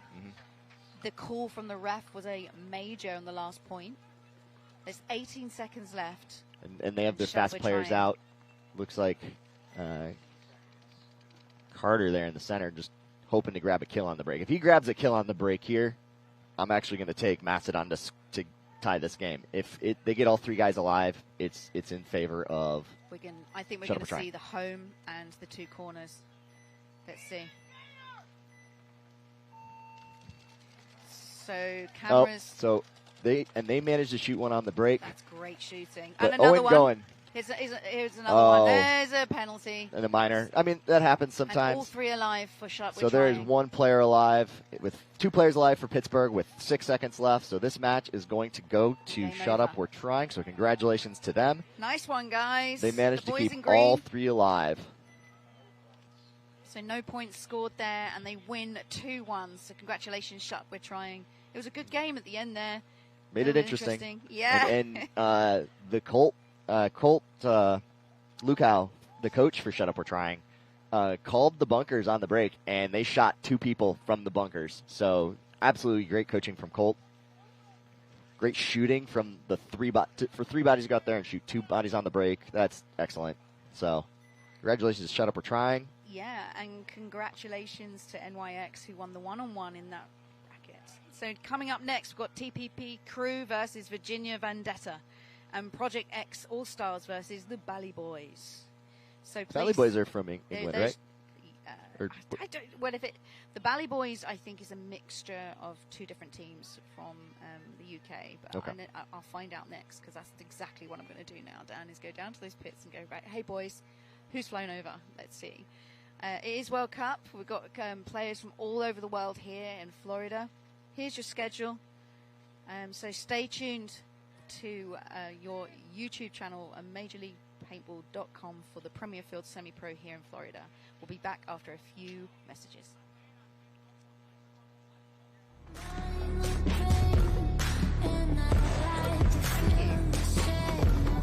you. That was good.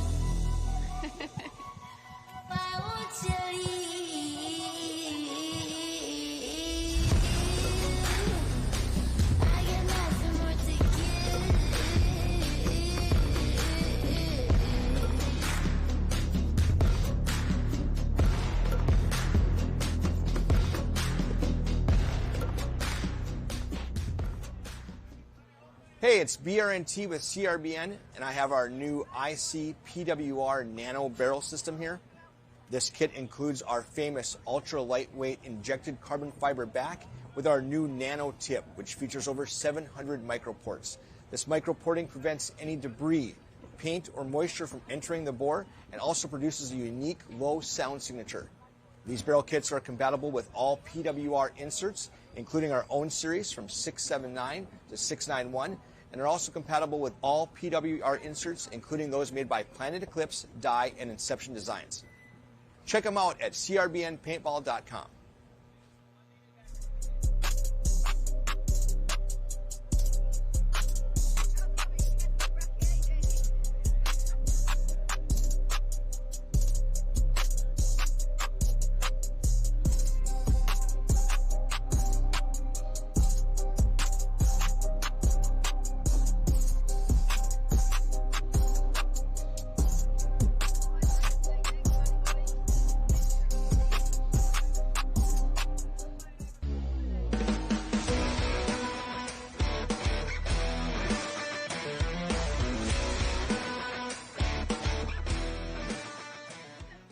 Raise Paintball, we're a non-profit with a foundation on building a community to grow the game.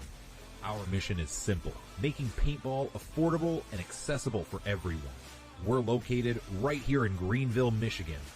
Join affordable pro clinics. Raise Paintball, built to grow the game.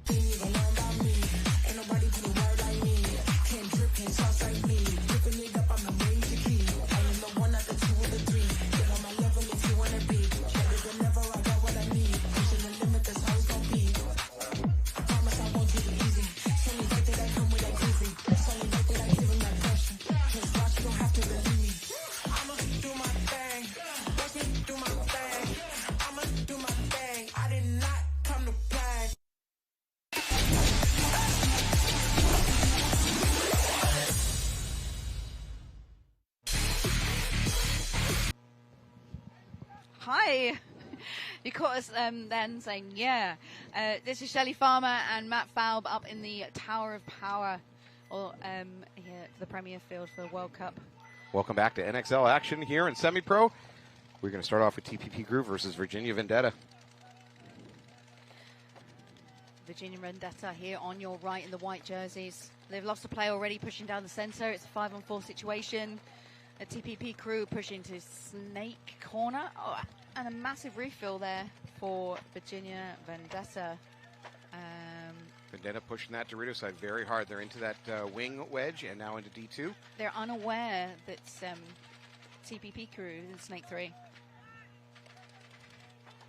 So they just got to get those comms across. Frankly, I think the Virginia Vendetta players are safer moving up into that 50 area from the snake. Whoa. The snake does not have a vision through. There's a miner thrown on crew. So that takes it down to 3 players remaining for crew. And both the Dorito players for Vendetta taking a walk. Huge. It's a great play here from the Dorito player on crew side. Is he sitting in Dorito 3? Seeing where the last bodies are for Vendetta. Vendetta has snake corner still alive. And they have this, they've got the snake wing as well. Okay.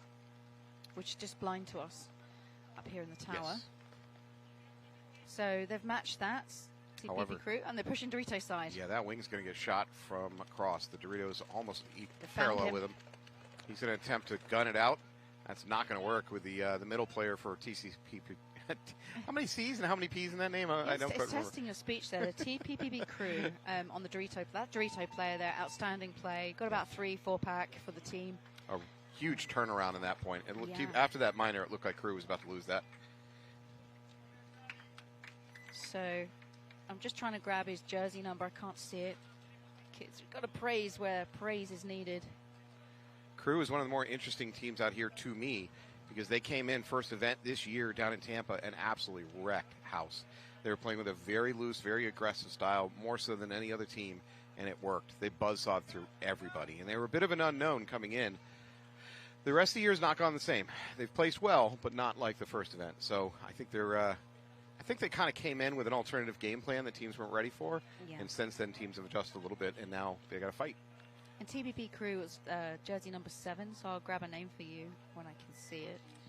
And here we are on your screens. In the pink is the Bally Boys. The Bally Boys come from the UK. They're a group of lads that play at CPPS. It's a mixture of London Attrition and Warped and Sabotage. And they all play at CPPS as their home field. That's them on the right in the pink, doubling the home. And they're up against Project X Allstars. Project X 5 alive. They're into the snake insert, looking to bounce into that snake. 5 alive. Both teams, if I'm not mistaken, still doubled up at home for both teams. Yeah, stalemate in the first 20 seconds of the game. 15 minutes to play, unlimited paint. Mercy rule 5 for semi-pro. Project X into snake 1 now. I don't expect them to stay there very long. They've got to kill. Bally Boys got to kill. It's a 1-for-1. It's a little penalty there. They got 2, so that's the home gone and the jukebox on Dorito side. They've filled the snake corner, and I don't think Bally Boys have picked that up.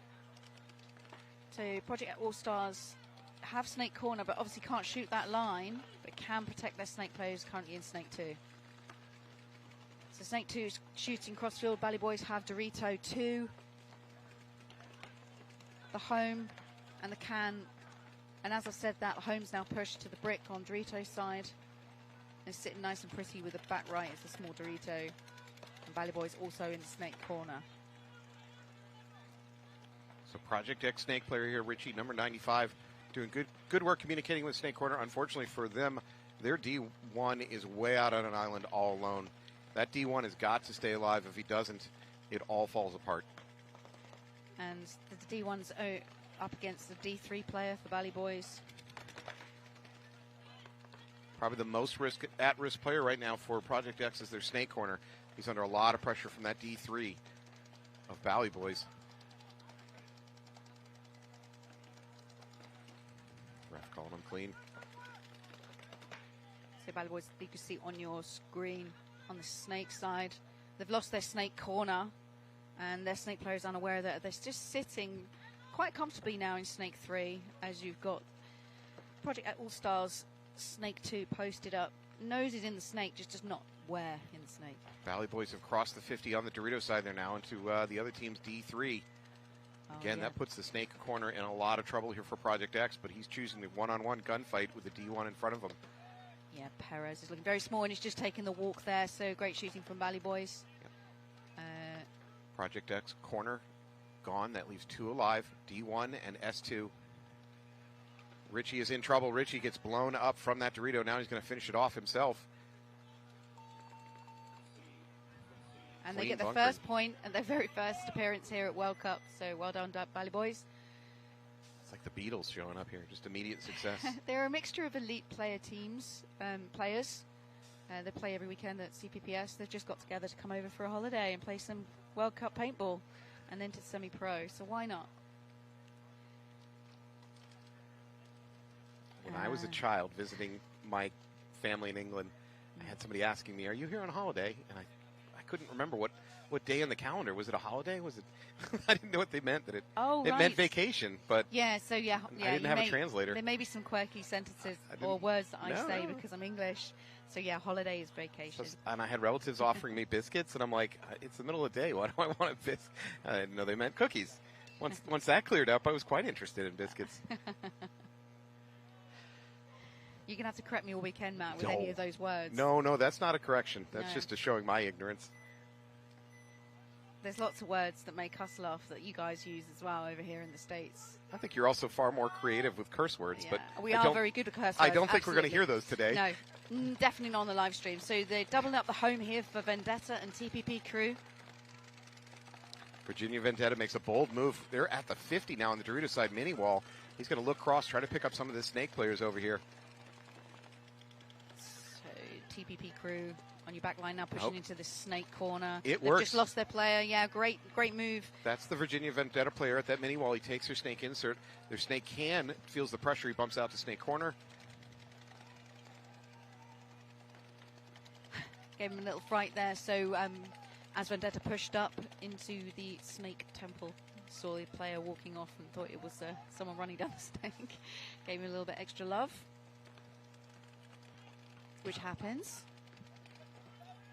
All right, still 5 alive for Virginia Vendetta. Vendetta player now crossing the 50 to their wedge. It's not going to work. He's going to get picked up, I believe, from the Snake corner. Number 97 taking a walk for Vendetta, so we're 4 on 4. Far more aggressive this bracket compared to the one before. Very slow games the one before. One of the points was 8 minutes long. Jeez. But this, we're just moving a lot quicker in this bracket. Lovely move there into Snake 2 for TPP crew. You see on your screens posted up down the line. It's all happening on the Snake side as Vendetta match that position. So a little bit of danger here for the Virginia Vendetta nice home. Shot from the Snake corner from TPP crew. Just took out the Snake player for Vendetta. Vendetta then tried to fill the can and he gets another kill. So the Snake corner player here for TPP crew pulling it out of the bag for his team. A D3 player for Vendetta tries to make a move across 50. Doesn't work. He gets picked up. That's the last Vendetta player. Number 17, Santiago for TPP crew. Some great shooting there from the back line. That, if he's clean, he hits the buzzer.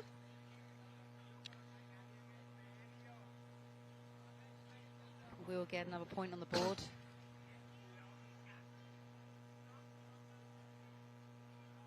It's difficult to read the jersey names because the font's quite small. So it is Santiago, number 17, but number 7 I still can't get for you. But both players just pulling out the bag for their teams.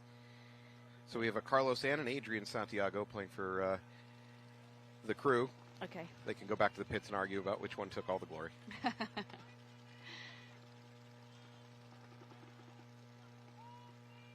So they're just wasting time. Yeah. They're literally just doing it just to eat away the time because they knew they're going to be 2 points up. The coach for Vendetta has just not picked that up, and that's the tactic that these players and teams can use. And so they just use the clock and punish their opposition by taking away that time that they may need later on in the match. So here's the Bally Boys again. By the way, TPP crew coming into this event 5th overall. They're at 313 points while the leader, BR Factory's at 388. It is not outside of the realm of belief that TPP crew could pull this off, but they really need some teams in front of them to stumble for them to seize the title for the year and bump up to pro. That's good to know. I like those stats. So who we got sitting at the top at the moment? BR Factory. BR Factory with a second, a first, and a second. That is a amazing amount of consistency on their part. They really just have to not make mistakes, and they'll have a pro spot by the time this weekend's over. If they make some mistakes, then you've got a number of teams nipping on their heels. LA Collision, Wildside Distortion, and New Jersey Jesters, of course, all trying to take the crown away from them and take the pro spot themselves. The Los Angeles Collision came first at the last event, so it can be anyone's hit. So after you break out, split screen. Home five for alive. Both teams there, all 5 alive. Yes, Matt. Looks like Bally Boys are straight into Snake 2, nice and comfortable shooting the line. So they have the better real estate, as D2 for Bally Boys is deemed clean by the ref. So again, still all 5 alive for both teams. There's Ricky here for Project X Allstars. All right, Bally Boy Snake player under a lot of pressure from that Snake side. He's going to choose to engage in a gunfight. He has another option of dropping or crawling up to his S3. He's going to get a check. Yeah, check's clean.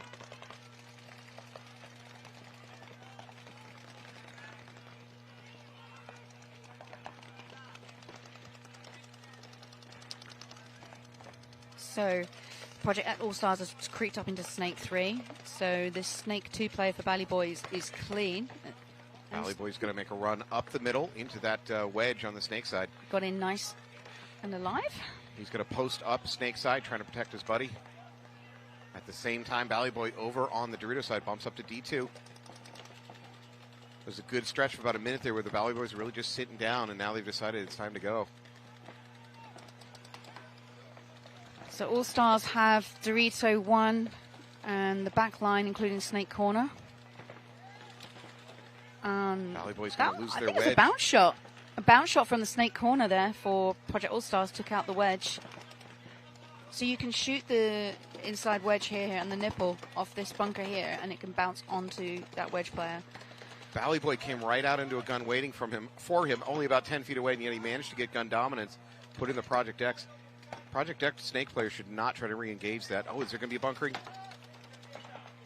He went for it, knowing that there was a Snake Corner. Nice and brave. It's going to be a minor on Project X. Well done. So Bally Boys forced the penalty there because he's played on to shoot for the trade.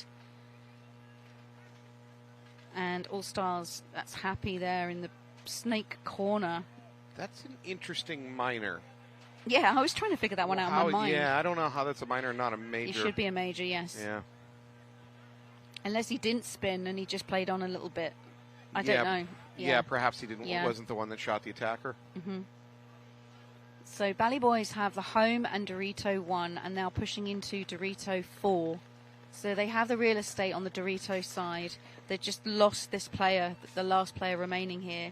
And they wouldn't have known about the penalty on that side of the field, so they just lost the kill count.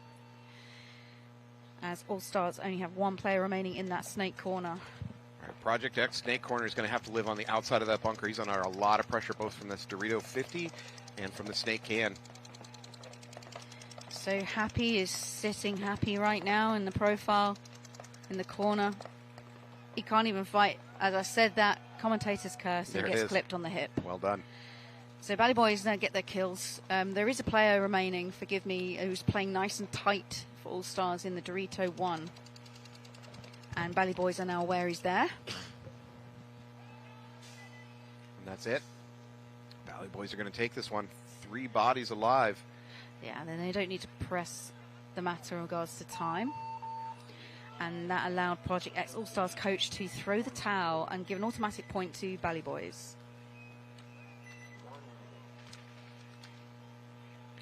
All right, Crew is going to be rolling back out. They're up by 2 points over Virginia Vendetta. 10.5 on the clock. TPP Crew out of Puerto Rico. They're just a little bit to the east of San Juan.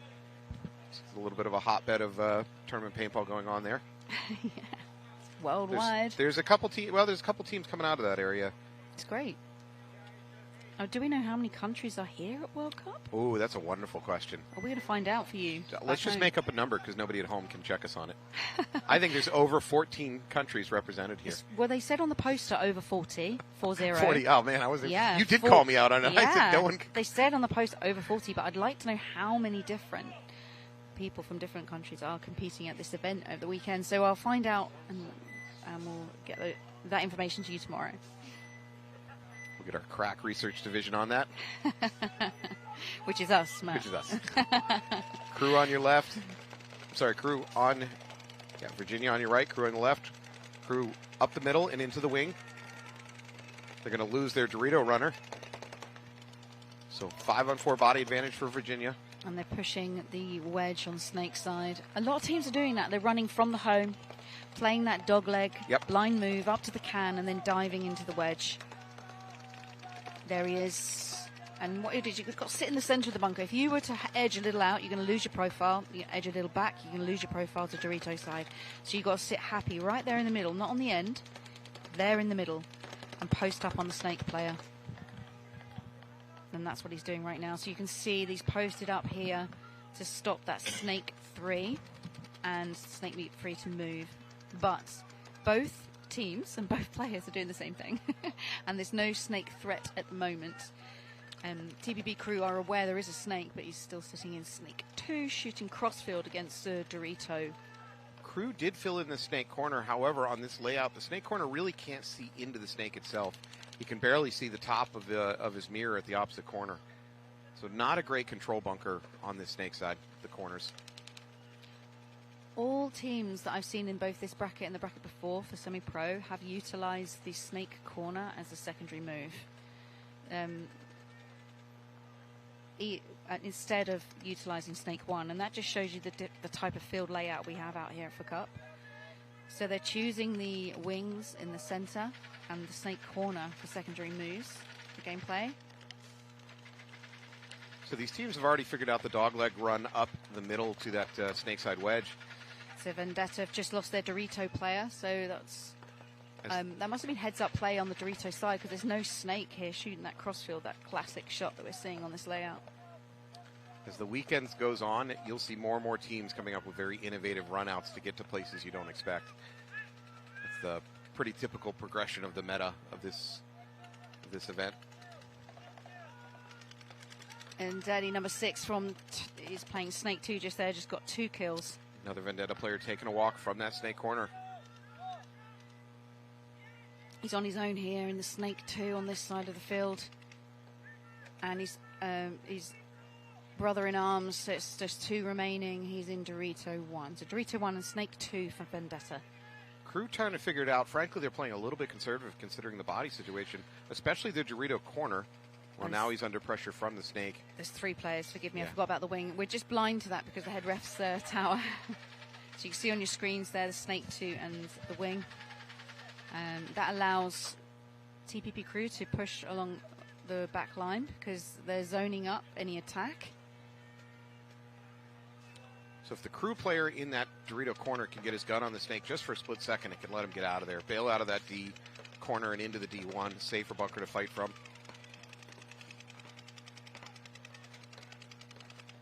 So on the Snake cam, we can see crew just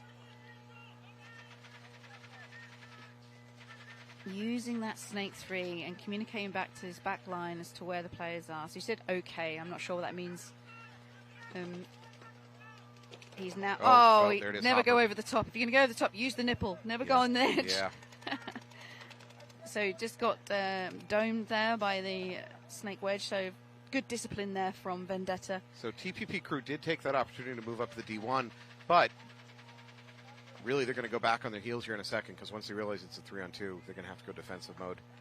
Crew is up by 2 points, so they don't mind killing the clock here if they can just slow it down. 6 minutes 30 left on the clock, and like you said, they're going to slow it down because they're in the driving seat. 2 points clear. We say they're slowing it down, but the crew's moving up that Dorito side now. D2. Sometimes you just can't help yourself. D3. They're not listening to us at all, are they, Shelley? But they're not getting any now they're problems. The 50. They're getting problems now from the Snake player. Now, if this Vendetta player shoots that player out, he's going to have a blinder of a point. TPP crew doesn't care about the clock. Blind is another English term, by the way. Peaky blinders. It's just a good term. So and another player coming out for TPP Crew from the Snake corner. Last crew player over there on the Dorito side.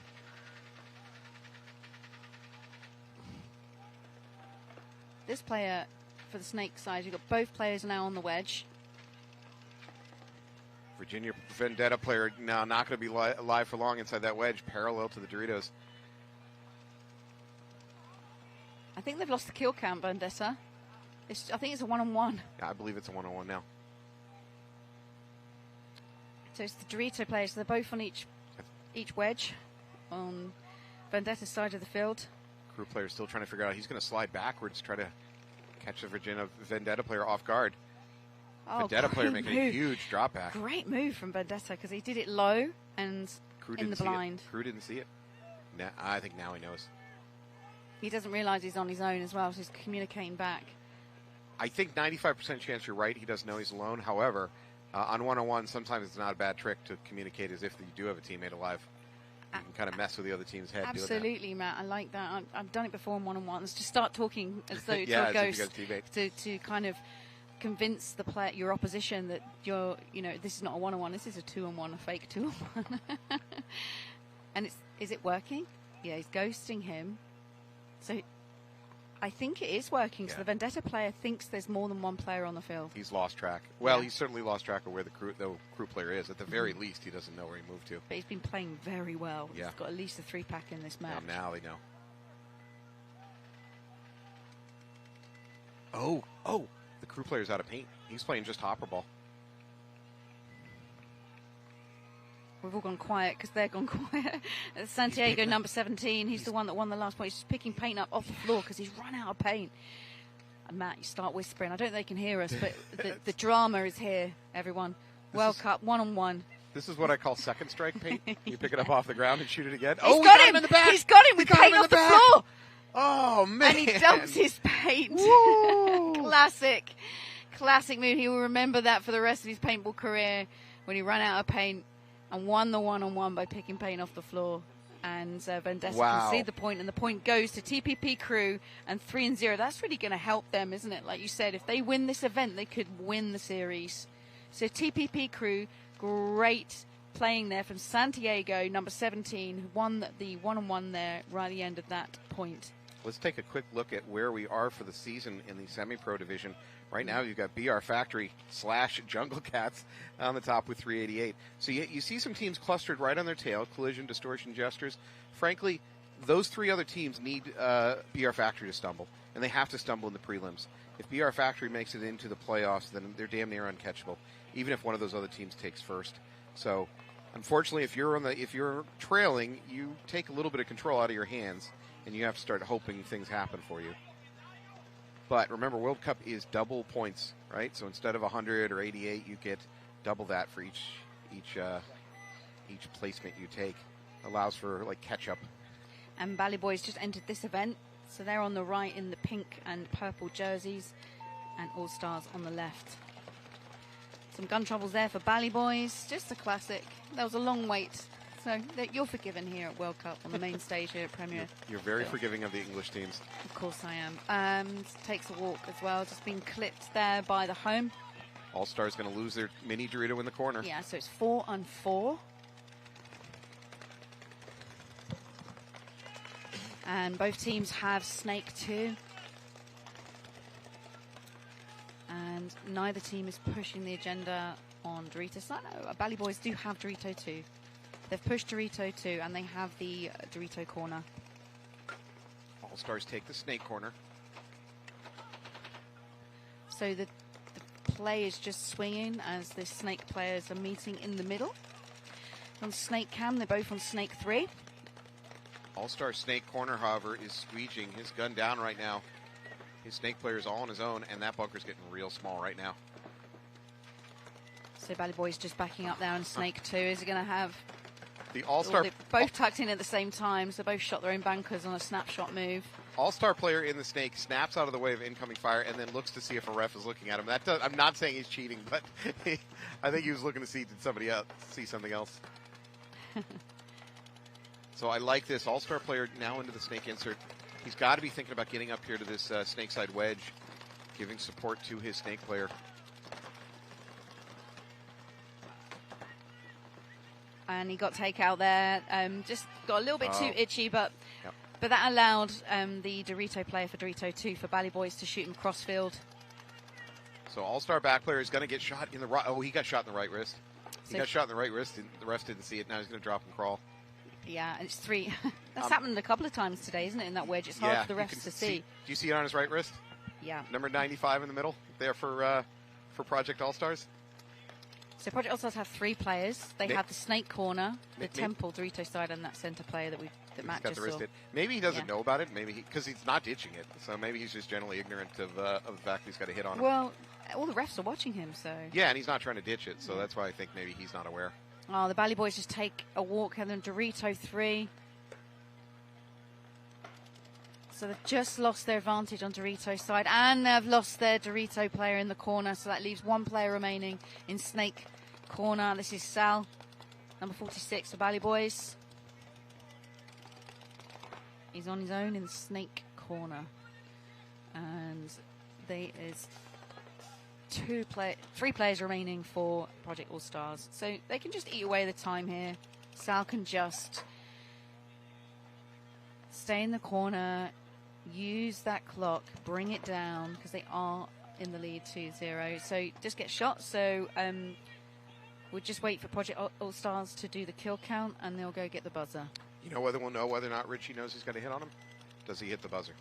If he hits the buzzer right now, he's going to get a major. Mm-hmm. And like you said, if he hits the buzzer, he really has no idea he's been shot. That's what it's, yeah. Let's see. Does he motion a teammate over? He does know he's shot because he's just looked at his wrist. Did he? Yeah. Yeah, and he's motioning a teammate over. Yeah, So he knew. Yeah, okay. he knew. Yeah, it's the refs missed it. This is paintball. It happens. Yeah, sometimes you get lucky. So well done, Project X. Sometimes you make your own luck. he knew he had a shot on his wrist. Yeah. And the points approved there for the Project X, all sides, and Bally Boys still in the lead 2-1. As we're back to TPP Crew and Virginia Vendetta. So Vendetta need a point on the board, but obviously TPP Crew are looking good in this series.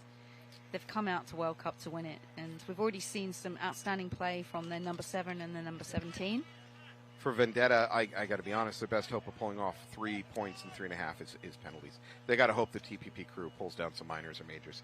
It's going to be real tough sledding to try to get 3 points in 3 minutes against a team as good as TPP Crew.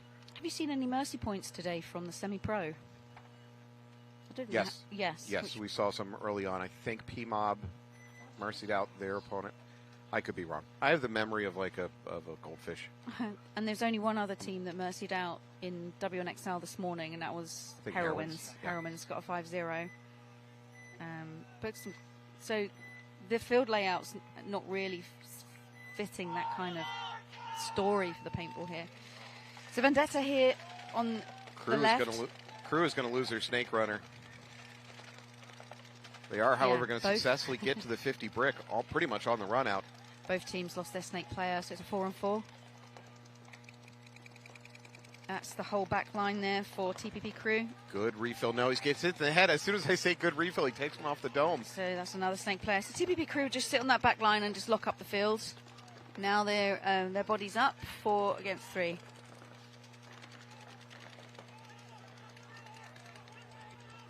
Wow, Vendetta is just bleeding off players here. Kind of bad gunfights they're engaging in. We've got 2 players left, so we've got the home and Dorito 1 for Vendetta, with just under 3 minutes left on the playing clock. So for Vendetta players, they've got to recognize the game and clock situation and go into kill clock mode, but instead they move forward to the D2. Sometimes when you're a forward player, you can't help it. Yeah, no, I live that life. I get it. And they're going to lose that forward player. And they're going to lose home. Crew. It's a forward player with 4 pots. He's just took a pot out, threw it up in the air, and went field clear. Classics. The TPP Crew are flying today. Yeah, Crew is going to go up 4-0 in this situation for Vendetta. That pretty much slams the door shut on this match. Especially their coach is not toweling out. So he's going to let Crew kill even more clock. Crew's now hiding behind home. There you go. Vendetta coach figures it out. Because they didn't earlier, did they? They were hanging around by the start gate for some time. So that's 4-0. So we could see a mercy rule in the next point. So Back to Bally Boys and Project All-Stars. The Bally Boys now swap ends. The pink jerseys are from the UK. All-Stars are all cleaned up and back on the field. Nah, you get it. Took you a second. Controversial. But that's paintball. It is. It's part of the game. Rubbin's racing, as they say in NASCAR. That's why we have the penalty rules. So those who are not used to paintball rules and tuning in for this event, for World Cup, the yellow flag means a penalty for a 1-for-1. So their elimination and taking an eliminated player next to them or nearby. And the red flag is a major penalty as well. They'll take that player and 2 other players. It should be clear to newer people watching this. By the way, a yellow, a minor flag, doesn't always mean the person thought they were cheating. You can get a penalty in this sport without trying to cheat. You have a hit on you don't know about. Mm-hmm. It's still a penalty. Wow, big running and gunning move into Dorito. 1 there for All-Stars. They made it in alive. Also, all 5 alive. All-Stars stutter step into the snake. Goes to that mini temple for just a second. Bounces forward. Just long enough to get gun dominance. Looks like Bally Boy's kind of stuck at snake 1. Now he's getting out of there. He's got to keep his pack low. Got to play super low here on this field because that little hump there on the end of snake 1 on this side. You can just see the hump there as the camera scans through. The Bally Boys just crossed up, playing really small there in the can as they've pushed into Dorito 1 and also in the small Aztec. So if Bally Boys can, even if they lose, if they can turn this into, say, a 2-minute point. Let me take it back. If they win and they can kill 2 minutes on the clock, then this match is pretty much theirs. If they lose, of course, it's tied up 2-2, and the clock almost doesn't matter at that point. I think Sal's shot someone because he's pointing. It's classic UK. I got him. I shot at him. He's definitely cheating. No, he takes a walk. So Project All-Stars then lose the player as Bally Boys push the snake corner. Oh, they're going to All-Stars going to throw away a body here, crossing the 50 on the snake side. They really did. Yeah. And Bally Boys snake player still alive, is pushing up to snake 3, capitalizing on All-Stars losses. They've just lost their Dorito 2 player as well. This is falling apart. I wouldn't mind toweling out of this one for the All-Star coach. You've got to worry about the clock now. You're likely going to lose this point. You can't lose any more time. Yeah, you must really trust that player. But they've locked up, aren't they? So they're both in the bricks on the back line. So you've got the Dorito brick stand up and the snake corner, and they're locked up. There it is. There's the towel. Coach figures it out. He's going to towel out. Bally Boy's going to go up 3-1 in this match with 3 minutes left on the clock. 2 points is certainly achievable in 2 minutes for Project X All-Stars. They're enjoying it. So here we go. Back to TPP Crew, who are 4-0 ahead of Vendetta with just over 2 minutes left on the clock. So if they win this point, TPP Crew, that will be the end of the game before the end of the 2 minutes. It will be a mercy rule. And if they don't win this point, we carry on. Or if no one wins this point, TPP Crew will take it 4-0 ahead. So traditional logic would say that if you're TPP Crew in this situation, you spread across the back line, cross up your guns, dare them to try to run through on you, and just kill clock. However, I've noticed a trend over the last few years, semi-pro and pro, where when they're in this situation, let's say you're up by 4-0 like this with only a couple minutes on the clock, you actually attack. And you attack because you know the other team's not going to go gun heavy on the breakout. They're very likely to be running. So you actually have some breathing room to make big runouts. It seems backwards, but I've seen it work a lot. It's not what you expect. So you are thinking that Vendetta is going to come running and gunning? No, well, I mean, Vendetta's got to be very aggressive here if they really think that they have a chance left in this match, which probably they don't.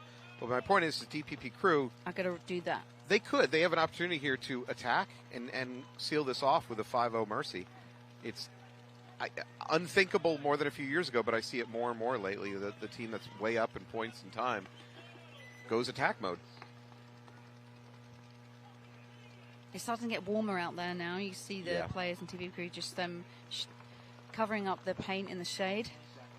Because it started off very cold here for Florida this morning, didn't it? So I've certainly been to enough World Cups. It's not out of the realm of possibility. You wake up in the morning, there's frost on the grass, and by noon it's 70 degrees.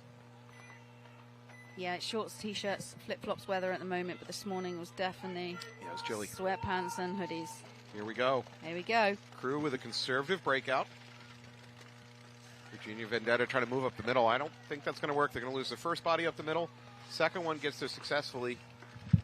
Pushing the snake.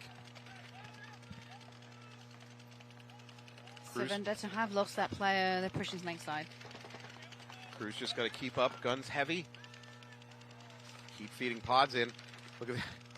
Inside run by the Vendetta player from the snake insert up the middle. Left-handed, one-handed. Yeah, he was trying to pull a pod with his other hand. That's a sense of urgency. So TPP Crew just keep the back line and the Dorito one. Vendetta's going to lose their middle player. Grissom, number 27 here in the snake, trying to do damage. He does take out that standing brick. They have to do damage now, Matt. They're pushing the Dorito side and the brick. The TPP Crew is just getting very small in their bunkers. With just under a minute left of gameplay. Yeah, Vendetta to lose another player. So there's just 2 players left remaining for Vendetta. Crew can lose this game, they just can't lose it fast. And they're not losing it fast. Grissom's going to take a walk. I think Crew's going to mercy this match out. Nope, Grissom is still in there. He's getting checked. And he's clean. As far as the ref knows. No, I'm kidding. He's probably clean. So Vendetta now in Dorito 3 and the Snake 4. Oh, there's going to be a highway run attempt. It's going to be a mutual trade. That works for Crew. We're out of time here. A mutual trade on the other side as well. As you said, running out of time. There's 24 seconds left. They can get this point. And they are. They're going to mercy this one out. They're going to mercy it with... They're going to wait till under 10 seconds to hit the buzzer. There we go. There it is. 8 seconds remaining. 7 on the game clock. So the reason for you at home, the reason I say they're going to do it under 10 seconds is traditionally under 10 seconds, the refs will not run another point. They say there's not enough clock to even bother. I think they're right. In this case, it doesn't matter because they were going to 5-0 mercy. So there's only one team I've ever known to win a point in 9 seconds. And I've seen it live here at World Cup about 3 years ago. Do tell. It was Red Legion, and it was Malloy. He ran up the middle and just hit the buzzer. It felt like he just didn't stop. How do you allow somebody to run right through the middle on your team in that situation? How is that like? How do you miss that? I just remember thinking, wow, I never, ever thought anyone can win a game in 9 seconds. That's crazy. But here we are, Bally Boys. 3 minutes left of the game clock here.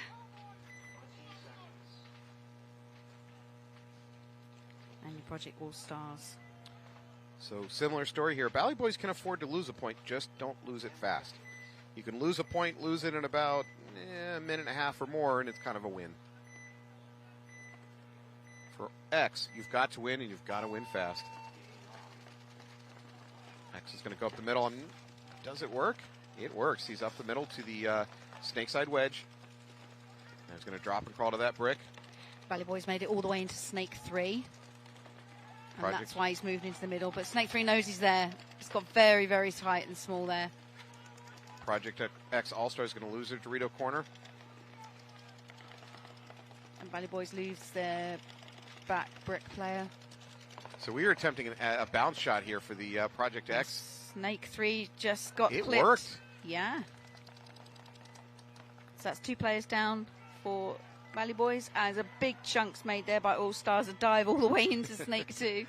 I love that. It's Perez, number 5. Made it into Snake 3 clean. So again, for Bally Boys, it's all about killing the clock now. Just don't throw away your body. Make them work to get you out. Slow them down. That's it. And Project All-Stars staying in the home, just playing really tight, locking down Dorito's side. But like you said, Matt, Bally Boys just sitting in Dorito 1, not pushing the matter. They don't need to. No. I got to say, now, I mean, it's easy for me to say this, not easy to do, but the All-Stars in the back row have got to move up. They got to finish this game. They're hoping their snake side does it all. Yeah, he's quite far away from his 2 other players. He's going to launch. Oh, tough. Bally Boy turned at just the wrong time. It's a great move there. He literally had his gun pointing that way, and just in that very second, he looked the other direction. Yeah. Fist bump there. Good show of sportsmanship between the two. Yeah, mutual respect there. So as I talked about earlier, Bally Boys can lose this point, just not losing it fast. That's what's happening. We're now approaching the minute mark.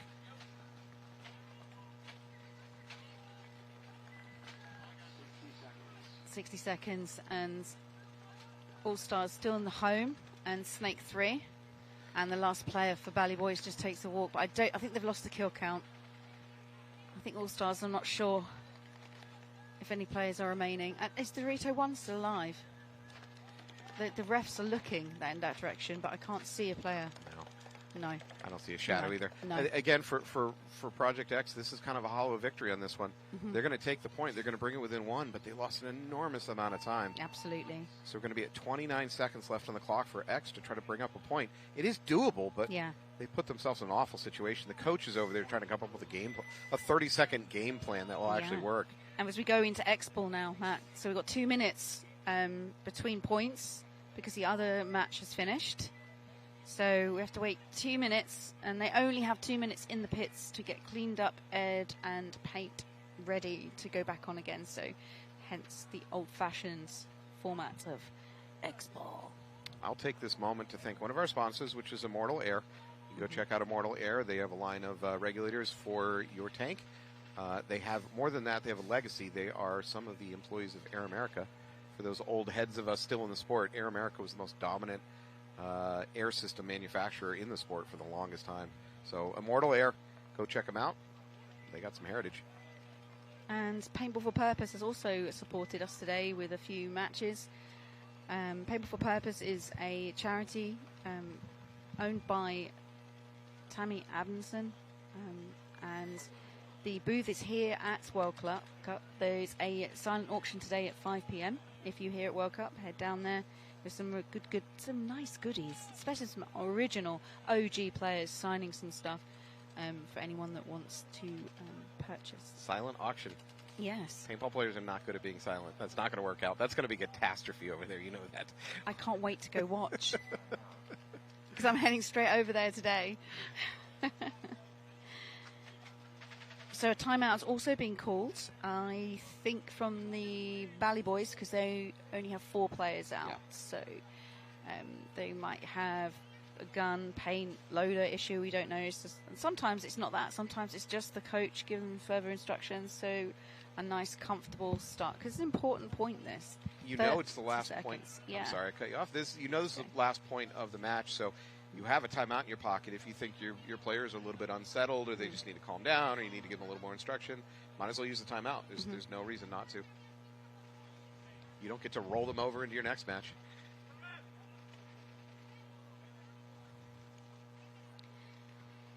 So tomorrow morning we're live again at 7 a.m. Now, if you vote online for us to start at 8, we can petition with the league to push things back. I know I could use the extra hour of sleep. The sun only comes up at 7 a.m., so the first match is quite dark here in Florida. I can't imagine what your body clock is at, because you just got here from London. Yeah, I just flew in yesterday evening. Yeah, what body clock? I don't know where I am and what.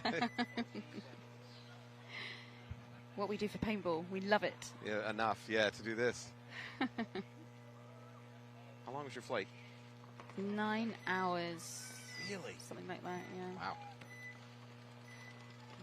They should move England and America closer. They should move us close. This is ridiculous. All right, here we go. Bally Boys up by 1. They just got to kill 30 seconds of clock to seal this one up. Project X attacking. Up the Dorito, up the Snake, up the middle. They're not doing crazy runs, which they kind of need to do with 30 seconds on the clock. We're now down at 15. Bally dropping a body. Yeah, there's no way Allstars are going to push through this. Oh, I said that as the back player. Sal takes one to the dome. There's now 2 players left. 2, 1. And the point goes to Bally Boys. Yeah, congratulations. First appearance at World Cup. First win. And they're enjoying it in the pits.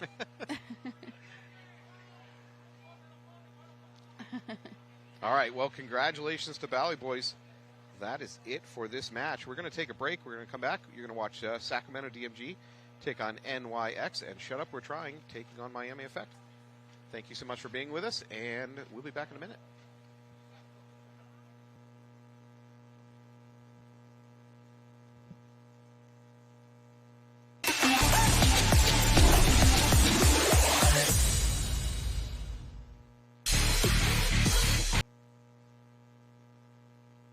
Celebrating 35 years, Blast Camp is one of the most historic and longest-running facilities in the country.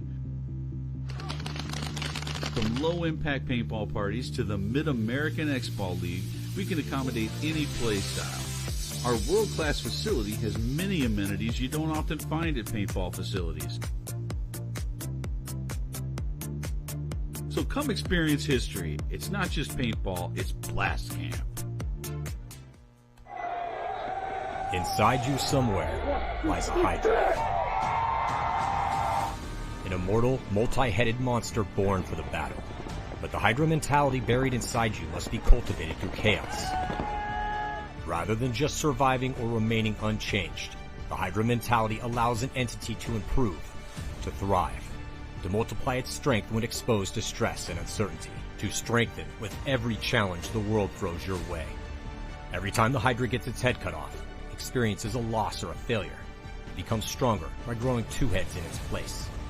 The Hydra must seek war and discomfort in order to become the best version of itself. Be like a Hydra.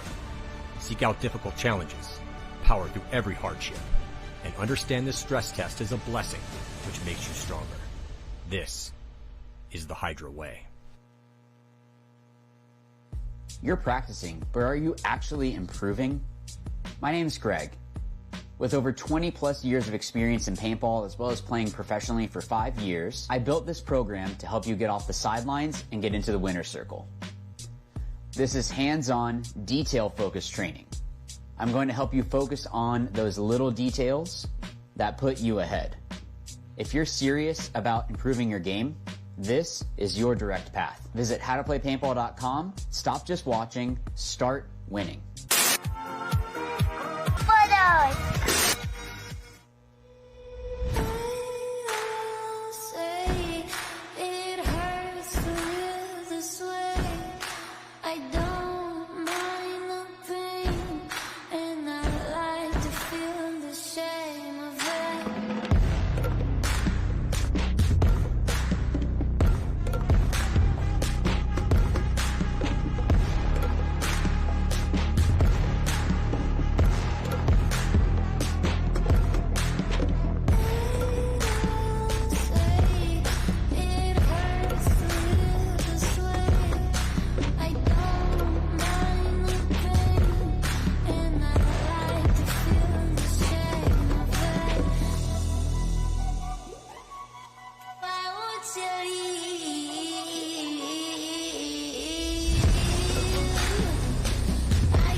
Hey, it's BRNT with CRBN, and I have our new IC PWR Nano Barrel System here. This kit includes... Welcome back to Florida. We're here at NXL Action World Cup 2025. This is Matt Falby. I'm lucky to be joined by Shelley Farmer. Hello. Good afternoon, everyone. She's coming to take my job. No. Sacramento DMG on your left, NYX on your right. I'm here for the WNXL, which is played on the same field here, Premier Field. So this is semi-pro you're watching right now. 5 Alive, both teams. DMG in those purple jerseys with a black trim. NYX is into Snake first.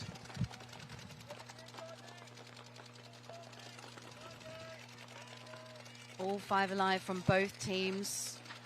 Playing a little reserved. Oh, they're pushing the rocket in the middle. I call that the rocket, you know, the tall. Yeah, he's going to that rocket and then dropping and crawling. Yeah, I'm not seeing that move yet. I like it. No, that's first. So he's now in the Dorito wing, shooting Dorito side. And they also have the width here on Snake 3. So DMG also up in a Snake 3 asking for a check. And he's clean. DMG have the width, and NYX have Snake 1. NYX won their game earlier from an overtime points, which went into a one-on-one. Gerber is going to take a walk from the Snake. Looks like he got clipped in the pack. That must have been a drop shot from the Dorito side. Not sure how they got him there. Or perhaps a bounce off the wedge.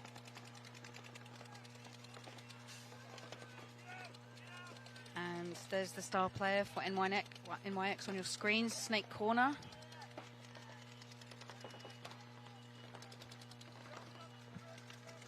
So not much happening at the moment. Everyone's just locking down with lanes. There's still a lot of paint flying in the air. DMG probing up this Snake. They're now at Snake 2. I'm seeing antsy feet for the NYX player over there at the D2. I get the feeling he's getting ready to make his bump forward. He does have a gun waiting for him, though, from that wedge.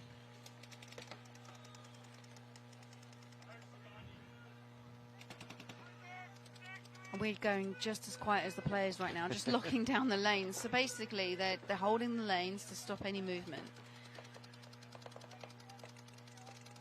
Lots of communication for NYX on the back line. They have lost their player, which is one player, which they don't know where it is, and that's the one that we saw. Went down through to the tall temple, when hit his belly, and then moved into the wing on Dorito's side.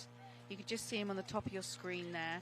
She posted up on the Doritos. Yeah, he's setting a trap, trying to catch the D2 moving to D3 for NYX. I'm not sure if the NYX player is aware of it, but that's his job, is to prevent movement up to the D3. You can see the DMG player, he is locked in on it. He has not moved once he got his gun up there. His teammate's going to join him in the D3. Here's the Snake side. So DMG have Snake 2 and NYX have Snake 3. And they both decide to look infield. Up, DMG back out to post. So DMG does have the Snake Temple. He's going to do exactly what I thought he was going to do. He's going to move up to the middle here, providing support for a Snake player. DMG is in a great... Look at them. They've got two players on both sides crossed up, basically self-protecting their front players. So NYX is going to have to win a gunfight here to break this, because they're not going to be able to push up either tape line with the way DMG is set up. NYX have Dorito 2 and the wedge, so they've mirrored DMG now. And doing exactly the same, posting up on Dorito's side. Oh, back on his toes, just having a little hunt. If I'm NYX and I want to come up with something to win this, which is risky and come off your assignment, don't get me wrong, this is not good advice. I think their wedge player over on the Dorito side can drop, crawl up to the brick, and maybe bounce over the beam and try to do some damage that way. This is risky, and it's mostly me as a commentator just looking to get somebody killed. However, he's going to drop and crawl. Maybe he's listening. He's going to move up to that brick. He's trying to make something happen, isn't he? Yep. But so lacking the discipline that the DMG player has sitting there. So but that neither is wrong. That NYX player could creep into the middle there between the two bricks. Oh, he catches the the DMG player in the Snake. Yeah, the Snake wing here. That NYX is just on his toes there on the right of your screens. Just took the Snake player out. Big move there. Love that. Nice transition. Timed it perfectly to jump over the beam and into Snake 2. DMG lost their Dorito player, though. Ouch. Which has launched the number 23, who's been sitting there with such discipline, posted up. Ooh, I'm not sure I love this run down the tape. At best, it's going to be a trade. No. Oh, I think that's a penalty. He gets away with it. How did he get away with that? He ran right through a gun waiting for him. I thought he got shot, so let's see. I mean, it doesn't matter now. They're going to towel out of it. There was a gun literally waiting for him to do that, and he ran right through it. Wish I could do that. Yeah, invincible. He turned on his cheats. He's running wall hacks and just run through a player posted on him. Yeah, we got a limping ref there in the middle of the field. Oh. Could be dehydration. It's not super hot out here, but it's hot enough you can get into a muscle cramp issue. And Shut Up, We're Trying is in the green jerseys, and they'll be playing on the left up against Miami Effect on the right, and they're in black jerseys. The traditional logo on the front. They've been playing semi-pro for many years now, haven't they? Which one? Miami Effect. They've got a lot of players that have been around for quite some time. I'm not sure they're I'm not sure their semi-pro history. I don't remember seeing them out there. Well, I'm going to shut up. I just know the team's been around for a very long time. I'd have to go Successful big. team. The Shut Up We're Trying, they play at Paintball Fit on your screens right now. Sponsored by Hydra. So they double up the home up against Miami Effect, who's pushed Dorito 1 and doubled up the can on Snake side. Shut Up, we're trying into the D2. Still doubled up at home. Really kind of pocket play. Other than that D2, they do break out of the pocket. They're into the Snake corner now. All 5 alive on both teams, and all teams moving to different bunkers. All players haven't had much of a challenge yet, so the lanes aren't completely locked down yet, as both teams try to get control of the field. So the same set play from both teams set out by the coaches. Here's the back line here for Miami Effect. Raina So, number 1 here, shooting Dorito side, and that's mirrored by Shut Up We're Trying's Snake corner, shooting the line.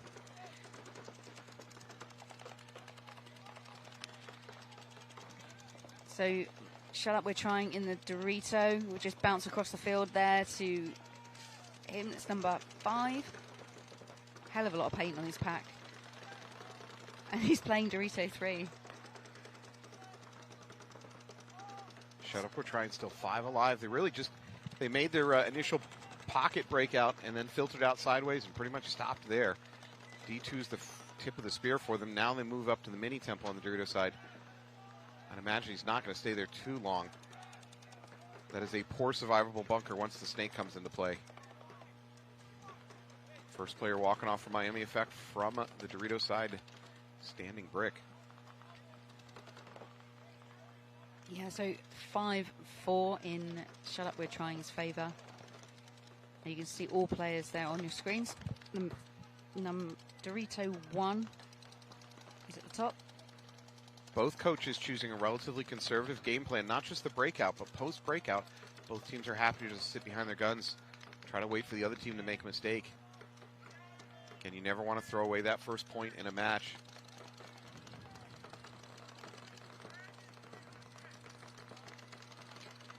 There's not much happening on the field right now as both teams trying to figure out how they can move and survive as both teams have tried to control that side of their field. So for I'll speak for Shut Up. We're trying their Dorito player needs to wrap, get paint on the home, and that will give him the gun dominance he needs to make that bump. It's doable. It's very doable. Oh, there's a pod trick attempted. That was an odd pod trick by Miami Effect. Their D1 threw a pod at D2, trying to draw guns to D2, but they're definitely not going to draw a bunkering attempt. Way too far away. The second bait I've seen today. The other one was the Snake corner wedge here onto Snake 3. And that worked, actually. That did actually work. Yeah. That one, I'm not seeing the Dorito side bait. I mean, that's just too far away for it to be effective. And for those viewing back home, a bait is to make the opposition believe there's a player in a different bunker and to make them move into that bunker to do something. And then when they do that, they can capitalize on that. It's just almost like a trick, a bait move. Mm-hmm. Shut Up We're Trying does lose their leading Dorito player. It refills into D1 from that mini temple, and the mini temple gets refilled from that standing brick. You know, this is a slow enough point. How much paint these players have on their back is going to start becoming an issue within the next minute or so. I agree. So back corner there only has 2 pods remaining. He's belt.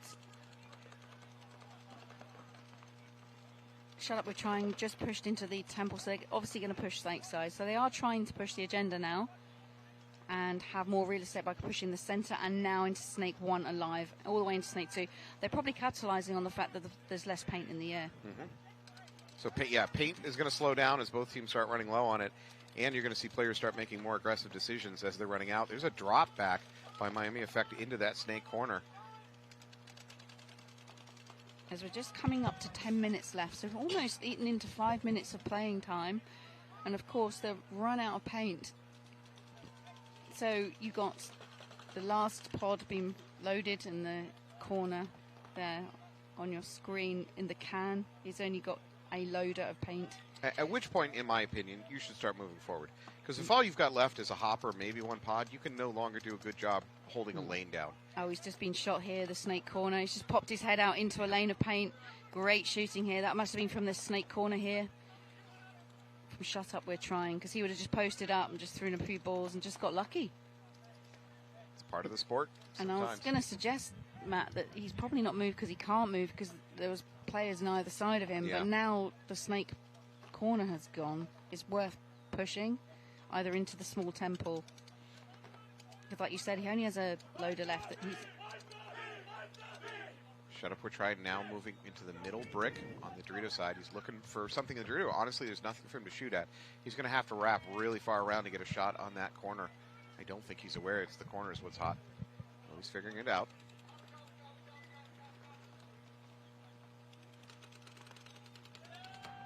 great shooting from the snake player. I think it was the Dorito player, actually. He's up on his feet on Dorito 3. Shut Up Your Time has just taken out the can. Oh, that leaves just the corner player for Miami Effect. Miserable bunker to be in when you're in a defensive situation. They're throwing. Shut Up We're Trying is throwing pods to each other now, trying to fill it in. Yeah, paint is definitely an issue for them, but they're running out of people to shoot at, so maybe it doesn't matter.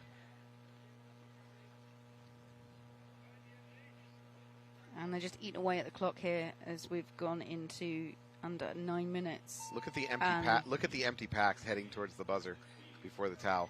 Shut Up We're Trying is definitely out of paint.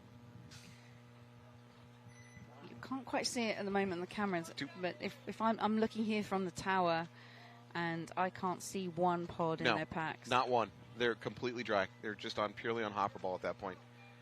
They're on fumes, hoping the car goes downhill. We've all been in that position. I've been there a few times. Stick it into sixth gear and hope. Yeah. My father believes that your gas tank is a matter of willpower. It's all in the mind, of course. And yes, I've had to bring him gas. All right, rolling back in the field, you got NYX is going to be on your left. DMG in those purple and black trim jerseys on your right. DMG down by 1 point. About 10 minutes on the clock. It's essentially a fresh match.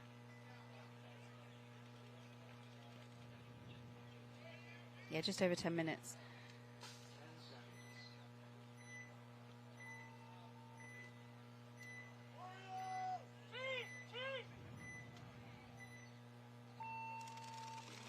NYX going to make the snake run on the break. It looks like they get it. DMG a little bit more conservative. They take the snake corner. That's probably why they didn't get the snake player, because their lane wasn't on. DMG works their way up the middle towards that can. Another unusual bunker to play. I don't see many players playing that middle can. For him, it's just a stopping point. Gets to the middle brick. He's going to look through the gap. I'm not seeing many players use this center brick so early in the game, in a point. So it'll be interesting to see what his game plan is. At this level, a lot of coaches are risk averse, but I think there really is running lanes to get up all the way to the middle bricks almost off the bat. You might have to dive into the wedge and then crawl immediately, but if you want to do it, I think you're generally protected. Those bricks themselves will block out shots coming at you from their home. Yeah, it's the route in, but he's posted right now onto Dorito, which I've not seen yet. So let's see if it pays off, as NYX now have Snake 2. And that player in the centre is now bumped over to the other brick and is still posted on Dorito's side. DMG just trying to push them out to Snake side as they go down the wire into the wing.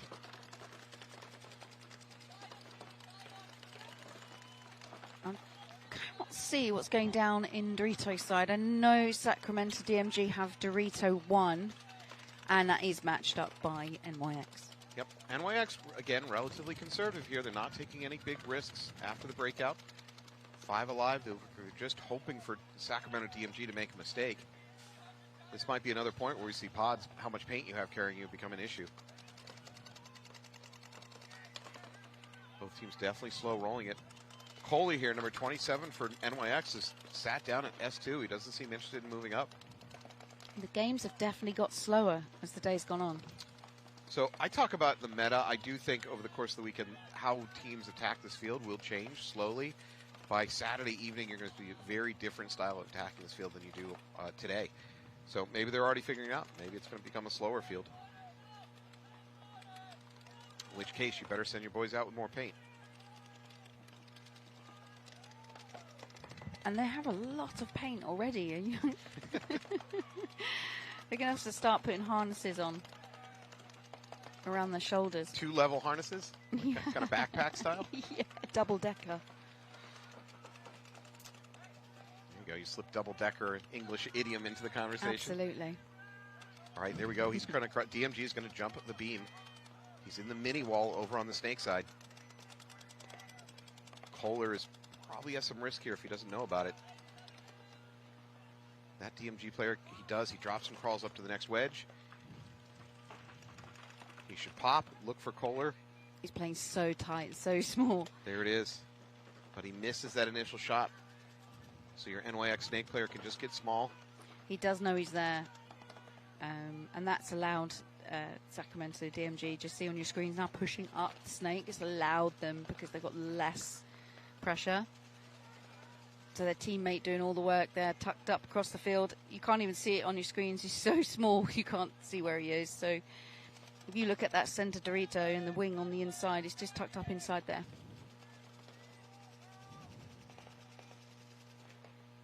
There's a snake player for NYX, just shooting the beam. DMG crosses the 50. It immediately pays off. He shoots the NYX snake player. That is a big move. DMG now flooding across the 50.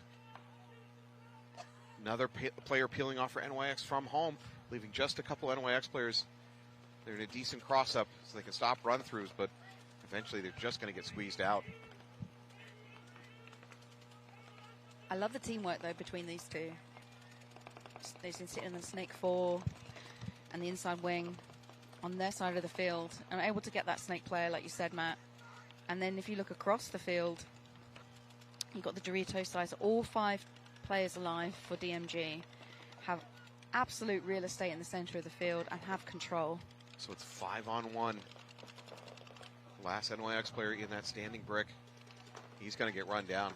You can run right at him in the shadow of the bunker. This is the correct move. Blow him up. Should be clean unless he gets shot by his teammate.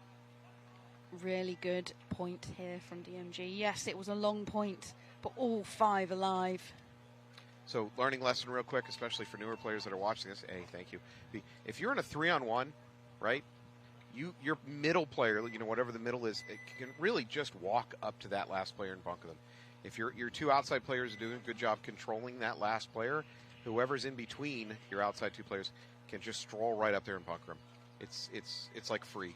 And that was textbook paintball there, what we just saw from DMG. So point to them. It's now 1 apiece for that matchup. As we go back to Miami Effect and Shut Up, We're Trying. Do you know why they're called Shut Up, We're Trying? Because I love that as a I'm sure that's one of those early, they named a team that early on in a tournament and they've stuck with it ever since. Yeah. That's typically how those names are put together. It's just such a mouthful. That's why sometimes you just say SUWT. SUWT. Yeah, leave it at that. Sierra Uniform Whiskey Tango. I mean, I can't do normal alphabet. So I'll stick with Shut Up, We're Trying. Again, I know we mentioned this earlier, but shout out to Logan Hansel of Shut Up, We're Trying. Had a son, Levi, born during the Cincinnati event earlier this year. Oh, that's nice. So he's a new daddy and not made it to this event. No. So Miami Effect double up the home, and that's mirrored by Shut Up, We're Trying, also double up the home. Miami Effect makes a wild run up to that D2, gets away with it, now into Snake 1. Yeah, all 5 alive, some big moves from both teams, and as I said, that Shut Up, We're Trying lose 2 players off the back line. They still have the home and the Dorito brick. I can't see where the 3rd player is on the snake side. So if that's the case, then Miami Effect have the dominance on the snake side. Miami Effect now up to their D3. They're slowly shutting the vise on this one. It's getting worse and worse for Shut Up, We're Trying. Yeah, they're losing those 2 black players has not benefited their gameplay for this particular point. But they are all the way in Dorito 3. So they have Dorito 3, they have the brick Dorito side and the can snake side. Oh, first player taking a walk here for Miami Effect from that Dorito. That gives the D3 for Shut Up We're Trying even more flexibility. Great heads-up play there from Shut Up We're Trying and Doritos. Right now, he's just got the snake corner putting paint on him.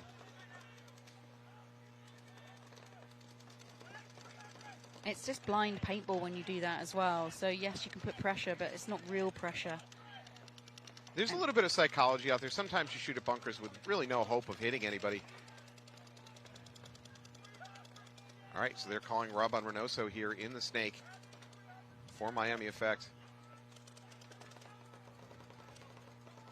So honestly, that Shut Up We're Trying player in D3 has kind of put Miami a little bit on their heels. It suddenly changed their game plan. They were the aggressors.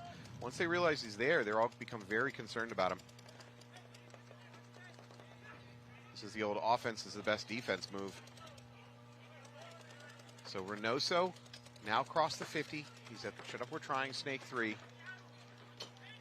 Just hit his belly just down, straight down onto the floor to get as small as he can there in Snake. As the crossfields coming from the tower. Shut Up We're Trying spreads out to that snake corner. Now into the mini Dorito. They're in a good spread cross-up position. Their D3 players under a lot of pressure from Reynoso here. A little bit of a blind shot between the two of them. Actually, they're attempting the bounce shot from Shut Up We're Trying into the snake. It's actually hitting our booth rather than the player, though. How dare he? But why not? You got to. It's very tight. Oh, there it is. Number 18 managed for Miami Effect managed to shoot out that corner, that Dorito corner. Now down to 2 players left alive for Shut Up We're Trying. He's going to try the bounce shot again.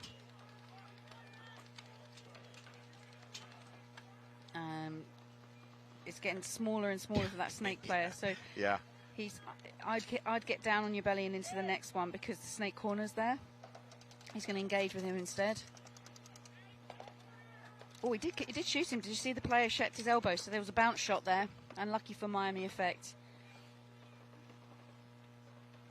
Shut Up We're Trying is going to lose that Dorito. And they've just now lost lose the corner. Yeah. And that's it. That's a good point for Miami Effect. Definitely. I mean, give Shut Up We're Trying credit, too. They held in there. So just that's brought the game down to 5 minutes. So we're getting 5-minute points now. It's going to be a fast game. You know, American football. Yeah. Right? They love to sell the game on points. Score as many points as possible. Yeah. Like the league has changed rules over and over again to try to encourage more point scoring because that's what the public wants to watch. However, I believe the real fans don't mind watching a defensive battle. You know, and that's kind of what we just watched there. That was not a quick kill point. Shut Up We're Trying went down a couple bodies. That did not make for casual fan excitement TV. I hope it does. But what I watched was good paintball. And Shut Up We're Trying dug in and made Miami Effect really have to dig them out. So well done to both teams. Yeah, it was really good paintball to watch in that point. If you're learning and you're looking to become, go high up in the divisions and be in semi-pro, it's having that understanding and then be able to pull off that understanding. So it's understanding and then the skill set and teamwork to do it, to get to this level. Some of that comes down to understanding and being able to launch a move at the right time. And the more you practice on that, the more you're confident and when is the right time to go do a thing. That's maybe bunkering somebody, maybe it's dropping back. And in watching this semi-pro, you are watching some of the best players in the world who've been doing this long enough to make the right decisions at the right time. So there's a little blind spot there just behind the home. So you're seeing a lot of teams just sit in there, shoot that snake player. You can shoot, there's a nice lane there right in that pocket onto snake 1. It didn't pay off on this occasion. Well, DMG did get a kill on the breakout, so they're up 5-4 on top of NYX. Didn't quite make it out to the snake corner as the home for DMG NYX takes out DMG player. So now 4-4. Huge crossfield run by DMG from the Dorito side into the snake corner. That tells you a lot about how much they value that snake corner. Spencer going to get asked for a check inside the snake here for DMG. It's almost like they value having a support snake more than any other position on the field. Which is interesting again, because if you walk out there on this particular field, you can't actually see much of the other team in the snake from that snake corner. You can see the other snake corner, but you really can't put a lot of pressure on the opposing team's snake crawler. So NYX, they can shoot in the wings from the back line. And there's DMG on the back line at the home. So different positions for both teams. And they've got the control with the lockdown. Snake corner here. And you can see the snake 2 for DMG just swabbing the barrel. So whether it's paint issues or took a core sample when they came in, I think it's more to do with that straight shot. It's so important to get that first shot in those positions on this field layout, because you're shooting cross field, you've got a window to make that kill. And your opponents are so good at protecting themselves. Mm-hmm. Yeah, you can't. You're right. Just like you're saying, you really can't miss that first shot. So we might see a lot of the barrel swabbing here on the snake side, just to show the importance of that first shot. So if you want to see good play, by the way, at home, watch what Caden Spencer's doing here, number 29 for DMG. He's doing a quick head check before he comes out. So instead of committing with his gun when he comes to pop out, see right there, he does a head check, make sure there's not a barrel pointing at him, waiting to clap him, and then he commits with his gun. Love it. Oh boy, this is risky. DMG player playing in the wide open, living behind his gun. It was just looking for that shot on Dorito's side. It might have worked because there's a player walking off from the Dorito side for NYX. I think it did. So he played the blind in the middle of the field. It looks dangerous from here, but it is blind. Mm-hmm. So he has a very good awareness of where the players are on the field. So now he's posted up and working with Snake player. We're going to see that a lot this weekend because they can literally stand there and talk to each other as NYX push the snake corner. And that's simply because the lanes are now sitting on Dorito and Snake. So it allows a better movement on the back line. And there, DMG fills into that snake corner again. It really tells you how much they value that snake corner. They keep putting troops there. It's almost like their home. That's their back center as a team. So they like playing from that angle from the snake. And every game, I said it in the previous bracket, are favouring the snake corner now on this field layout rather than before. NYX loses their snake player, and instantly the coach goes for the towel, gets out of that game, saves the point, saves the time. Yes, it's lost the snake corner. Then the snake player is like, no, we haven't won this. This match, for both sides of this match, has been a dramatically slower, more conservative attack for all the teams involved. Yeah. Very significantly different. I mean, it could just be a clash of styles, and it just works out that way. I don't think it's hot enough that you can say, well, teams are slowing down athletically. I mean, it's not cool, but it's not Florida in August, I'll tell you that much. But they've also all played at least one match already, and they've had the afford of watching the morning play as well to see what's working, what's not. So you can learn off other people's mistakes. So that's when the game starts slowing down. But also, it's World Cup, so everyone wants that survivability tick from the coach. Yeah. So there's less risk moves. Maybe it tells you how they're scared they are of their coach if nobody's willing to make a mistake. All right, tied up 1-1, 5 on the clock. I wonder if coach has sent players out with any more paint for this. Big move there for Miami Effect from the home. Just came up to the tall rocket and then into the wing on Dorito's side. Post up Dorito's side, but they have lost a player. Shut Up for Trying uses that opportunity to get into the snake themselves and immediately up to snake 2 and then look and cross. So they bumped into the snake corner. Shut Up, we're trying, and to mirror Miami Effect. So again, teams utilising that snake corner. Miami Effect also have Dorito 1, and they've just lost their player in the center. So that leaves 3 players remaining for Miami Effect, and all 5 alive for Shut Up We're Trying. So if you see that as a coach, you send a body up the middle and you lose that body, does that make you go even more conservative? Stop risking even bodies up the middle. I'm afraid we're going to see these turn into 10-minute games the way this is going. All right, Shut Up We're Trying not being conservative over here on the Snake. They've now crossed the 50. Then the other team's S3. Miami Effect takes the S1. He's going to go to the S2. There's going to be a gun waiting for him. Bam. That should be a free kill. It is. Free kill for Shut Up We're Trying. He's going to get a check, which unfortunately for him is going to give away his position. Well, he's hit. Is that a penalty, though? Because he could have looked. Well, I think he was staying in there saying, hey, he shot me after I shot him. I see. Which, by the way, it doesn't matter. You still have to leave the game. Yeah. It just changes whether or not the refs throw a major or, on the other team. And the towel has been thrown by Miami Effect's coach. And the point goes to Shut Up We're Trying. With just over 3 minutes left on the clock. I think I'm okay with that, Tal. Because I think they could have run that down the clock and put you in a worse position down by a point. It's not a horrible towel. You see that you don't have enough resources on the field to pull it off. Yep. All right.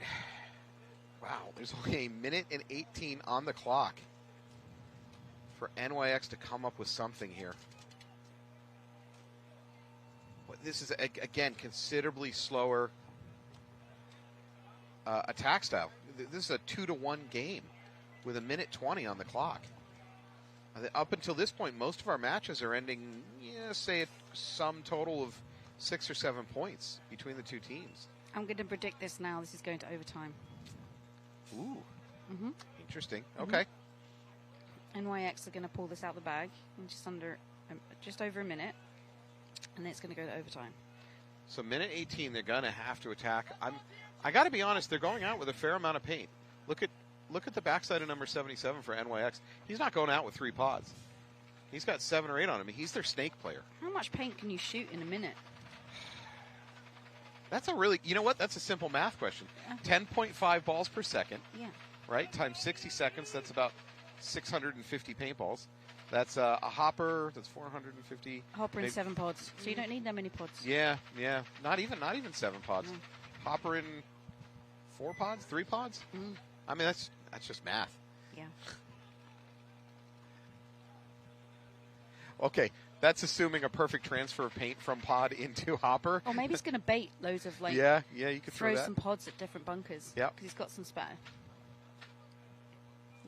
There they are. So, NYX on the left. So NYX is adopting a running position for 2. So they got 2 runners, 1 up the middle, 1 into the snake. They're going to lose 1 immediately. This is not the start that NYX needed to win a 1-minute point. And we're getting squeegeing here by their snake player, number 77. Meaning his action is going to be effective the rest of the game. However, they do cross the 50. They're into the Dorito 3 of the other team. Oh, he's going to attempt to push forward. He's going to get blown up. We're now at 50 seconds. It's really up to Deemers here, number 77, to do some damage. His teammates need to get involved. There we go. Don't stop. Drop and crawl. It's getting very tight in there now as DMG have the width. It's pushed into the corner. That's a good move. Out to the D1.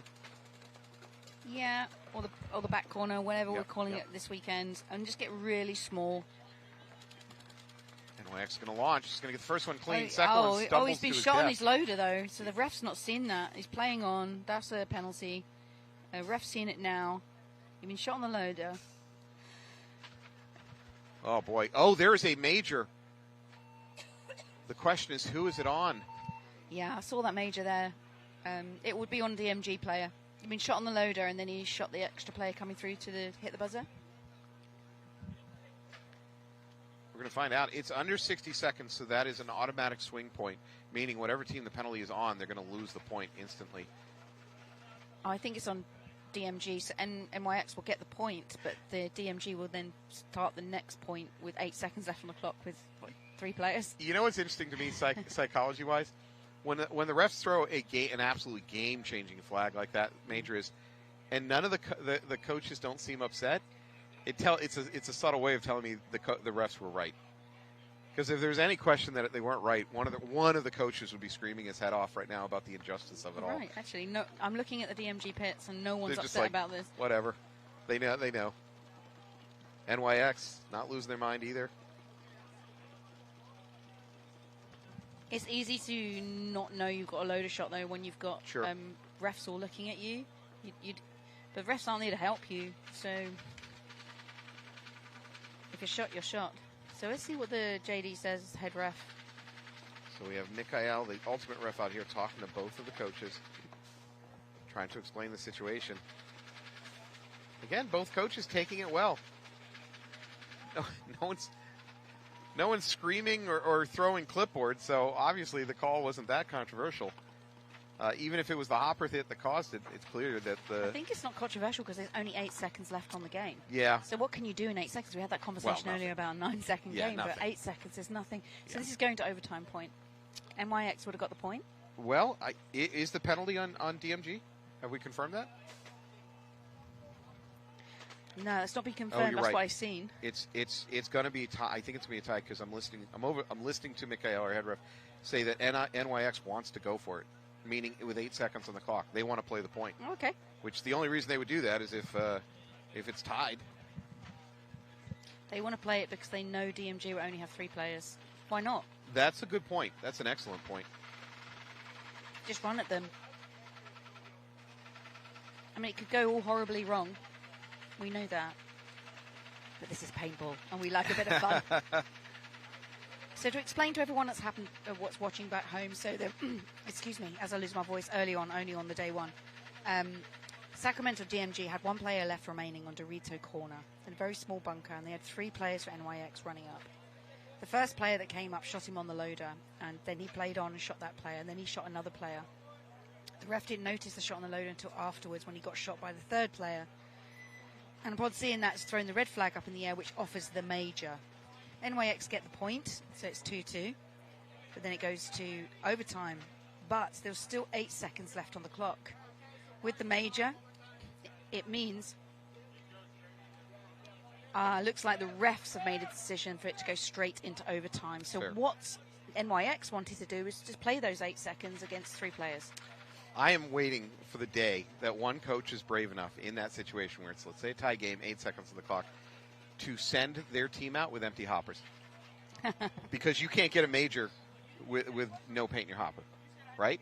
So with 8 seconds on the clock, I would play a mind trick on the other team. Don't let them know my guys are going out with paint. Maybe let the ref staff know. So in 8 seconds, as long as they're making enough banging noises, you can turn their eyes off, the other team has to respect it. They can't do a run-through. Yeah, I hear you. But back to Miami Effect and shut up. Sorry. All right. Shut up, we're trying up by 1. There's 3 minutes, 15 seconds on the clock. Miami Effect comes up a little short in their dive into mini temple. They get away with it. They're also into D2. First player walking off for Shut Up, We're Trying.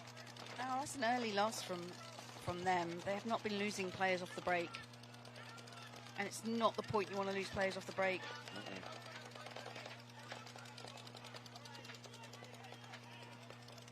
They've got these snake wing here. They're going to push forward. They are pushing the... Nice. So Phillips knows there's no snake threat. And here comes the bunker move. And he's made it in alive. Oh, no. Crossfield shot from the Dorito 2 has taken out that player, but a great move. So for Miami Effect, this is a must-win point. If they lose this, there won't be enough time left to realistically come back with 2 points. They have to win this point. Now probing across the middle over here on the snake side. It's the D3 that's hot for Shut Up, We're Trying. There it is. Miami Effect is going to win this point. It's going to be roughly 2 minutes left on the clock. That's exactly what they wanted. And they're making it slow. They're slow, yeah. They're slow rolling into the buzzer. They want overtime? A strange decision. There we go. I think they're just forcing Shut Up. We're trying to throw the towel. Which makes sense if you've got a hit. You think you might have a hit on you. You don't want to hit the buzzer, but otherwise it's kind of a push. You know, it's going to be tied. And here we go. Now they're just doing a little bit of clock clearing. We're going to go directly to overtime for DMG versus NYX. 5 minutes on the clock. 1 point takes all. So overtime point for both Miami Effect and Shut Up We're Trying on the back of the decision made by the refs. But it made no difference, to be fair, because NYX were going to win the point anyway. True. So there was real no punishment there against DMG, if you know what I mean. Yeah. Unless they have to start down a body. What, in the overtime point? Oh, that's right. It doesn't. Does it? It doesn't start. It starts again, doesn't it? The penalty won't roll. Yeah, that's all 5 players, so they've got no punishment for the cheat. Yeah, that's a loophole in the rules. Absolutely. Interesting. So there you go. DMG, all 5 players at the start gate.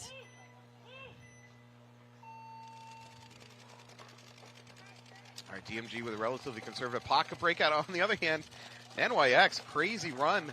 I seen that one earlier. D3. Yeah. I like that move. So really quick break. The only other team I've seen do that today was the Heroines earlier on this morning. They sensed Tata that route. Running at the wedge and then diving Yeah. sideways. So if you're NYX, well, you missed that opportunity. I was about to say, if you're NYX, you want to kill this snake temple before he gets in the snake. Much harder to kill once he's in snake. Missed that opportunity.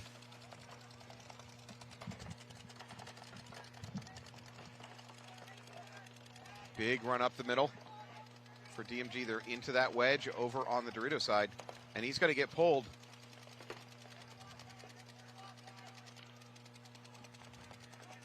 So DMG have the snake 2, and NYX have not pushed the snake on this particular point.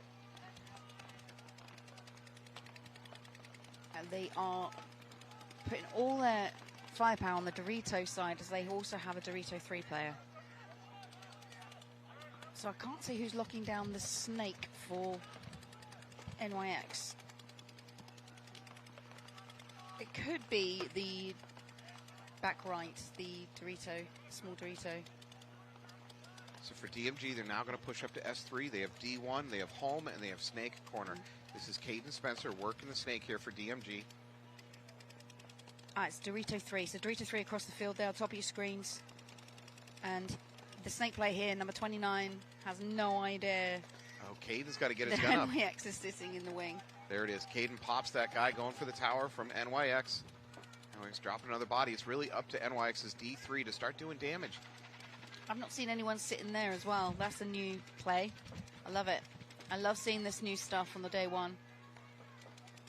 It's just posting up, waiting for the snake 3 player to pop his head around the corner. Watch the head. Caden Spencer does an excellent job when he rolls out onto a fresh lane to not get his head taken off. He does a quick check and protects himself. I don't think I see enough players do that anymore. The head check used to be a standard move before you commit your gun out. Quite comfortable sitting in there. No one can see him. No one's not sure. There's no bounce shot on him. He's just posted up waiting. He's like a mouse trap, just waiting to spring. It's so fun to watch. I can almost feel his heart beating. Watch his fingers. His fingers are involuntarily twitching, just waiting.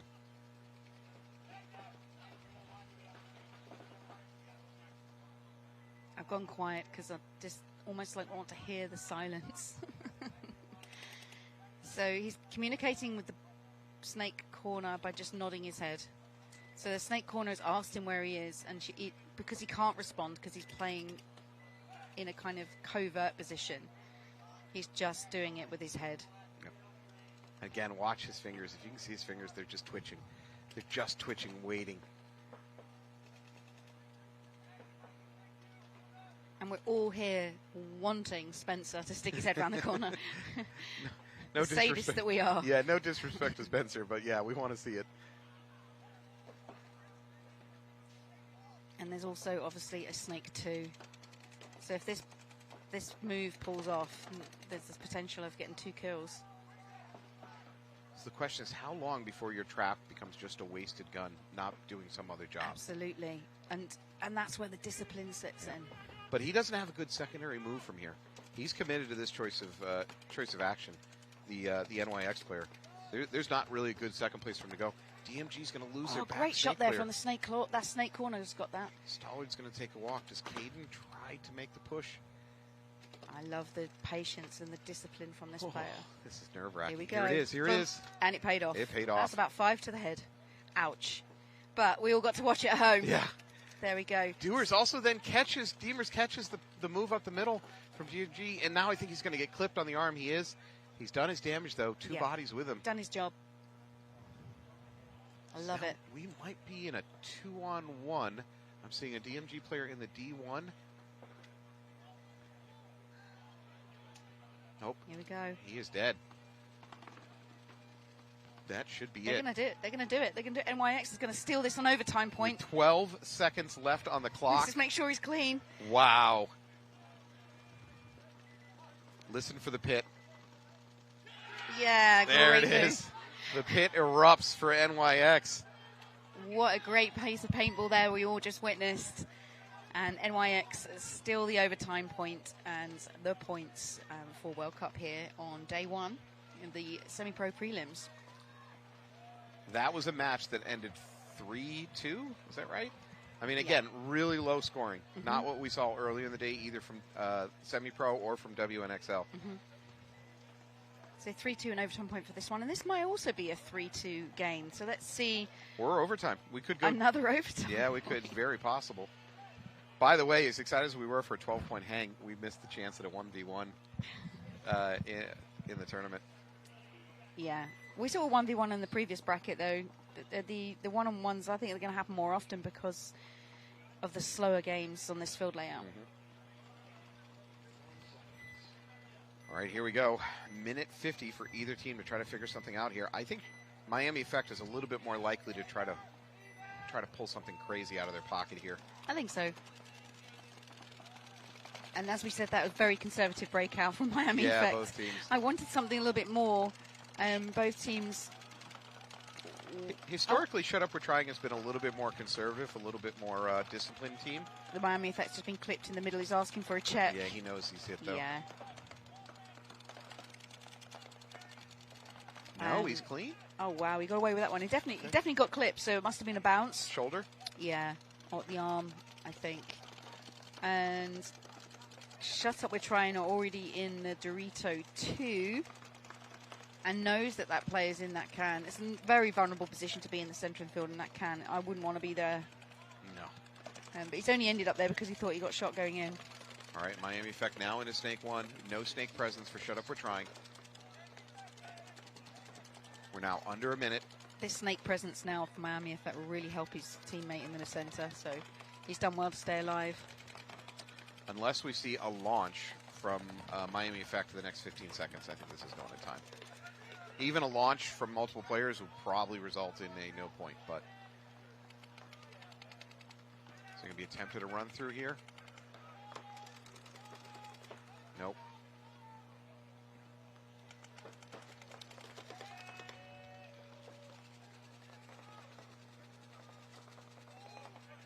Oh, his goggles have come off. The mask has come off, so the refs will lie on top to protect him. Put his mask back on because he's not eliminated at the moment.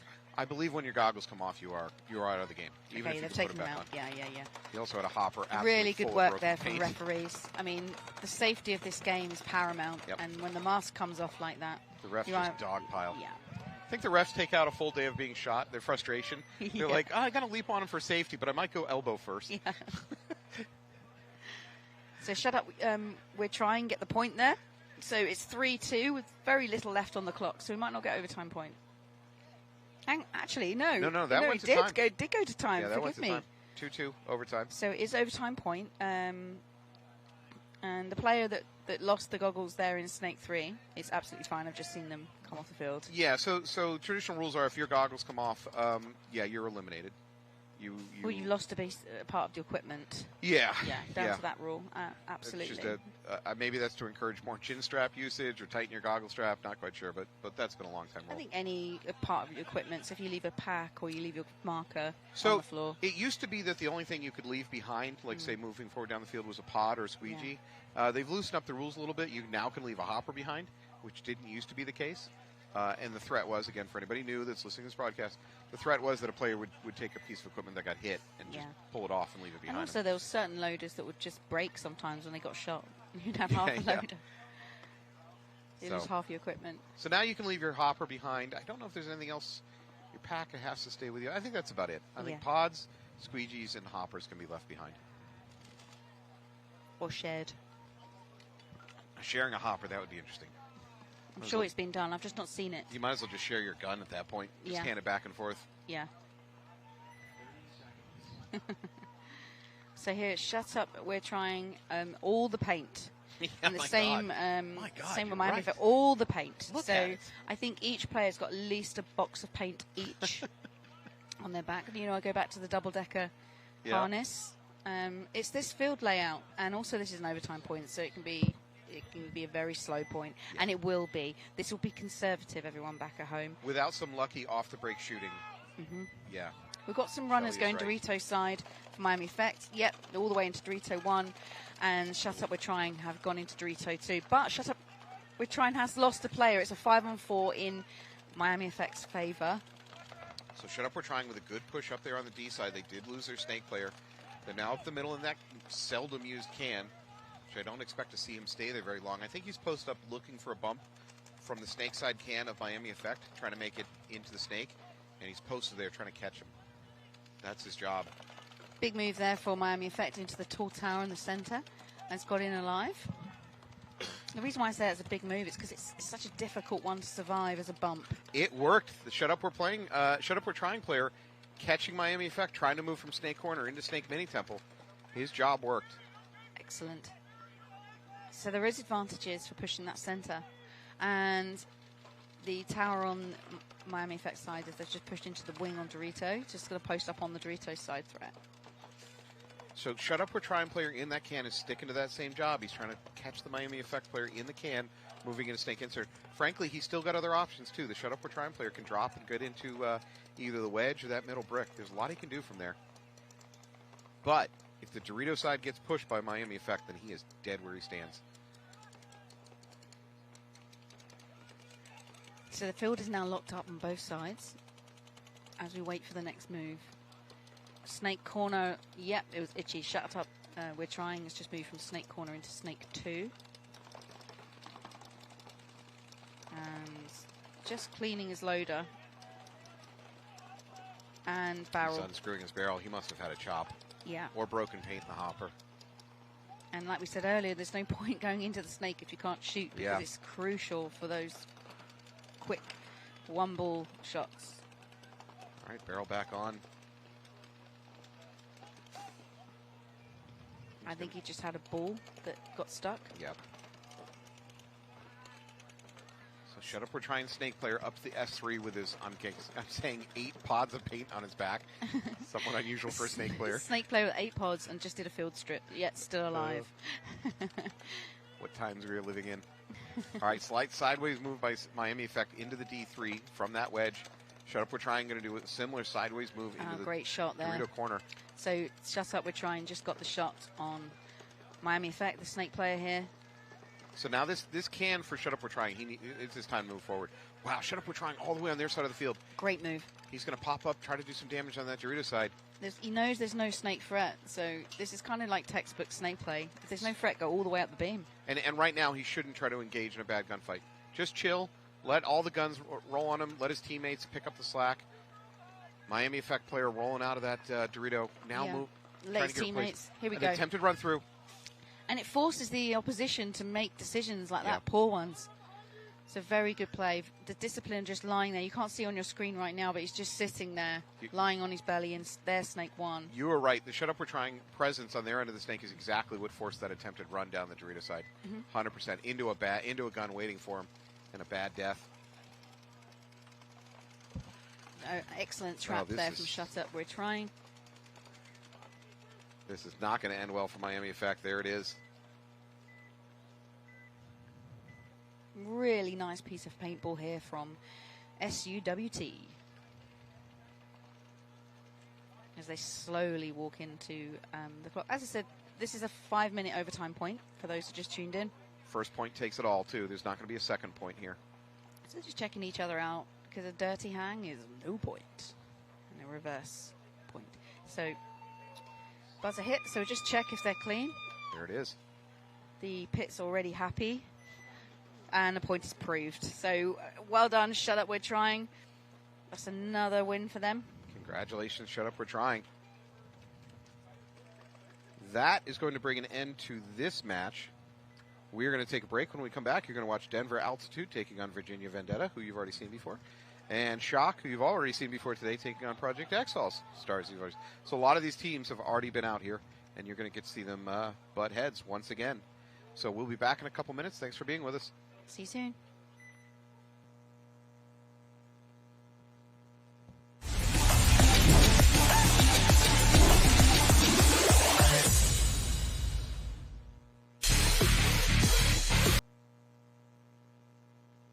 Celebrating 35 years, Blast Camp is one of the most historic and longest-running facilities in the country. From low-impact paintball parties to the Mid-American X-Ball League, we can accommodate any play style. Our world-class facility has many amenities you don't often find at paintball facilities. So come experience history. It's not just paintball, it's Blast Camp. Inside you somewhere lies a Hydra. An immortal, multi-headed monster born for the battle. But the Hydra mentality buried inside you must be cultivated through chaos. Rather than just surviving or remaining unchanged, the Hydra mentality allows an entity to improve, to thrive, to multiply its strength when exposed to stress and uncertainty, to strengthen with every challenge the world throws your way. Every time the Hydra gets its head cut off, experiences a loss or a failure, it becomes stronger by growing two heads in its place. The Hydra must seek war and discomfort in order to become the best version of itself. Be like a Hydra. Seek out difficult challenges, power through every hardship, and understand this stress test as a blessing which makes you stronger. This is the Hydra way. You're practicing, but are you actually improving? My name's Greg. With over 20 plus years of experience in paintball, as well as playing professionally for 5 years, I built this program to help you get off the sidelines and get into the winner's circle. This is hands-on, detail-focused training. I'm going to help you focus on those little details that put you ahead. If you're serious about improving your game, this is your direct path. Visit howtoplaypaintball.com. Stop just watching, start winning.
Hey, it's BRNT with CRBN, and I have our new IC PWR Nano Barrel System here. This kit includes our famous ultra-lightweight injected carbon fiber back with our new Nano Tip, which features over 700 microports. This microporting prevents any debris, paint, or moisture from entering the bore and also produces a unique low sound signature. These barrel kits are compatible with all PWR inserts. All right, welcome back here. NXL Action World Cup 2025. You're about to watch Denver Altitude taking on Virginia Vendetta. Altitude in those sweet blue jerseys going to lose their first player heading to the Dorito side. Vendetta just lost their last game. So did Altitude, unfortunately, to a one-on-one situation. Altitude, however, took that loss very well. Yeah. Penalty from Vendetta. Vendetta's down to 2 players left alive. Barry here in the snake. Number 89, just up on his toes. Look at this pink gun for Denver Altitude. You know what that is? That's a Geo at best 3, maybe 2. He likes the classics. Yep. From Planet Eclipse. Well, the classics work because they're going to win this one. It's just the mini Dorito left alive. And there's going to be a minor. Oh, it's going to be a minor on Denver. Not only does it work, it's just spreading yellow flags all over the field. and Denver's going to... Oh, this is no longer a certainty. Denver just lost 3 players in a matter of a couple seconds. I'm not sure what happened there. Must have been another penalty, right? I think we're... Yeah, there was a penalty, and the inside wedge got shot of Altitude at the same time. They lost 3 players. It must have been a blind shot from this back corner. So we are in a one-on-one situation here. Oh, my God. Oh, wow, we got him as well. Wow. So this Vendetta player in the corner here now that you see on your screens, number 27, managed to get like a 4-pack, whether it's from a penalty or not, but from blind shooting and just putting his gun in the right direction. 4-on-1 turns into a win. He doesn't know it yet. He's still trying to figure that out. This is so scary. Then it's definitely blind shot. If he doesn't know the kill count, he's not known he's killed. This is so scary as a paintball player when the field is empty and you're the last one on it. Every step feels like a landmine just waiting to kill you. So what does everyone know that I don't? I'd rather have somebody shooting at me. At least it lets me know what's going on. Well done to that player. He's gone off the field still not knowing what he's done. Yeah, he's like, there's a flat? I don't know.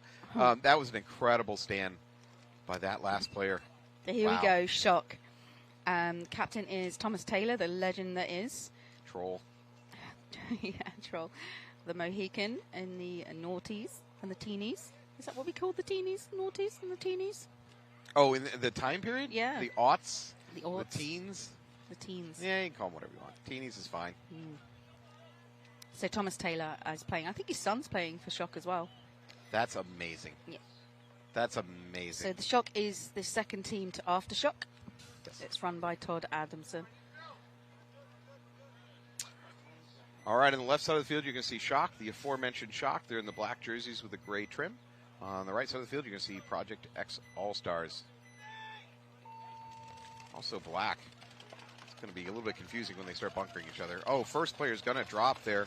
Project X trying to make it out the Dorito side. Doesn't work. Good shooting by Shock. Nice move by Project X up the middle. Shock counters by doing the same over on the Dorito side. However, they're going to lose their Dorito side runner. Yeah, I'm not sure. I think it's been clipped on his loader. He wasn't sure himself. So 4 alive for Shock. Nest has gone up. If I'm that Project X player in the middle, I do not come out and challenge this. Do not come out and challenge this Snake player. Now you come out and challenge it. Now you do. There you go. And great move. So he's gonna come up yet. Perfect timing because that Snake player was just about to pop up. And Snake player Nest is still looking for where to go. He hasn't realized that he made a drop back to the wedge. Very clever move. The paintball we're watching here is such quality. It's very intelligent.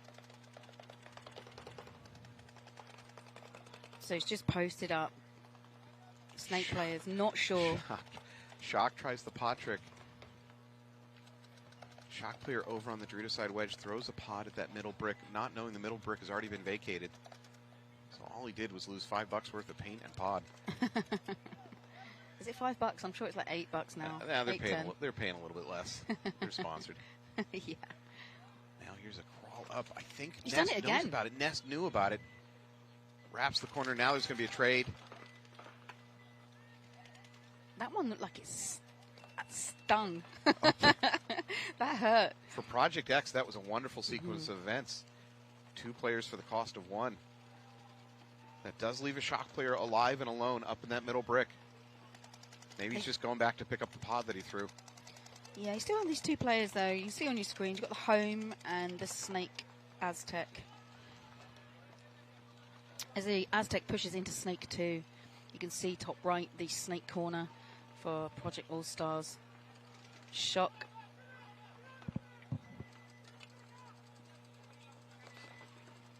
Shock have the upper hand in regards to real estate on the field.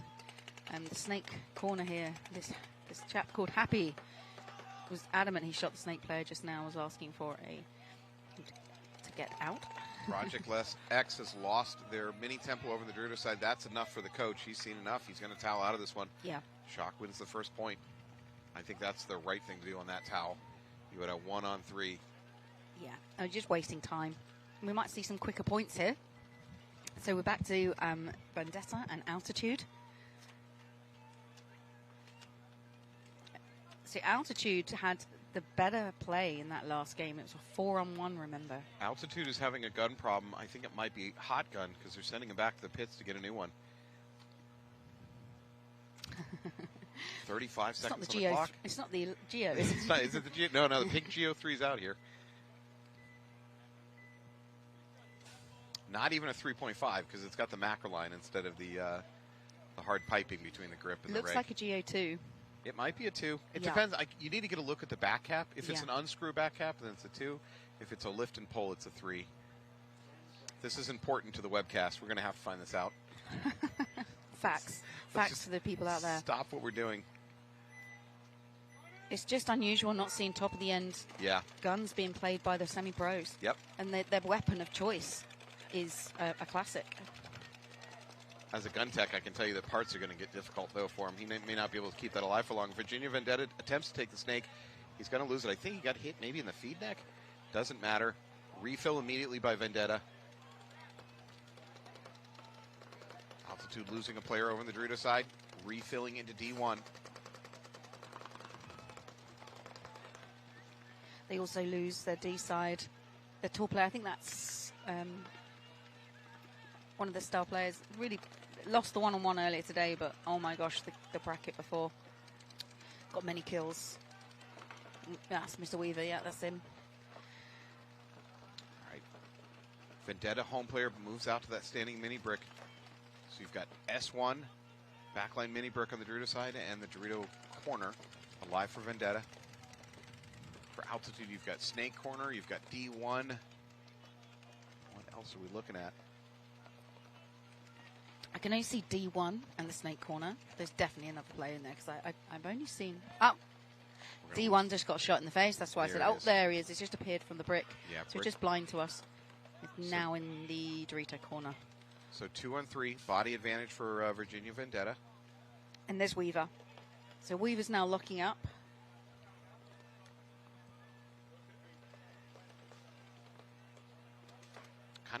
For Vendetta, kind of a drop back to the Snake corner to control that Dorito side.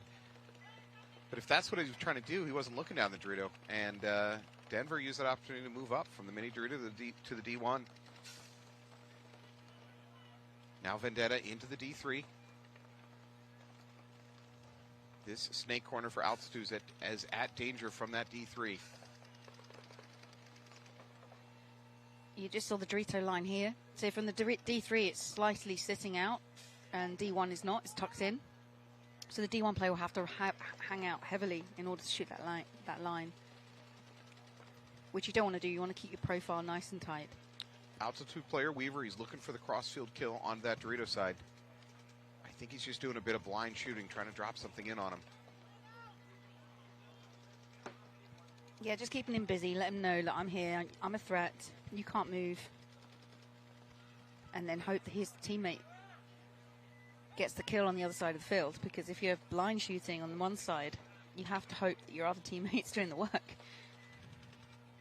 I'm watching this Virginia Vendetta Snake 1 player, and this is the first time he's looked down the Snake at all for the last 2 or 3 minutes. He was at a lot of risk of getting run down when his teammates realistically can't protect him from that side of the field. Again, being pretty passive. I mean, you could say Vendetta's trying to kill clock, but this is so early in the match. And they're only up by 1 point. And Weaver's got no paint left in his pack. Sitting here in Snake 2. For having no paint in his pack, he doesn't seem to care. He's dumping everything he's got onto his own D3, where Vendetta has just taken. I mean, I don't think he realised he had no paint because he's just felt for it. Now he's going to drop and crawl. That's the right thing to do. If you're running out of paint, you better move forward. Try to get up close, do some damage. Vendetta's going to take another body altitude, attempts to run. No, it's a trade. Vendetta drop back, so 1-on-2, and worst news for Weaver. Denver is they've got no paint left in their last player. This is not a winning formula. He's gonna have to just launch, do something crazy, hope it works. He must have only like, I'd say 10 paintballs in his loader, and he's just shot 3. Yeah, and he missed the shot on the snake one. Oh, he's got that one. No, did. No way. He's still looking for paint on his pack. Yeah, if he pulls this off with like limited paint, I'll be very impressed. This is a 1-on-1 situation, and Weaver's just got a 3-pack. And did he get him? He got him. No way. I would love to know how much paint he has left in that gun. That is paintball. How much paint does he have left in that gun? A round of applause for that man. Wow, that was impressive. That was very good paintball. Very good decision making. He's having a very good tournament. Number 57, Weaver. I want to see if I can see how much paint he's got left in his hop when he comes off the field. He's got nothing on his back. I can see the tray through the clear lid. He's got at least 10 balls in there. Yeah, he is just about dry. So back to Project X All-Stars and Shock. There's Thomas Taylor, number 77, the legend. It's nice to see pros playing semi-pro as they get support their family. For those of you at home watching, semi-pro is I don't know how to describe this. It's a mix of former pros and soon-to-be pros and aspiring pros. You're going to watch a lot of names here over the next few years. You're going to see them percolate up to the pro ranks. As a team, you're hoping the whole team moves up, but it's really not unusual for the best players to get cherry-picked off of semi-pro teams.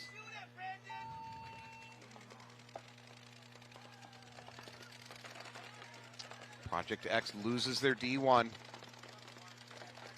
Teams are starting to figure out how to shoot that D side in the breakout. It's starting to become a risky run.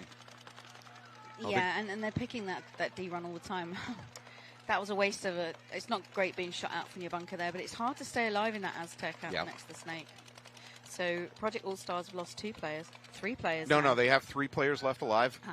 My bad, I gave you the 3-finger signal. Now they're going to move up to the mini temple over there. Shock have their Snake. Whoa. 3. Now they have 1 player left alive for Project All-Stars. Great point from Shock. Yeah, Shock's just going to walk this one in. Jetski's going to finish it off. What a great name, Jetski. I think it's sponsorship by Ski-Doo. Yeah, I don't think that's his real last name. You have your own logo if you have a surname like that. Look how many pods he has on his back. Even at the end of that point, he's probably got about 10 on his back. And points good. So that's 2-0 to Shock. Project X needs to be more survivable in the breakout. That's killing them right now. Come up with a more conservative game plan. Maybe instead of pushing out wide, push up the middle with your runners. I think it's safer to go up the middle than it is to try to get out wide. We're seeing a trend of deaths on all teams trying to get out to that D1, D2 area. Maybe the issue is they're doing straight line runs and they got to change that up. Run up into the shadow of the wedge, wait a second, wait for guns to get bored, and then make the bump over. I don't know. Just something different. Altitude on your screen. And the nearest player here is Weaver, number 57, who just pulled off that amazing play. It was a 4 against 2, and he was in the Snake corner. And they're rolling him right back out. Yeah. With all the paint. Yeah, this time. The coach telling him, do not attempt a pod trick. And they keep sending him to snake corner. He's playing that position so well. 5 alive for altitude. Looks like 5 alive for both teams. No, as I say that, first player peeling off for Virginia. They lose their snake Just got side another can. kill, so that was Weaver shooting the can. And Vendetta also lose their Dorito corner. Weaver has become weaponized. Overnight, there's going to be some kind of treaty banning him from paintball fields. Oh, this is another awkward coordination. Both players attempt to run to the snake at the same time. They're going to get away with it. I never get away with that when I do that kind of stuff. So they did. Okay, I'm looking at the back cap here of number 89. That is a GO2. Love that. That's amazing.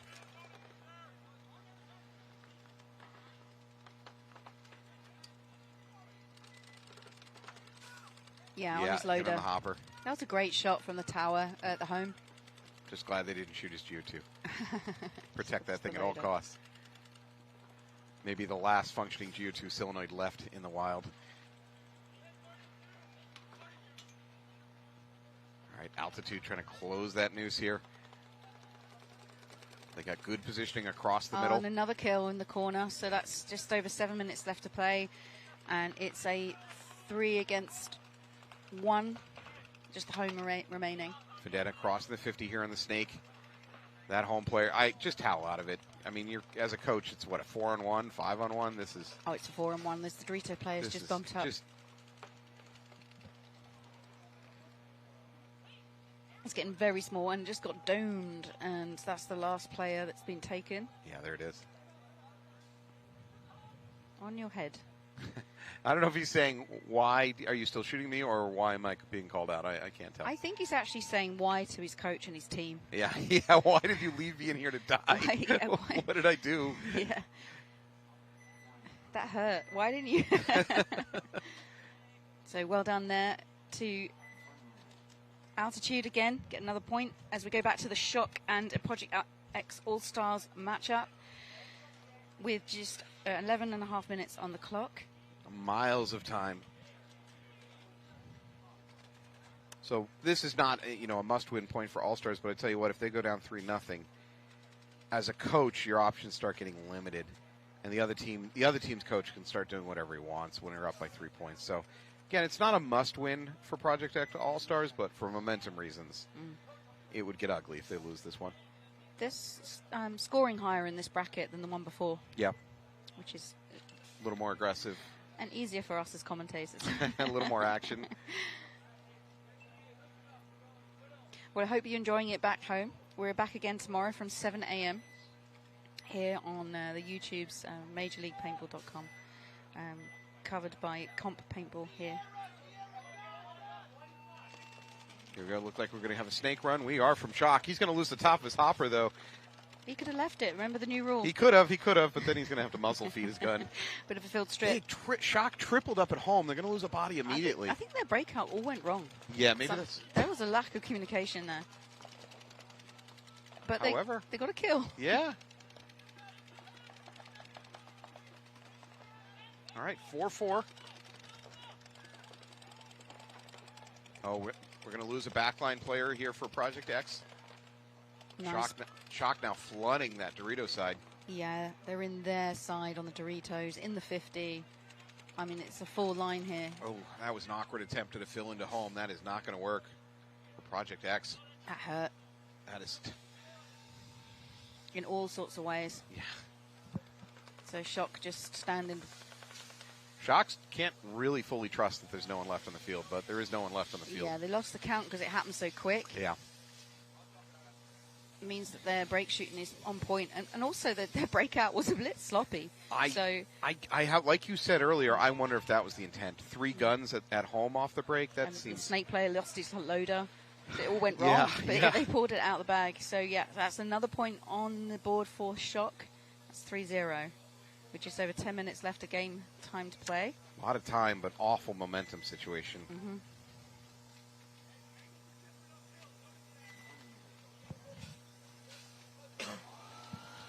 So Vendetta taking the long walk as both teams swap sides. Altitude now playing on the right. So I'm seeing a mixed grab bag of guns out there for Altitude. Maybe Altitude does not have a gun sponsor. Yeah, and you don't necessarily need you don't one. need one. No, not at all. And for some players, like the gentleman shooting the GO2, maybe he's just like, I love this gun. I don't ever want to give it up. Or perhaps they're sponsored by a shop, which will sell all the guns. That's true. But yeah, more commonly at this level, you get a one gun sponsor. Yep. But guns are expensive. So I've seen for Altitude, I see a GO2, I see a Shocker, and then I see a mix of other Planet Eclipse products. Yeah. That's why I wonder if they don't have a gun sponsor. No, which is fine. If they don't, then it's a shop. That's their choice. We have to ask them because they might have a shop at their local site. Yeah, their staging is right here below us to our left. I could just write a note and chuck it into their staging area. Yeah. Do you have a gun sponsor? With 2 little boxes to say yes or no and put a check mark, just like old school. All right. There you go, breakout time. Oh, So- Vendetta loses their Dorito runner off the break. Great shooting. Again, it's becoming a pattern. Taking that Dorito side, a straight run at the Dorito side is not working anymore in this field. There's Barry, number 89. He's playing that inset, Snake 50. He's the one with the GO2 we keep talking about. Unusual. We've only seen that used maybe once earlier today. And we saw it earlier on, didn't we, with the bait? NYX, I believe. Yeah, NYX used it. And as I said, teams are going to be watching this and they're going to be learning off them. But for Darby, there's not a good secondary move from here. He can bounce the inside, but... Oh, is that Darby? I misread it. I thought it was Barry. If they find him, he's kind of stuck there. Is that Barry or Oh, Darby? you're right. It might be Barry. Okay. Yeah. I thought it was my eyesight, Matt. It's yours. Mine's not. My eyes are older. We are looking through netting, those. My eyes are older than yours, Shelley. That's true. I'm going to be commentating with a dog soon. So Barry there in the middle, number 89. And then they're also pushing Dorito 3. Yeah, they got shot on the push. Doesn't work. Yeah. Great shooting there. So that was Vendetta in the home. They doubled up the home. They still got the home doubled up, playing very tight. So I think Barry here is setting a trap for the bump from Mini Dorito up to D1. That seems to be what he's focused on. Absolutely. So on the left, you got Barry and the snake, and you got Weaver on the right. And they're just setting up a trap for the snake side. But they don't know that there's 2 in the home. It's also kind of amazing there's still 2 in the home this late into a point. They can't get out. Oh, there we go. They make a liar of you and I. And they bump across. So Vendetta have the snake 2, which is what the trap is set up for here for Altitude. And then they have a brick at the back line only for Altitude, who's shooting Dorito side. Vendetta gets through that trap set by Barry here. They are into the D2. Now, honestly, now Barry's in a bad position. He's going to have to live behind his gun. If that Dorito can get his gun up on him, he's in trouble. If I were him, I'd probably bail out of that, get into the crook of the wing setup out here. Or drop back to his own wedge. Here comes Weaver. Here it is. He's got the kills and saved Barry. He missed. No, Weaver got the kill. So Weaver's baited. He's here. Weaver saved him. Yeah. Nice. So the trap worked. Very good paintball. It's the discipline I'm enjoying today. Yeah. This is your job, do your job. And you've got to hope that it plays out. And it's playing out for Altitude at the moment. So Barry's not decided to swap his lane and stays on Dorito's side. Again, right now for Sammy Barry, he's going to have to live behind his gun. Yes. Because that Dorito is hot over there, and it can get a gun up on him. I want out. If I'm him, I want out of that. Either move forward into their wedge or drop back to his wedge. Or dive over the snake into the snake. It's a risk. It's keeping him busy over there in Dorito too. You know what? And not that he can know this. So what I'm about to say is not fair. There's nothing left over here on the snake side to stop him. I think Weaver's going to figure that out very soon. So he can afford to jump over the beam. Yeah, if Sammy Barry can jump over the beam, he can slide right over I'd keep Barry there, lock it up, and let Weaver go. But here's my alternative. You are correct. But the alternative is he jumps over the beam and he can crawl all the way to the end of the snake and finish the game. Because there's nothing over here to stop him. Yeah, I mean, But then again, they don't need to push the matter. It's 2 minutes 30 on the clock. They're winning. You're right. And they've still got lots of paint. Weaver's got paint. So all he's doing now is clocking the lane. They know they have snake side. So he's just waiting for the move. So when that home bumps over to the snake corner. So trying. once again, he's trapping him. Right here, Mini Temple is going to try to go to the D1. Will Barry pick him up? Oh, somebody caught him. Someone caught him. That Vendetta player got blown up. What a shot from Barry. These two working today. I'm enjoying this paintball. So I believe that just leaves one player left alive. At this point, the coach for Virginia Vendetta, I think is just going to let it ride. Hope for the best. It's got very tight in there for Barry. Oh, no. No. He tried to hide it. So a major penalty, which is not what we wanted for Altitude after all that hard work. Oh. So that's all players gone, and Vendetta get the point. That's what happens. Sammy so you Barry. shouldn't conceal a shot like that. Oh, he went from hero to villain on that one real fast. Wow. That's paintball. Yeah, that's brutal. All right, so that game is going to tie up 2-2 with about 1:45 left on the clock. So we're just listening to the pits here with Altitude. They're not happy about a decision made on the field. So he's arguing his case. Barry's saying that shot was on the ground. You know when you kneel onto a paintball? He's been called out for what he believes is one of those paint marks. He's arguing that he kneeled on it. Well, what he's really arguing is there was a ref right there. So the head ref is now speaking to Barry. It's Mikhail. Mikhail is explaining the decision has been made by the ref. They deemed that to be a major penalty. Well, I mean, if he had a hit on him, he definitely shot that player for Virginia Vendetta going up the Dorito side. That is a major. The question is, was the hit a hit? I don't know. I didn't see it. No, we didn't see it from here. It was really tight in there. There was a lot of paint coming in. And it's just on the wrong side from us. I mean, he could have been playing with a goggle hit for all we know, or he had nothing on him. I don't know. In refs, we trust. That's all I can say. All right, 0-3 in favor of Shock. Project X has 10.5 to figure it out. Still a lot of game time, 10 minutes. But with this field layout and the way it's slowing down, maybe not. Maybe not, yeah. So, lesson 1 for Project X. Don't try to straight line run to the Dorito.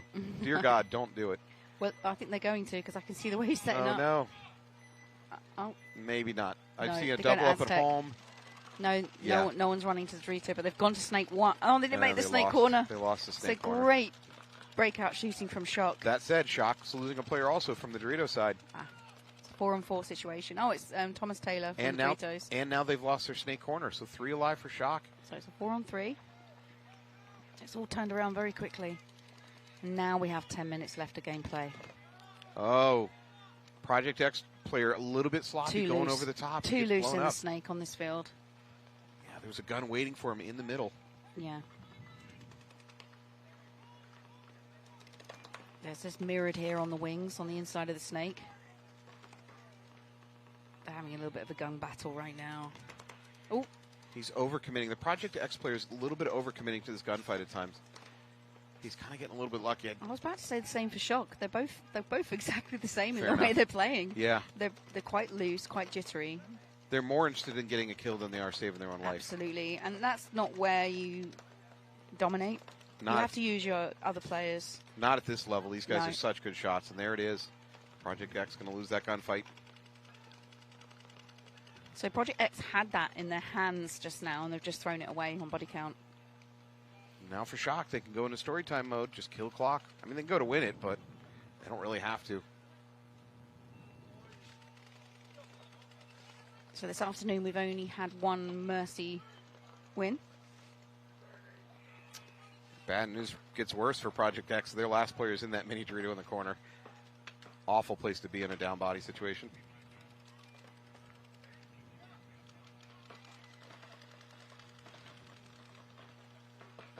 So the Dorito corner there, so I got busy watching rather than commentating. So there might be 2 players left there is. alive. So you've got Dorito corner and Yeah. Dorito 3 for Correct. Project Allstars. That's it. So they've lost their snake side completely. So all they need to do, exactly what Shock are doing, is just building up momentum on the snake side, get the angles, make them small, and play the clock. I believe this is Michael Rojas here. He's got very long blonde hair. His hair is covering his... Oh, no, that's Dro. Oh. We're going to request he cut his hair so I can read his jersey. Are they dreads? Yeah, blonde dreads.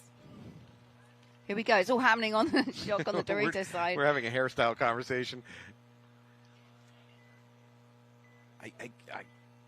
Project X should towel out of this one.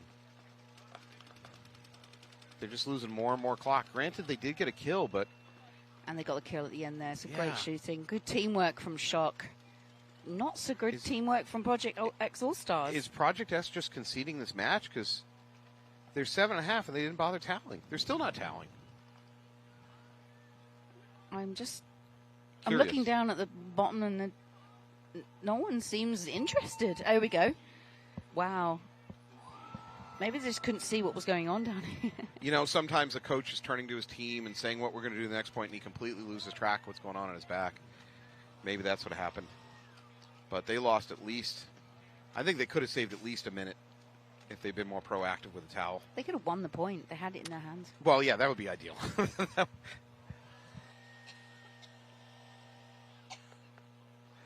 All right, well, we are back to a tied-up game, 2-2, minute 45 on the clock. I could easily see this going to overtime. This is obviously, it feels like the games are slowing down. Altitude are pushing. They are pushing. And they are playing aggressively, and they're playing intelligently. They're just throwing it away in the last few seconds. Do not recommend getting any more major flags. That's a pro tip from me to you.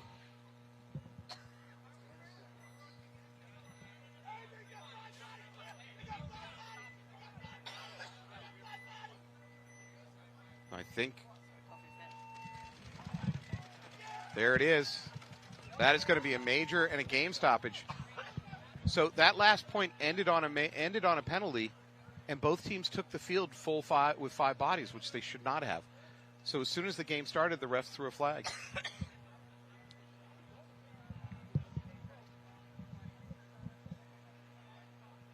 Yeah.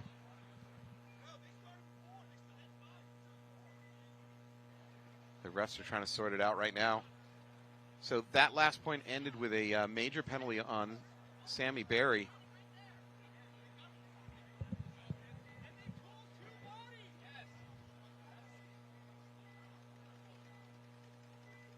There is some level of confusion both on the field and up here in the casting booth.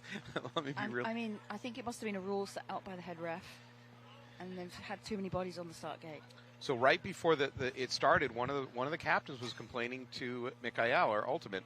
They got 5 bodies. They got 5 bodies, and I think the refs were already aware of it because instantaneously when the start buzzer sounded, flag went up. The refs are not required to stop you from making mistakes. And it was actually Vendetta calling from the pits prior to the game, shouting at the refs that they've got too many players on the start gate. So they knew. So a terrible mistake by Altitude, unless they were confused about what the refs wanted from them. I don't quite know what Altitude's their argument here is. They won on the field with bodies they shouldn't have. So it goes to the other team. I mean, the only thing Altitude's only possible argument is that the refs miscommunicated the body situation at the end of the previous point. Maybe.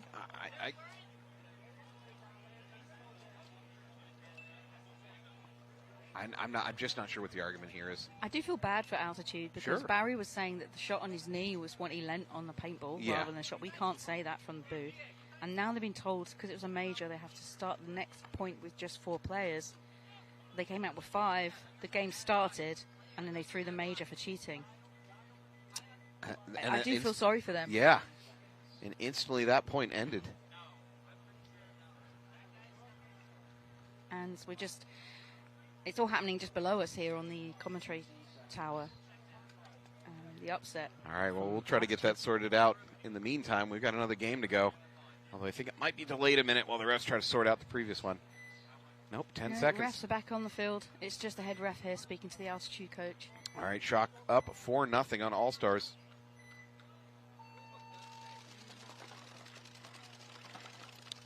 Shock is going to get into the snake and then die almost immediately.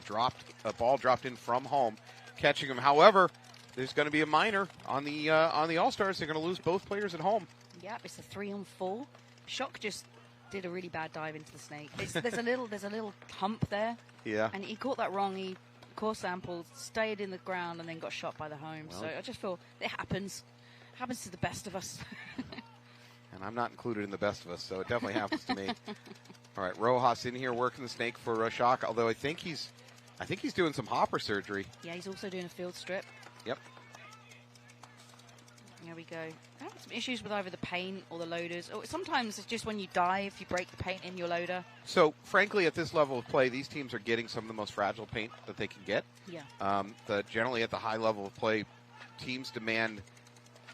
They would rather take paint breaking in their guns than having balls bounce off their opponent.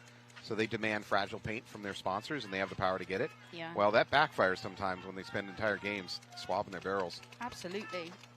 And also, you imagine if you had your loader full of fragile paint and you dropped it on the floor. Yeah. You're not good, and you're diving at speed. Yep. You're going to smash paint in that loader.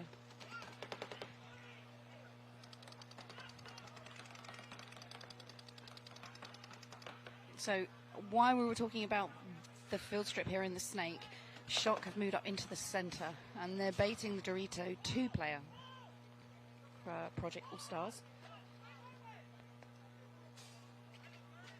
You know, another advantage for Shock right now is the Shock players can watch the shadows. They can see when Project X All-Star players are getting ready to move. Shadow ball. There it is. He makes the move right into a gun waiting for him. There what it is. A trap. We've seen loads of traps on this field. Yep. I love watching it out, the play out. That worked perfect for Shock. Remember, Shock is up 4-0, 5 minutes on the clock. So there's a player just here, number 88 for Project Allstars.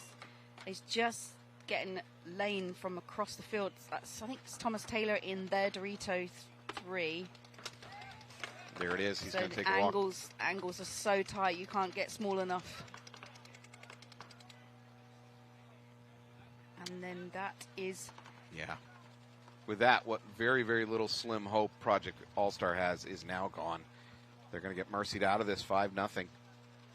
And if Thomas is clean and hits the buzzer, that's game and match for Shock. Oh, always suspect when you motion another one of your teammates to come push the buzzer for you.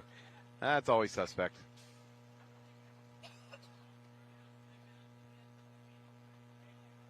There it is. He's going to get a quick check. I got to say, if you're reffing and you see a player wave his teammate in to hit the buzzer for him, I think you should immediately go to that player and give him a double check. Because obviously he doesn't trust that he doesn't have a hit on himself. Oh, I was just thinking, is that a relative and he just wants him to hit the buzzer? Yeah, that's it's also a 5-0 Mercy. Yeah, so that could could be either a way. son. All right, well, Vendetta and Altitude rolling back out after that very controversial last point. Let's count bodies. I see 5 for Altitude. I see It's 5. the same 5. Yeah. So they're playing the same 5. Yep, and they're not switching sides because that was a no point. No, that should have been a point. That was a point, so yeah, they definitely switched sides. Virginia Vendetta went to the near box, their box first, and then hard left turn and headed to the other end. So a little bit of confusion. It's just not often we get C majors off the start gate because of No. too many players. No, not at all. So I don't think Although even the most experienced of us know what to do, what side we go. Like in Cincinnati, in the playoffs, no less, one of the teams, and I don't remember which, and they'll be glad I don't remember which, went to the start box with 6 players. They started the game with 6 players on the field. Just nobody checked off. It was, especially in the playoffs, that was heartbreaking to watch.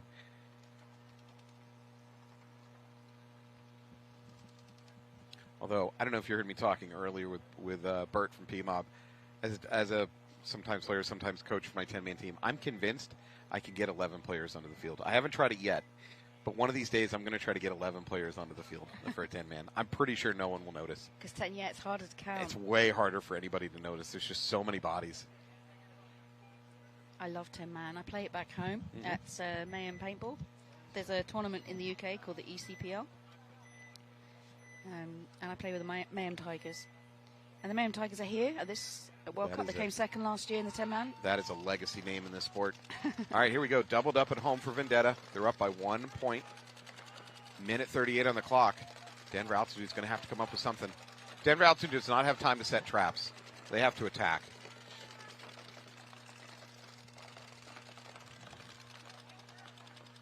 So Altitude have doubled up the home. And I'm not sure why they've done that, because they need to win this point. I guess they wanted to do a slingshot move from the home. Yeah, maybe they're hoping for a quick kill. They've gone for a double penetration on the snake side, and it's not worked. It looks like the snake player's been shot his ass for a check. Okay, he's clean. He's clean. Lucky boy. Big slide up the middle for Altitude into that middle brick on the snake side. Now they're punching.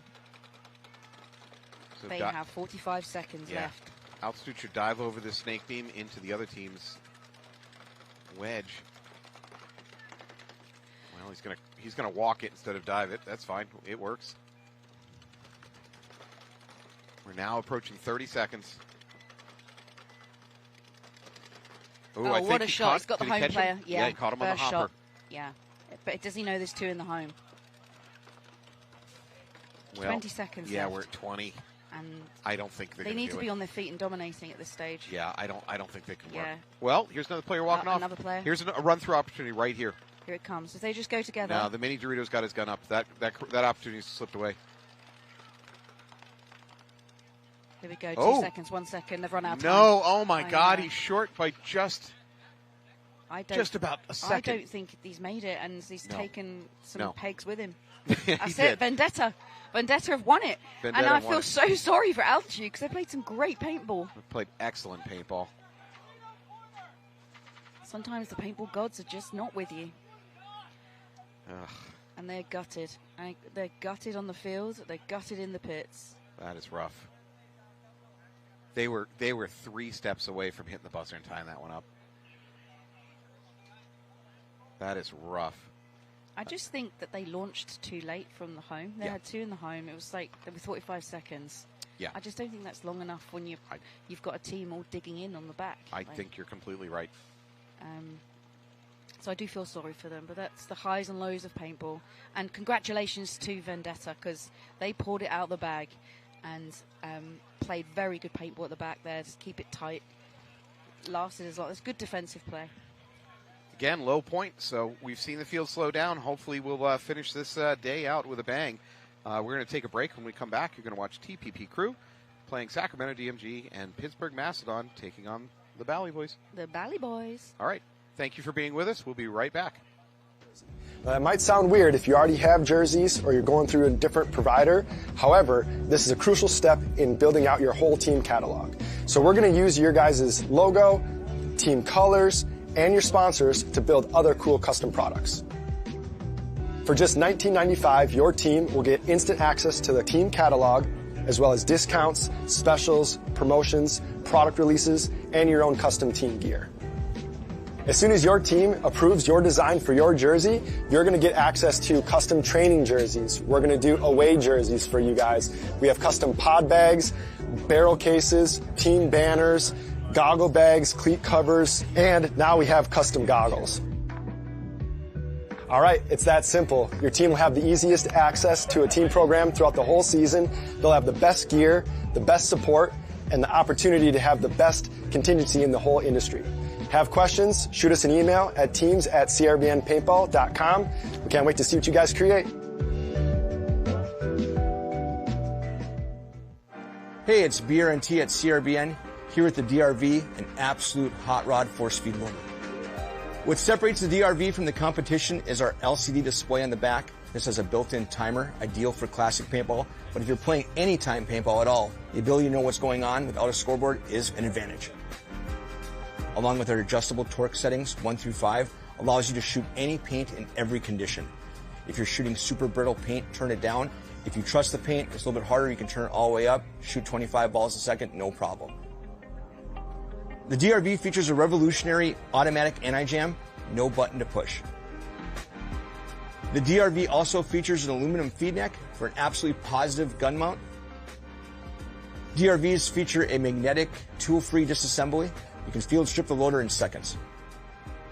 Each DRV includes a speed feed, rain lid, and charging cable for the lithium-ion battery. They also ship in a zippered case. DRV is currently available in 8 different colorways. Learn more about the DRV at crbnpaintball.com.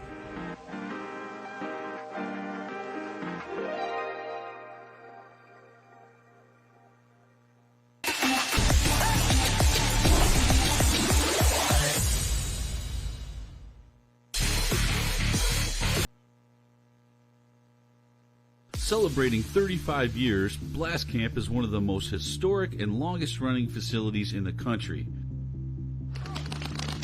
From low-impact paintball parties to the Mid-American X-Ball League, we can accommodate any play style. Our world-class facility has many amenities you don't often find at paintball facilities. So come experience history. It's not just paintball, it's Blast Camp. Inside you somewhere lies a Hydra. An immortal, multi-headed monster born for the battle. But the Hydra mentality buried inside you must be cultivated through chaos. Rather than just surviving or remaining unchanged, the Hydra mentality allows an entity to improve, to thrive, to multiply its strength when exposed to stress and uncertainty, to strengthen with every challenge the world throws your way. Every time the Hydra gets its head cut off, experiences a loss or a failure, it becomes stronger by growing 2 heads in its place. The Hydra must seek war and discomfort in order to become the best version of itself. Be like a Hydra. Seek out difficult challenges, power through every hardship, and understand this stress test is a blessing which makes you stronger. This is the Hydra way. You're practicing, but are you actually improving? My name's Greg. With over 20 plus years of experience in paintball, as well as playing professionally for 5 years, I built this program to help you get off the sidelines and get into the winner's circle. This is hands-on, detail-focused training. I'm going to help you focus on those little details that put you ahead. If you're serious about improving your game, this is your direct path. Visit howtoplaypaintball.com. Stop just watching, start winning.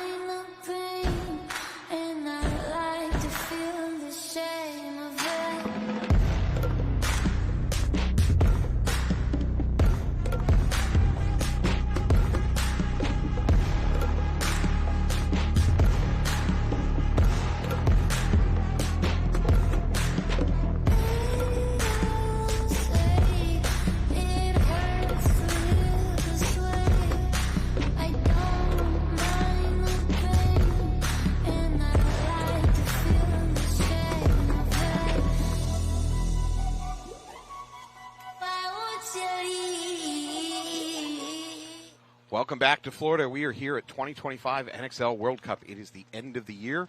And for a lot of these teams out here, this is their last chance to try to take that shot at the pro slot. Yeah, it is day 1, and we're right at the end of the day in the final bracket here against...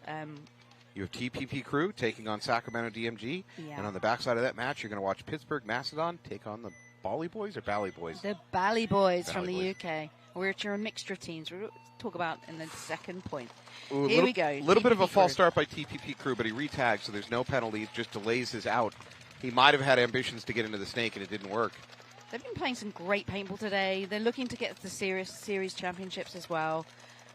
Their South American team. Oh my gosh, DMG. 3 bodies are going to walk off for DMG over there. No, I'm sorry, just 2. Just 2, penalty. That was a late flag. Yeah. They had already pulled the body. I didn't see what happened. I just saw the yellow flag.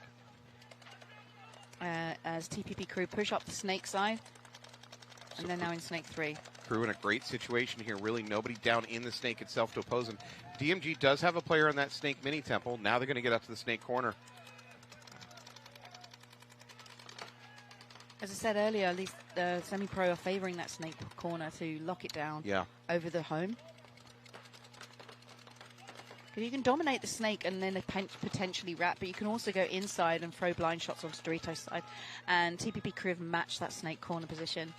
Another DMG player walking off, though, so there's nothing. And now they lose their snake corner. It's going to be another quick point for TPP Crew. Crew can just take one body. Again, the refs, the coach should just flag this out. He should tell. I just like to watch this, what's going down. He's on his own. I mean, I would flag, but he's trying to bait him coming through. As soon as they know he's there. He's a hopper hit. Yeah. Honestly, that's probably the best case scenario for him is get hit in the hopper. Absolutely. And he probably did that for a reason. Yeah, maybe. I mean, it was effectively a 5-on-1.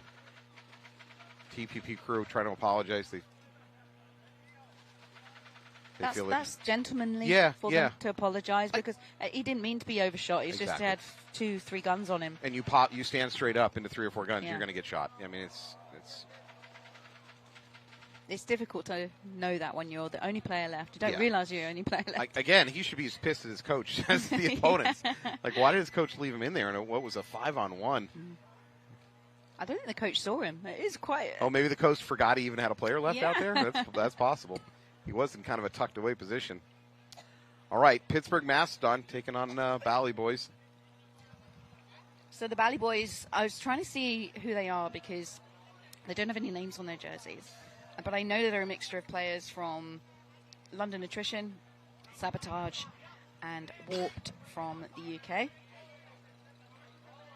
I recognize the potential snake runner here because of his cleats. That's Butters. He plays for Sabotage, and he also played for Mayhem Tigers, so I know him well. Sorry, I got lost in a Beastie Boys video when you said Sabotage. What were you talking about? Elite players from back in the UK at CPPS, so representing their home field. And representing well. I believe they won their first match out here. Is that correct? So it's their second match here at World Cup. Just playing this event, so they've got no series standings in this, but you know. Right. Yeah, they're not in competition for the year because this is the only one you showed them. Generally speaking, if you want to take the pro spot from the semi-pro, take first place overall, you're going to need to take top 3 finishes almost all year. Mm-hmm. And if any of your finishes dip below top 3, then you got to get a little bit lucky. All right, Pittsburgh Mastodon on your left, Bally Boys on your right. Here we go, double up at home for Mastodon. Bally Boys a little bit more aggressive, a lot more aggressive. Sending bodies up the middle. They're doubled up in the middle at both those wedges, and they're in the snake. Bally Boys really aggressive. For Mastodon, they chose to do more conservative breakout, and they didn't get kills off of it. So they've lost real estate and don't have kills to show for it. Mastodon gone for the classic bait move here on the wing, you can see. But Bally Boys just round the corner. There's 2 in the 50. And they also have this snake too. All right, Mastodon now into the snake. He's not aware of the danger waiting for him at that snake 50. That's Blondo. His teammate's going to get pulled out of that wedge. Oh, did he get the shot off on the Bally Boy? That ball must have broken on the edge of the bunker. They've just called snake 2, so Butters has now moved into snake 3.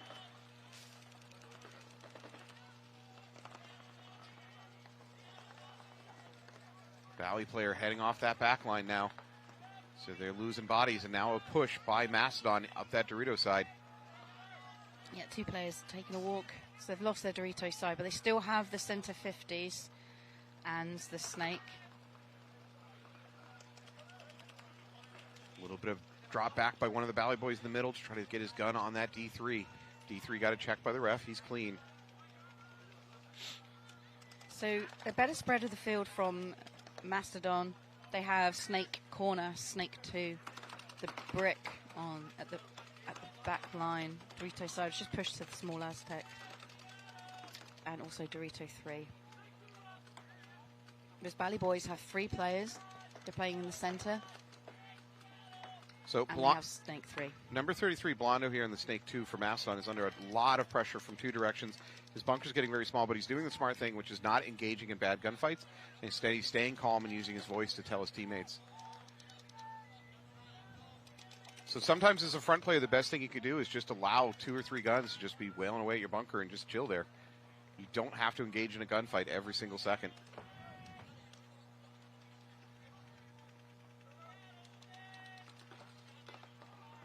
There's going to be a trade out over on the Dorito side. And that leaves just 2 players left. Valley player in the middle, thinking about making a run through. He stays out hanging there too long. He's going to die to the Dorito side. It's just Butters remaining here on the snake. I would probably call the Tau at this point. Not the most intimidating nickname for a paintball player, but This is his nickname, yeah. You could at least add to it, like Butters, the killer of men or something. Just flesh that out a little bit. But he is in a world of trouble. It's 3-on-1. English humor is to have silly nicknames. Oh, and then there you go. He got clipped. And 3 more clips, maybe 5 more clips. All right, well, that should be it for the Valley Boys in this point. Mastodon just has to figure it out. Towel. No, am I wrong? Mastodon still putting paint? Yeah, they just haven't figured out the math yet. Oh, young Schmidt's also playing on the team. He's in the black jersey, so he plays for London Nutrition. Yeah, there's a real mix of players for Valley Boys. I'm just looking at the pits. And Ed... yeah. Would you say it's a potpourri of players? Yeah, a potpourri of players in their pink and purple jerseys. I will get the full roster for everyone back home ready for tomorrow.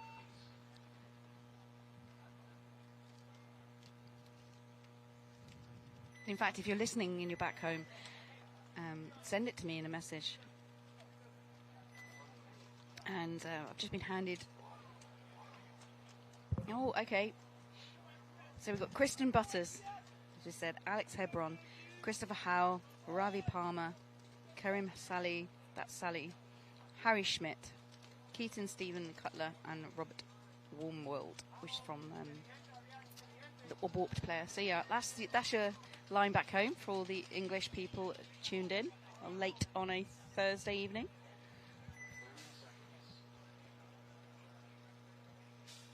I handed you the roster so you could pronounce it with the correct accent. I'm sure if I pronounced it, I'd get all sorts of flack from the British crowd. Don't expect I got all those names right. Fair enough. So, back to the Sacramento DMG and TPP crew game. Still loads of time left on the clock, so they have a quick game, minute and a half. I expect to see Caden Spencer making a straight run into the snake here. Nope, he's going to pull up at the mini temple. 5 alive for DMG. They pause before taking the D1. I like that. And then immediately into the D2 and up the middle to the wedge over here on the snake side. That was a perfect combination of pause and movement by a lot of the DMG guys.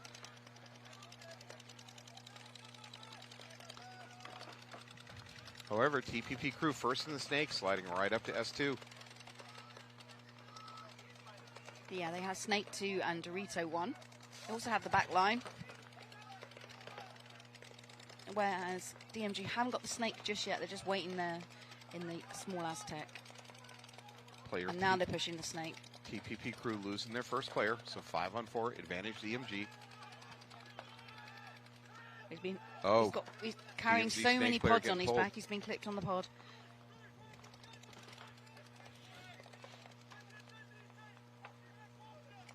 All right, 4-on-4.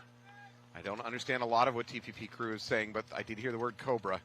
I'm assuming that's a snake call.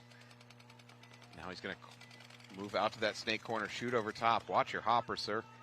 That's old school. He's not switched to his left. He's Oh, just you're shooting right. over the top. He's Yeah. shooting goofy over the top. Yeah.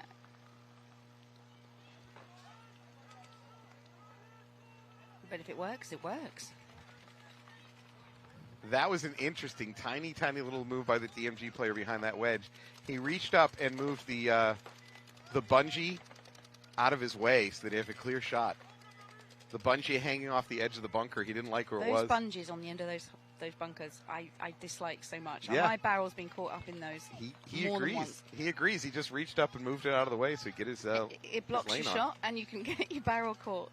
Yeah, I've seen that a lot. But you can also rest your barrel in it, so you can kind of use it as like a pintle on a machine gun. I think that's the world of pain.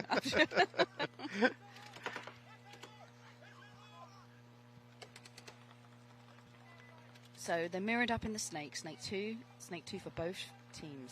They're also mirrored up on Dorito side. Dorito 2 and Dorito 2. DMG have the wing.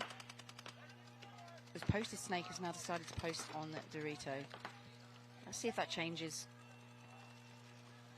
Again, I just have to express my admiration here for Caden Spencer and the way he plays the snake as far as not committing himself out into a danger lane gun ready. He's doing a great job head checking and protecting his body while still being able to engage. Caden, however, is having some kind of intermittent gun problem. You see him playing with his hopper a little bit. Now he's going to move up to S3. So KPP crew just lost their snake player. And that's made KPP crew push on the back into home. And they also have a snake corner. It's still mirrored on the Dorito side. So yeah, the snake corner for KPP, the home.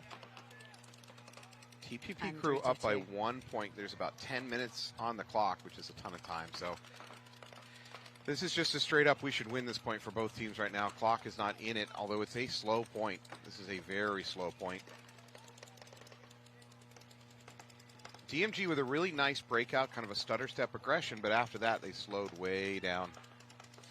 And it's working. Well, I say working, they lose their wedge player. That's a great shot. That was a blind shot. You know the goofy player yeah, in the he's corner? doing it. He just got a shot over the top. Fantastic. I love that work. So DMG just lose their player in the middle.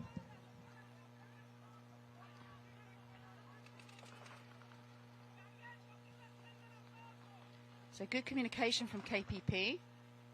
Obviously all in Spanish because they're South American.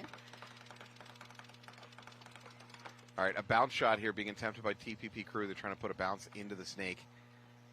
I believe that little mini wall on the outside or the inside of the snake, however you want to call it, its only purpose there was to set up for bounce shots. I believe that's why it was placed on this field. And teams are trying it. Hey, what does it stand for? Do you know? TPP? I do not know. No, that's something else we can find out. Yeah.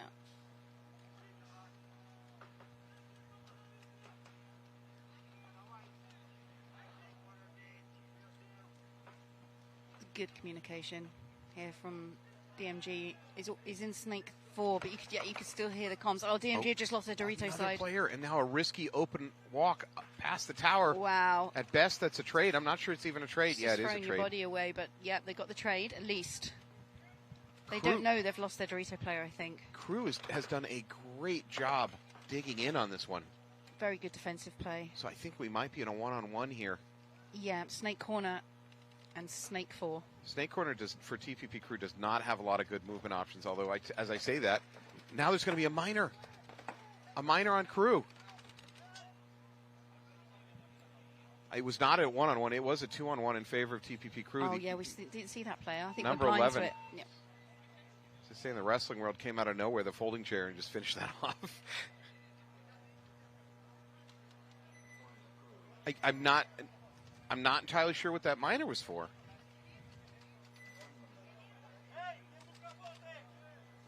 Me neither. I was just trying to see myself, but that's another point on the board. Because there wasn't another player walking off. He must have had a hit somewhere on him that he didn't feel, like a pack or top of the hopper. My best explanation. So you are seeing the sun setting on this field. Talking late November, it is. You can see the shadows now developing on the field from this camera angle. If you are playing the Dorito side, especially from the left, you're at a real deficit trying to look into the snake corner on the other side of the field because you're staring directly at the sun.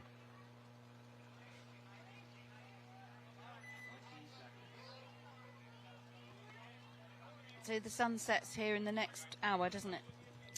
Official sunset is about 5:20, 5:30 right now, this part of the world.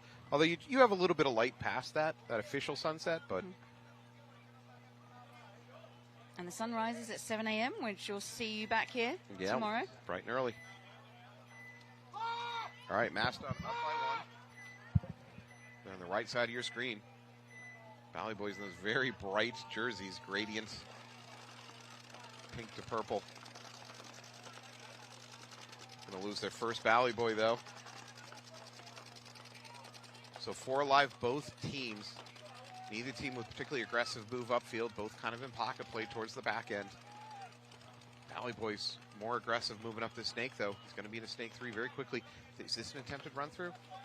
Nope, Mastodon's just setting up a gun to try to control the snake.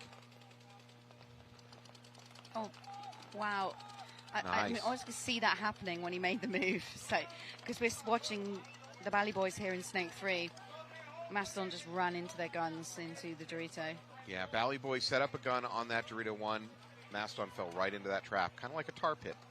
That's also what kills Mastodons. Fun fact. Oh, Valley Boy might have just thrown his body away there. He baited him. He threw a pod. Yeah, it didn't. It worked. It really did work.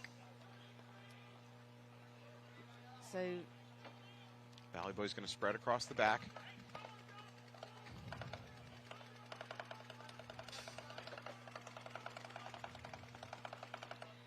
So yeah, they've pushed out to snake corner after losing their snake 3 player to the bait. They threw the pod at the... And it worked. It worked.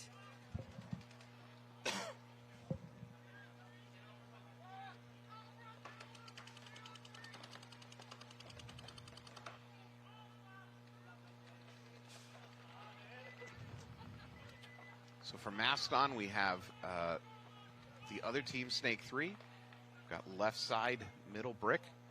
Sorry, snake side, middle brick, and mini Dorito in the back corner. For Valley Boys, I think we just have snake corner and home at this point. So 2-on-3, advantage Mastodon. Mastodon's up by 1 point. We're now approaching the 9-minute mark. And they have the real estate. Oh, we're going to lose the home player for Valley, leaving just 1 left. No, there's 2 players. You've got Dorito 1 and the snake corner. You are correct. I don't think Dorito 1's going to last. Well, he's just got out of danger there by pushing up. No, Biondo's seeing it. It's a very, very narrow window for him to shoot, but he catches him. Last Valley Boy hiding in the snake corner. Can he catch the runner coming to do him? The coach is going to have mercy. Do you see that? The ref ran immediately to block lanes. That is really, really good. That's brave. Yeah, I love that. The ref heard the towel and immediately jumped in between the remaining players to try to stop any accidental overshooting. He didn't really need to. The players were all very respectful. All right, long point did not go Valley Boys' way.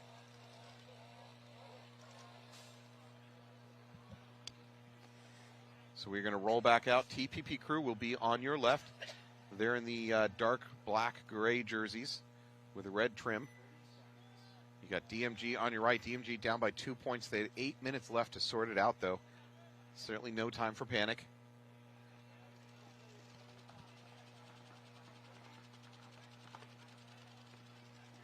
Just seems so much slower this evening.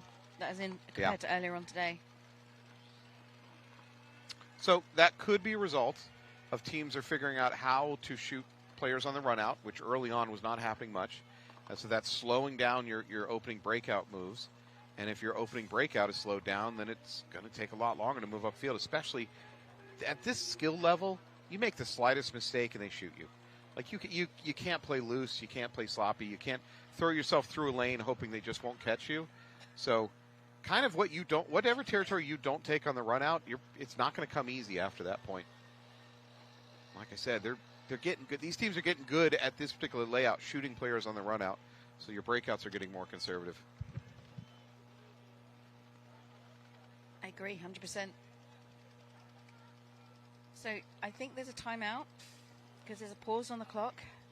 I believe it's a technical timeout. They're trying to refill some of the bunkers. So you got your you got your leaf blowers out there doing so. So late in the day, these bunkers start, as the weather cools down, these bunkers start sagging.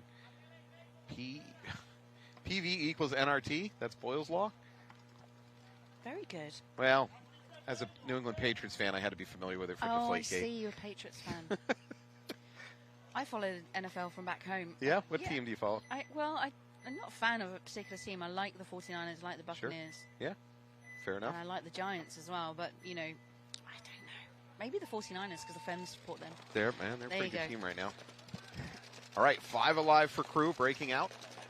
Looks like we're 5 alive both teams. They're a little bit more risky by Sacramento. They do take the D2 on the run out. And TPP Crew is going to lose their Dorito player, so body advantage and positional advantage for Crew.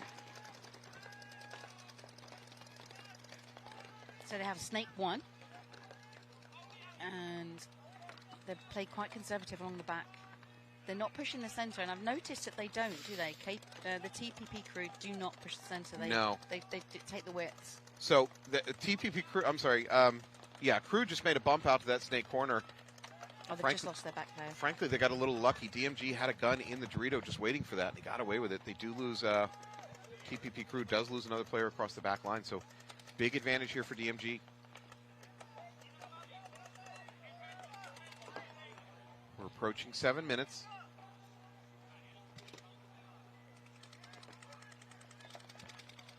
There's no one on the Dorito side that's shooting the lane. And the Snake player's just taking a walk. And now there's a ref racing into that home. Never a good sign as a player. Ooh. No, ref's going to call him clean. So DMG now pushing all the way spread across the field. So they're all now in the 50. In true classic Gladiator style. Hold the line. DMG's going to lose their Dorito player, though. A little bit sloppy. Oh, yeah, they did go sloppy. TPP Crew holding tight. 2 bodies left alive. And as I say that, they're going to lose one of the 2, leaving just the Snake corner. He's going to get overwhelmed. And or bunkered. He's heading out. That's it. DMG's going to win this one. That's good. Makes it a bit more of a match with just 6 minutes left of clock time. How terrifying is it as a player to have a ref running at you? It's just... I just hope it's the person behind me. Well, even if it's the person behind you and there's a flag, you're going to get pulled. Yeah. Running ref is just nature's predator. I just hate it when they're running at me. Would you rather be trapped alone in the woods with a bear or with a ref with a flag? I'll take the bear.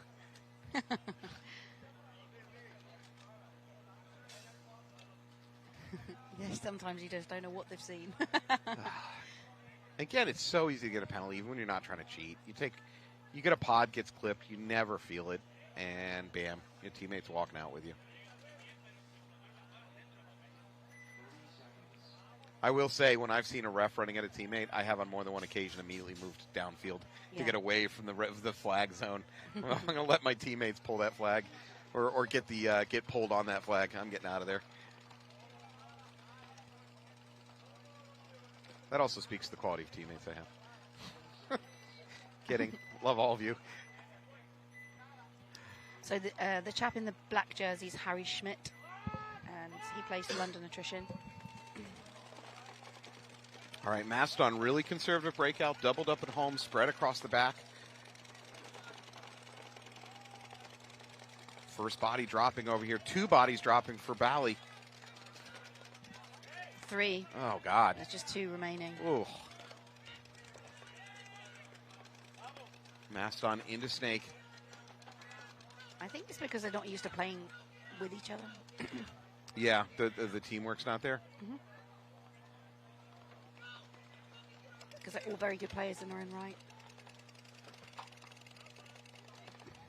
Oh, he tried to jump over the Bally, tried to jump the jump shot. Instead, he got jump shot. And there is a towel from Bally. He's just been, this Mastodon player has been shot by their own player in the back. Yeah, you're right, in the back. That's just very good dominating play from Mastodon. They just kept those guns rolling on every position. Great off-the-break shooting. They had a relatively conservative breakout, which is a risk if you don't get kills. But that time, they got kills. They got at least 2 kills just on the breakout shooting. All right, Crew with a slightly slimmer lead here, 2-1. 6 minutes on the clock. Crew cannot treat this as a lead. Crew has to just go out and play. This is not This is not either the score or time situation where your game plan can be acting like you have a lead. You got to go win this game.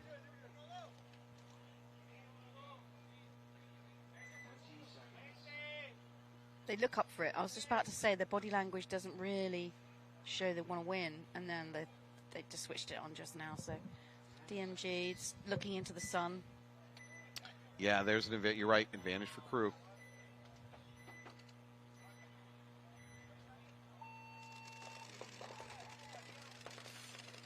Ooh, yeah, DMG into mini Snake Temple. He didn't look like he got in there comfortably. No, and he looked at a ref, which is as if questioning, did I get hit? Yeah. Well, all 5 alive on both teams. No, as you say that. Oh, yeah. TPP Crew just lost their backline player. However, looks like DMG is, nope, clean.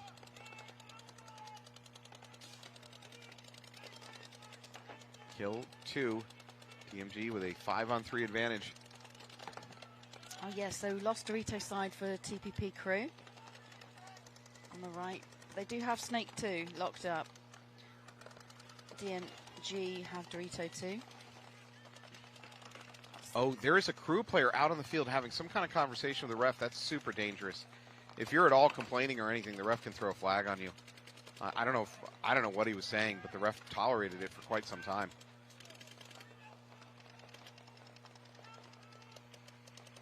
Yeah, he's taking the long walk round. Yeah, so, he's yeah. asking for directions. Now, this time of day, no, you want to take the far walk. Way less traffic. All right, DMG commanding situation here. Maybe that he's done it so his teammates know he's dead because they're not looking Dorito side. Well, right. They are now. All right. Maybe they did see him. So I've given compliments to Crew already for doing a good job digging in down body situations, but they don't tend to then win it. They just tend to kill clock.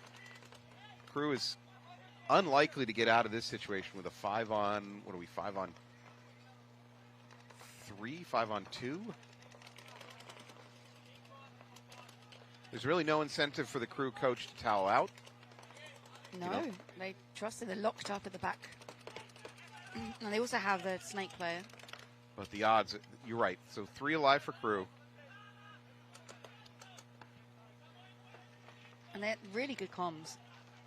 The communication between TB, you can see now on your screen. Talking to his back line. DMG has now crossed the 50 on the Dorito side. They're into their D3. This can over here on the back line is at a lot of risk. He doesn't know it, but his butt pack is about to get blown up from the Dorito side. DMG are running out of time. Just over 3 minutes. They know it's kill 2. They know there's 3 players on the field. Well, DMG cannot throw this point away. They've got to win this point. If they do, they tie it up 2-2, and then the clock kind of doesn't matter. Oh, they're going to lose their Dorito Great player. shooting from TPP to take out the Dorito player. They do have backup, though, so they can refill it.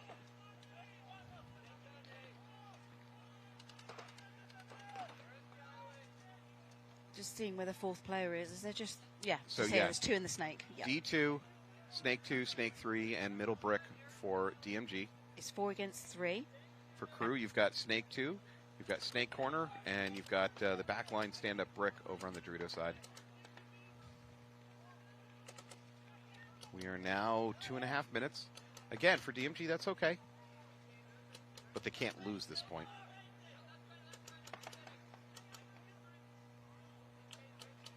If and this is a big if DMG loses this point, this is a disaster. They should be pushing. It's now coming down to 2 minutes. Mm-hmm. It's got to be the Snake. The Snake is where the push happens, or the Doritos. You got, the middle player, it's a one-way trip. If he steps through that gap between the 2 bricks, he's not coming back. It's just very good defensive paintball here from TPP. They've got the lockdown on the back. Ooh, I don't know about this. Snake player. DMG thinking about launching to that wedge. He puts himself at a lot of risk from that other Snake player, although he's got gun dominance. This is a critical gunfight right here.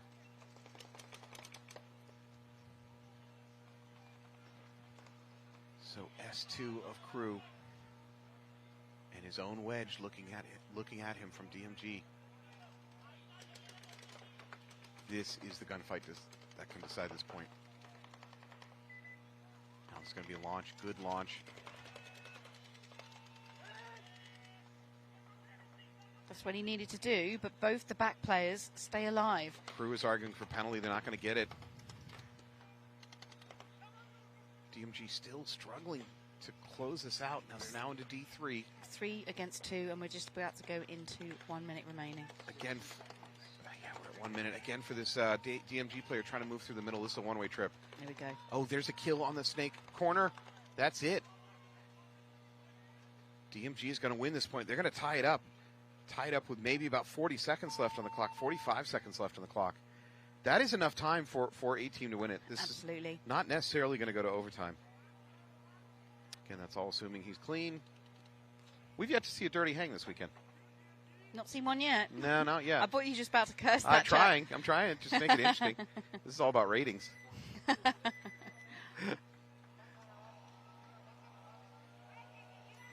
We've only seen one hot gun, but that was pre-match, wasn't it? We've not seen any hot guns. Yeah. Well, you believe you picked up on a gun shooting over 10.5. Now, the refs didn't catch it, but... No, I heard it from up here. That was earlier on today, yeah. Shelley's throwing accusations from the webcasting tower. We could just hear the gun when you know when it's a cheat gun. She feels that she can defend against any angry players trying to crawl up the side of this and physically attack her. She's very brave this weekend. All right, Bally Boys back in the field. They're down by 3 points. They got 8 minutes on the clock, which is a ton of time, but nothing so far has really worked against Mastodon.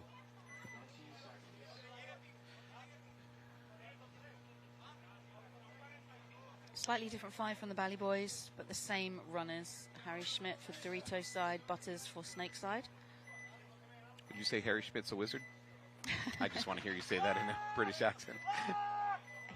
Harry would probably kill me if I said, "You're a wizard, Harry." All right, Bally Boys going to lose their Snake runner. So 4 alive. 5 for Mastodon. Mastodon has the luxury of just trying to kill clock here. They don't have to be crazy about pushing.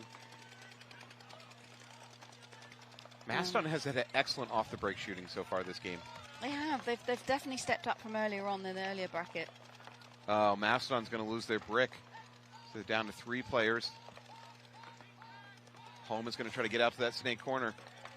He does.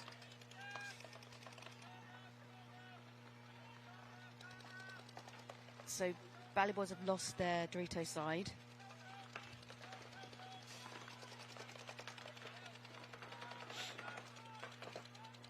Mastodon now taking a stroll up the middle. That looked very casual. He did not look like he was too worried about getting shot. 7 minutes left. We're going to lose our home player for Bally. No, that's a shame. We need to force the issue now to get the points back. Yeah, this is all collapsing.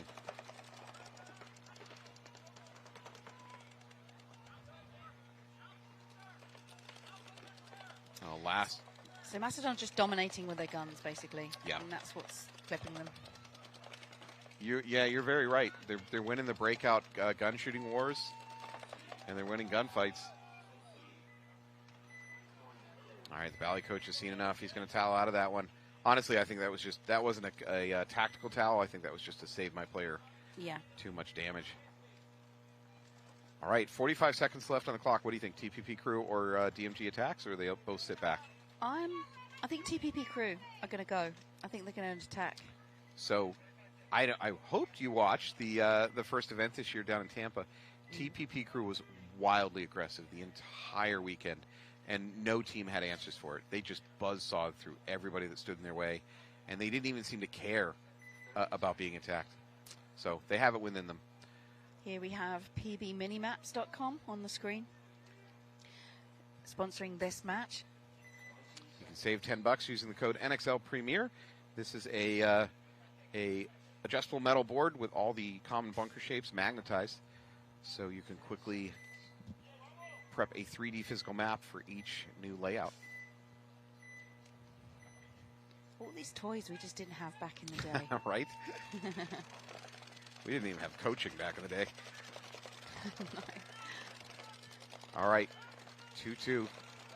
Crew is being a little bit more aggressive, although DMG send a body up the middle. There's going to be a minor Oh, here comes on the penalty. Crew. So DMG may take this now, because I would. 3 bodies peeled off for crew. This is possible. We're down to 25. DMG's going to make a run up the sideline. They have the disadvantage. Both crew players dead. This is doable. Oh, my God. They have. Wow. Wow. DMG is going to steal this match with 12 seconds left on the clock. So they were 2-0 down, remember, in this match, and they've come back. The unspooling started with the TPP crew up the middle that got the minor. And that just, if it weren't for that, they could have held tight for 45 seconds. And they're very happy pits. Congratulations to DMG. Very well earned points there as a nice comeback. That was very impressive. All right, I would be more impressed if Valley Boys can come back. 4 points, 6.5 minutes, not impossible, but they are teetering on the edge of the mercy rule. Here's my coaching, throwing something against the wall and seeing if it sticks. It looks like Valley Boys are going to time out. If I'm Valley Boys, I do a conservative breakout. Guns heavy. Let's see if we can match what Mastodon's doing. Try to get a quick kill. Because for 2 reasons. Mastodon's chewing you up on the breakouts, and you're not chewing up Mastodon. So you might as well flip the script and try a gun-heavy approach yourself. Absolutely. And they probably don't have a massive pit crew down there as well, so they just thought, let's just buy the time. Let's just use our timeout now and be ready for the. At what point? That was a quick point we just seen before. At what point are we going to see a pod runner economy where players not associated with any team show up at events like these with like a sign at the front gate and that said, "I'll pod run for $100 a day," and teams just come in and go, "You." I know that some people. You look do like that. you got good legs. Just follow us. Well, the pros, you know that there's people out there, there's fans, and they message the team. Yeah, begging and ask, "Can I pod run for you?" Yeah. Or whatever. But if you're semi-pro or D4, D3, and if you're not lucky enough to have a member that's willing to do it. There's someone taking a photo of us, so we just.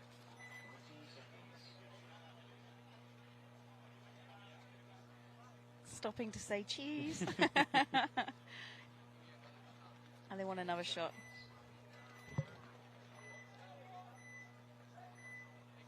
You're welcome. All right, we're getting media attention. We are the media getting media attention. It's formed a media infinite loop. All right, Mastodon, 4 bodies up, guns heavy. 4 points up, guns heavy. Doubled at home. Valley alive so far, so good on them. This breakout really works for Mastodon, the double at home. They've just got it nailed now. It's been punishing the Valley Boys. They're playing much tighter, so they're all 5 alive. Mastodon just spread across that back line. Guns heavy. Again, you can see how dominant Mastodon are compared to the Valley Boys. Valley Boys all dug in, tight profiles, whereas the Valley Boys are all just rolling their guns. We're now under 6 minutes. It's domination through attrition. So if you dominate and then get wide, you close those angles down. Simple paintball, hard to master. Well said.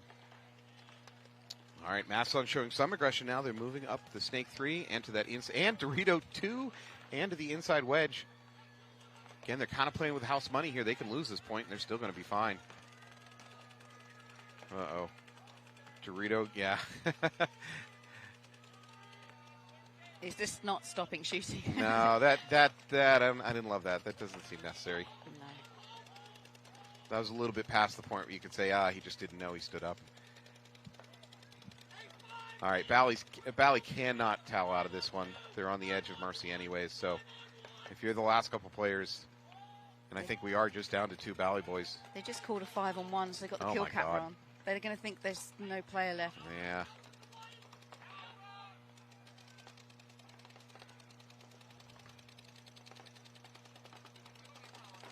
I think I would still towel it as a coach. Just save your bro.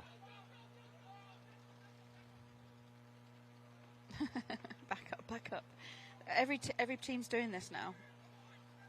Oh, they're even pulling in a 3rd body to hit the buzzer for him. And you got time.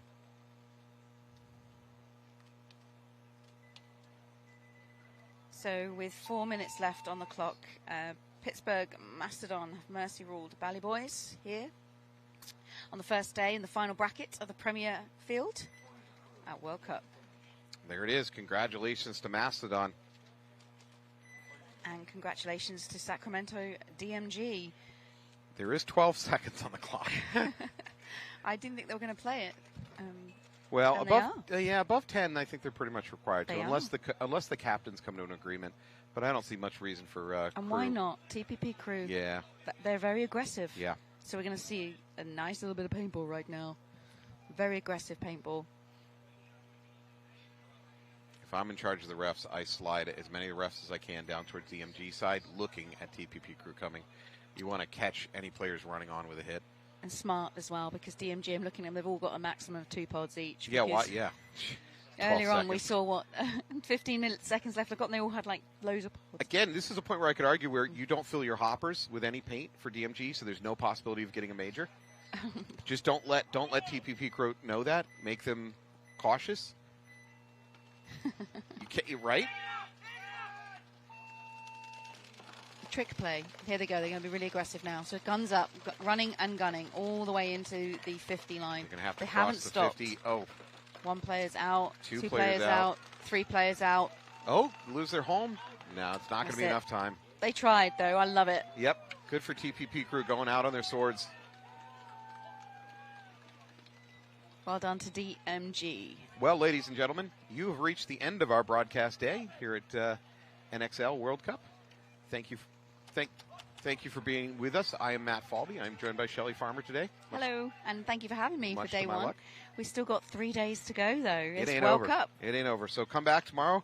We're going to start off tomorrow watching Suricatos take on the Baltimore Nevermores. It's all about the WNXL in the morning. And then the Heroines taking on Northern Lights. Oh, gonna love it. So go to work, hide in a closet somewhere, open up your smartphone and just while the day away watching us tomorrow. 7 a.m. here in the States on this East Coast time. And over in Europe, you're looking around midday, lunchtime. See you tomorrow. Term is across the pond. Across the pond. All right, thank you so much. We'll see you tomorrow. See you tomorrow. I did not come to play.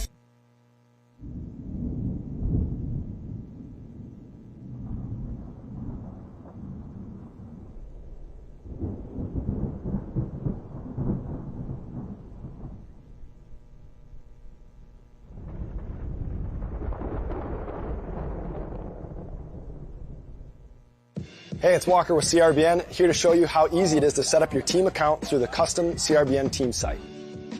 Our team program is designed to be super simple and make your life way easier. There's no minimums, there's no required packages, and you'll get season-long access to our catalog at a discount team price. Plus, you can design more custom products. The first step of the process is to design your custom jersey. Now, that might sound weird if you already have jerseys or you're going through a different provider. However, this is a crucial step in building out your whole team catalog. So we're going to use your guys' logo, team colors, and your sponsors to build other cool custom products. For just $19.95, your team will get instant access to the team catalog, as well as discounts, specials, promotions, product releases, and your own custom team gear. As soon as your team approves your design for your jersey, you're going to get access to custom training jerseys. We're going to do away jerseys for you guys. We have custom pod bags, barrel cases, team banners, goggle bags, cleat covers, and now we have custom goggles. All right, it's that simple. Your team will have the easiest access to a team program throughout the whole season. They'll have the best gear, the best support, and the opportunity to have the best contingency in the whole industry. Have questions? Shoot us an email at teams@crbnpaintball.com. We can't wait to see what you guys create. Hey, it's BRNT at CRBN, here at the DRV, an absolute hot rod force feed wonder. What separates the DRV from the competition is our LCD display on the back. This has a built-in timer, ideal for classic paintball, but if you're playing anytime paintball at all, the ability to know what's going on without a scoreboard is an advantage. Along with our adjustable torque settings, 1 through 5, allows you to shoot any paint in every condition. If you're shooting super brittle paint, turn it down. If you trust the paint, it's a little bit harder, you can turn it all the way up, shoot 25 balls a second, no problem. The DRV features a revolutionary automatic anti-jam, no button to push. The DRV also features an aluminum feed neck for an absolutely positive gun mount. DRVs feature a magnetic tool-free disassembly. You can field strip the loader in seconds. Each DRV includes a speed feed, rain lid, and charging cable for the lithium-ion battery. They also ship in a zippered case. DRV is currently available in 8 different colorways. Learn more about the DRV at crbnpaintball.com.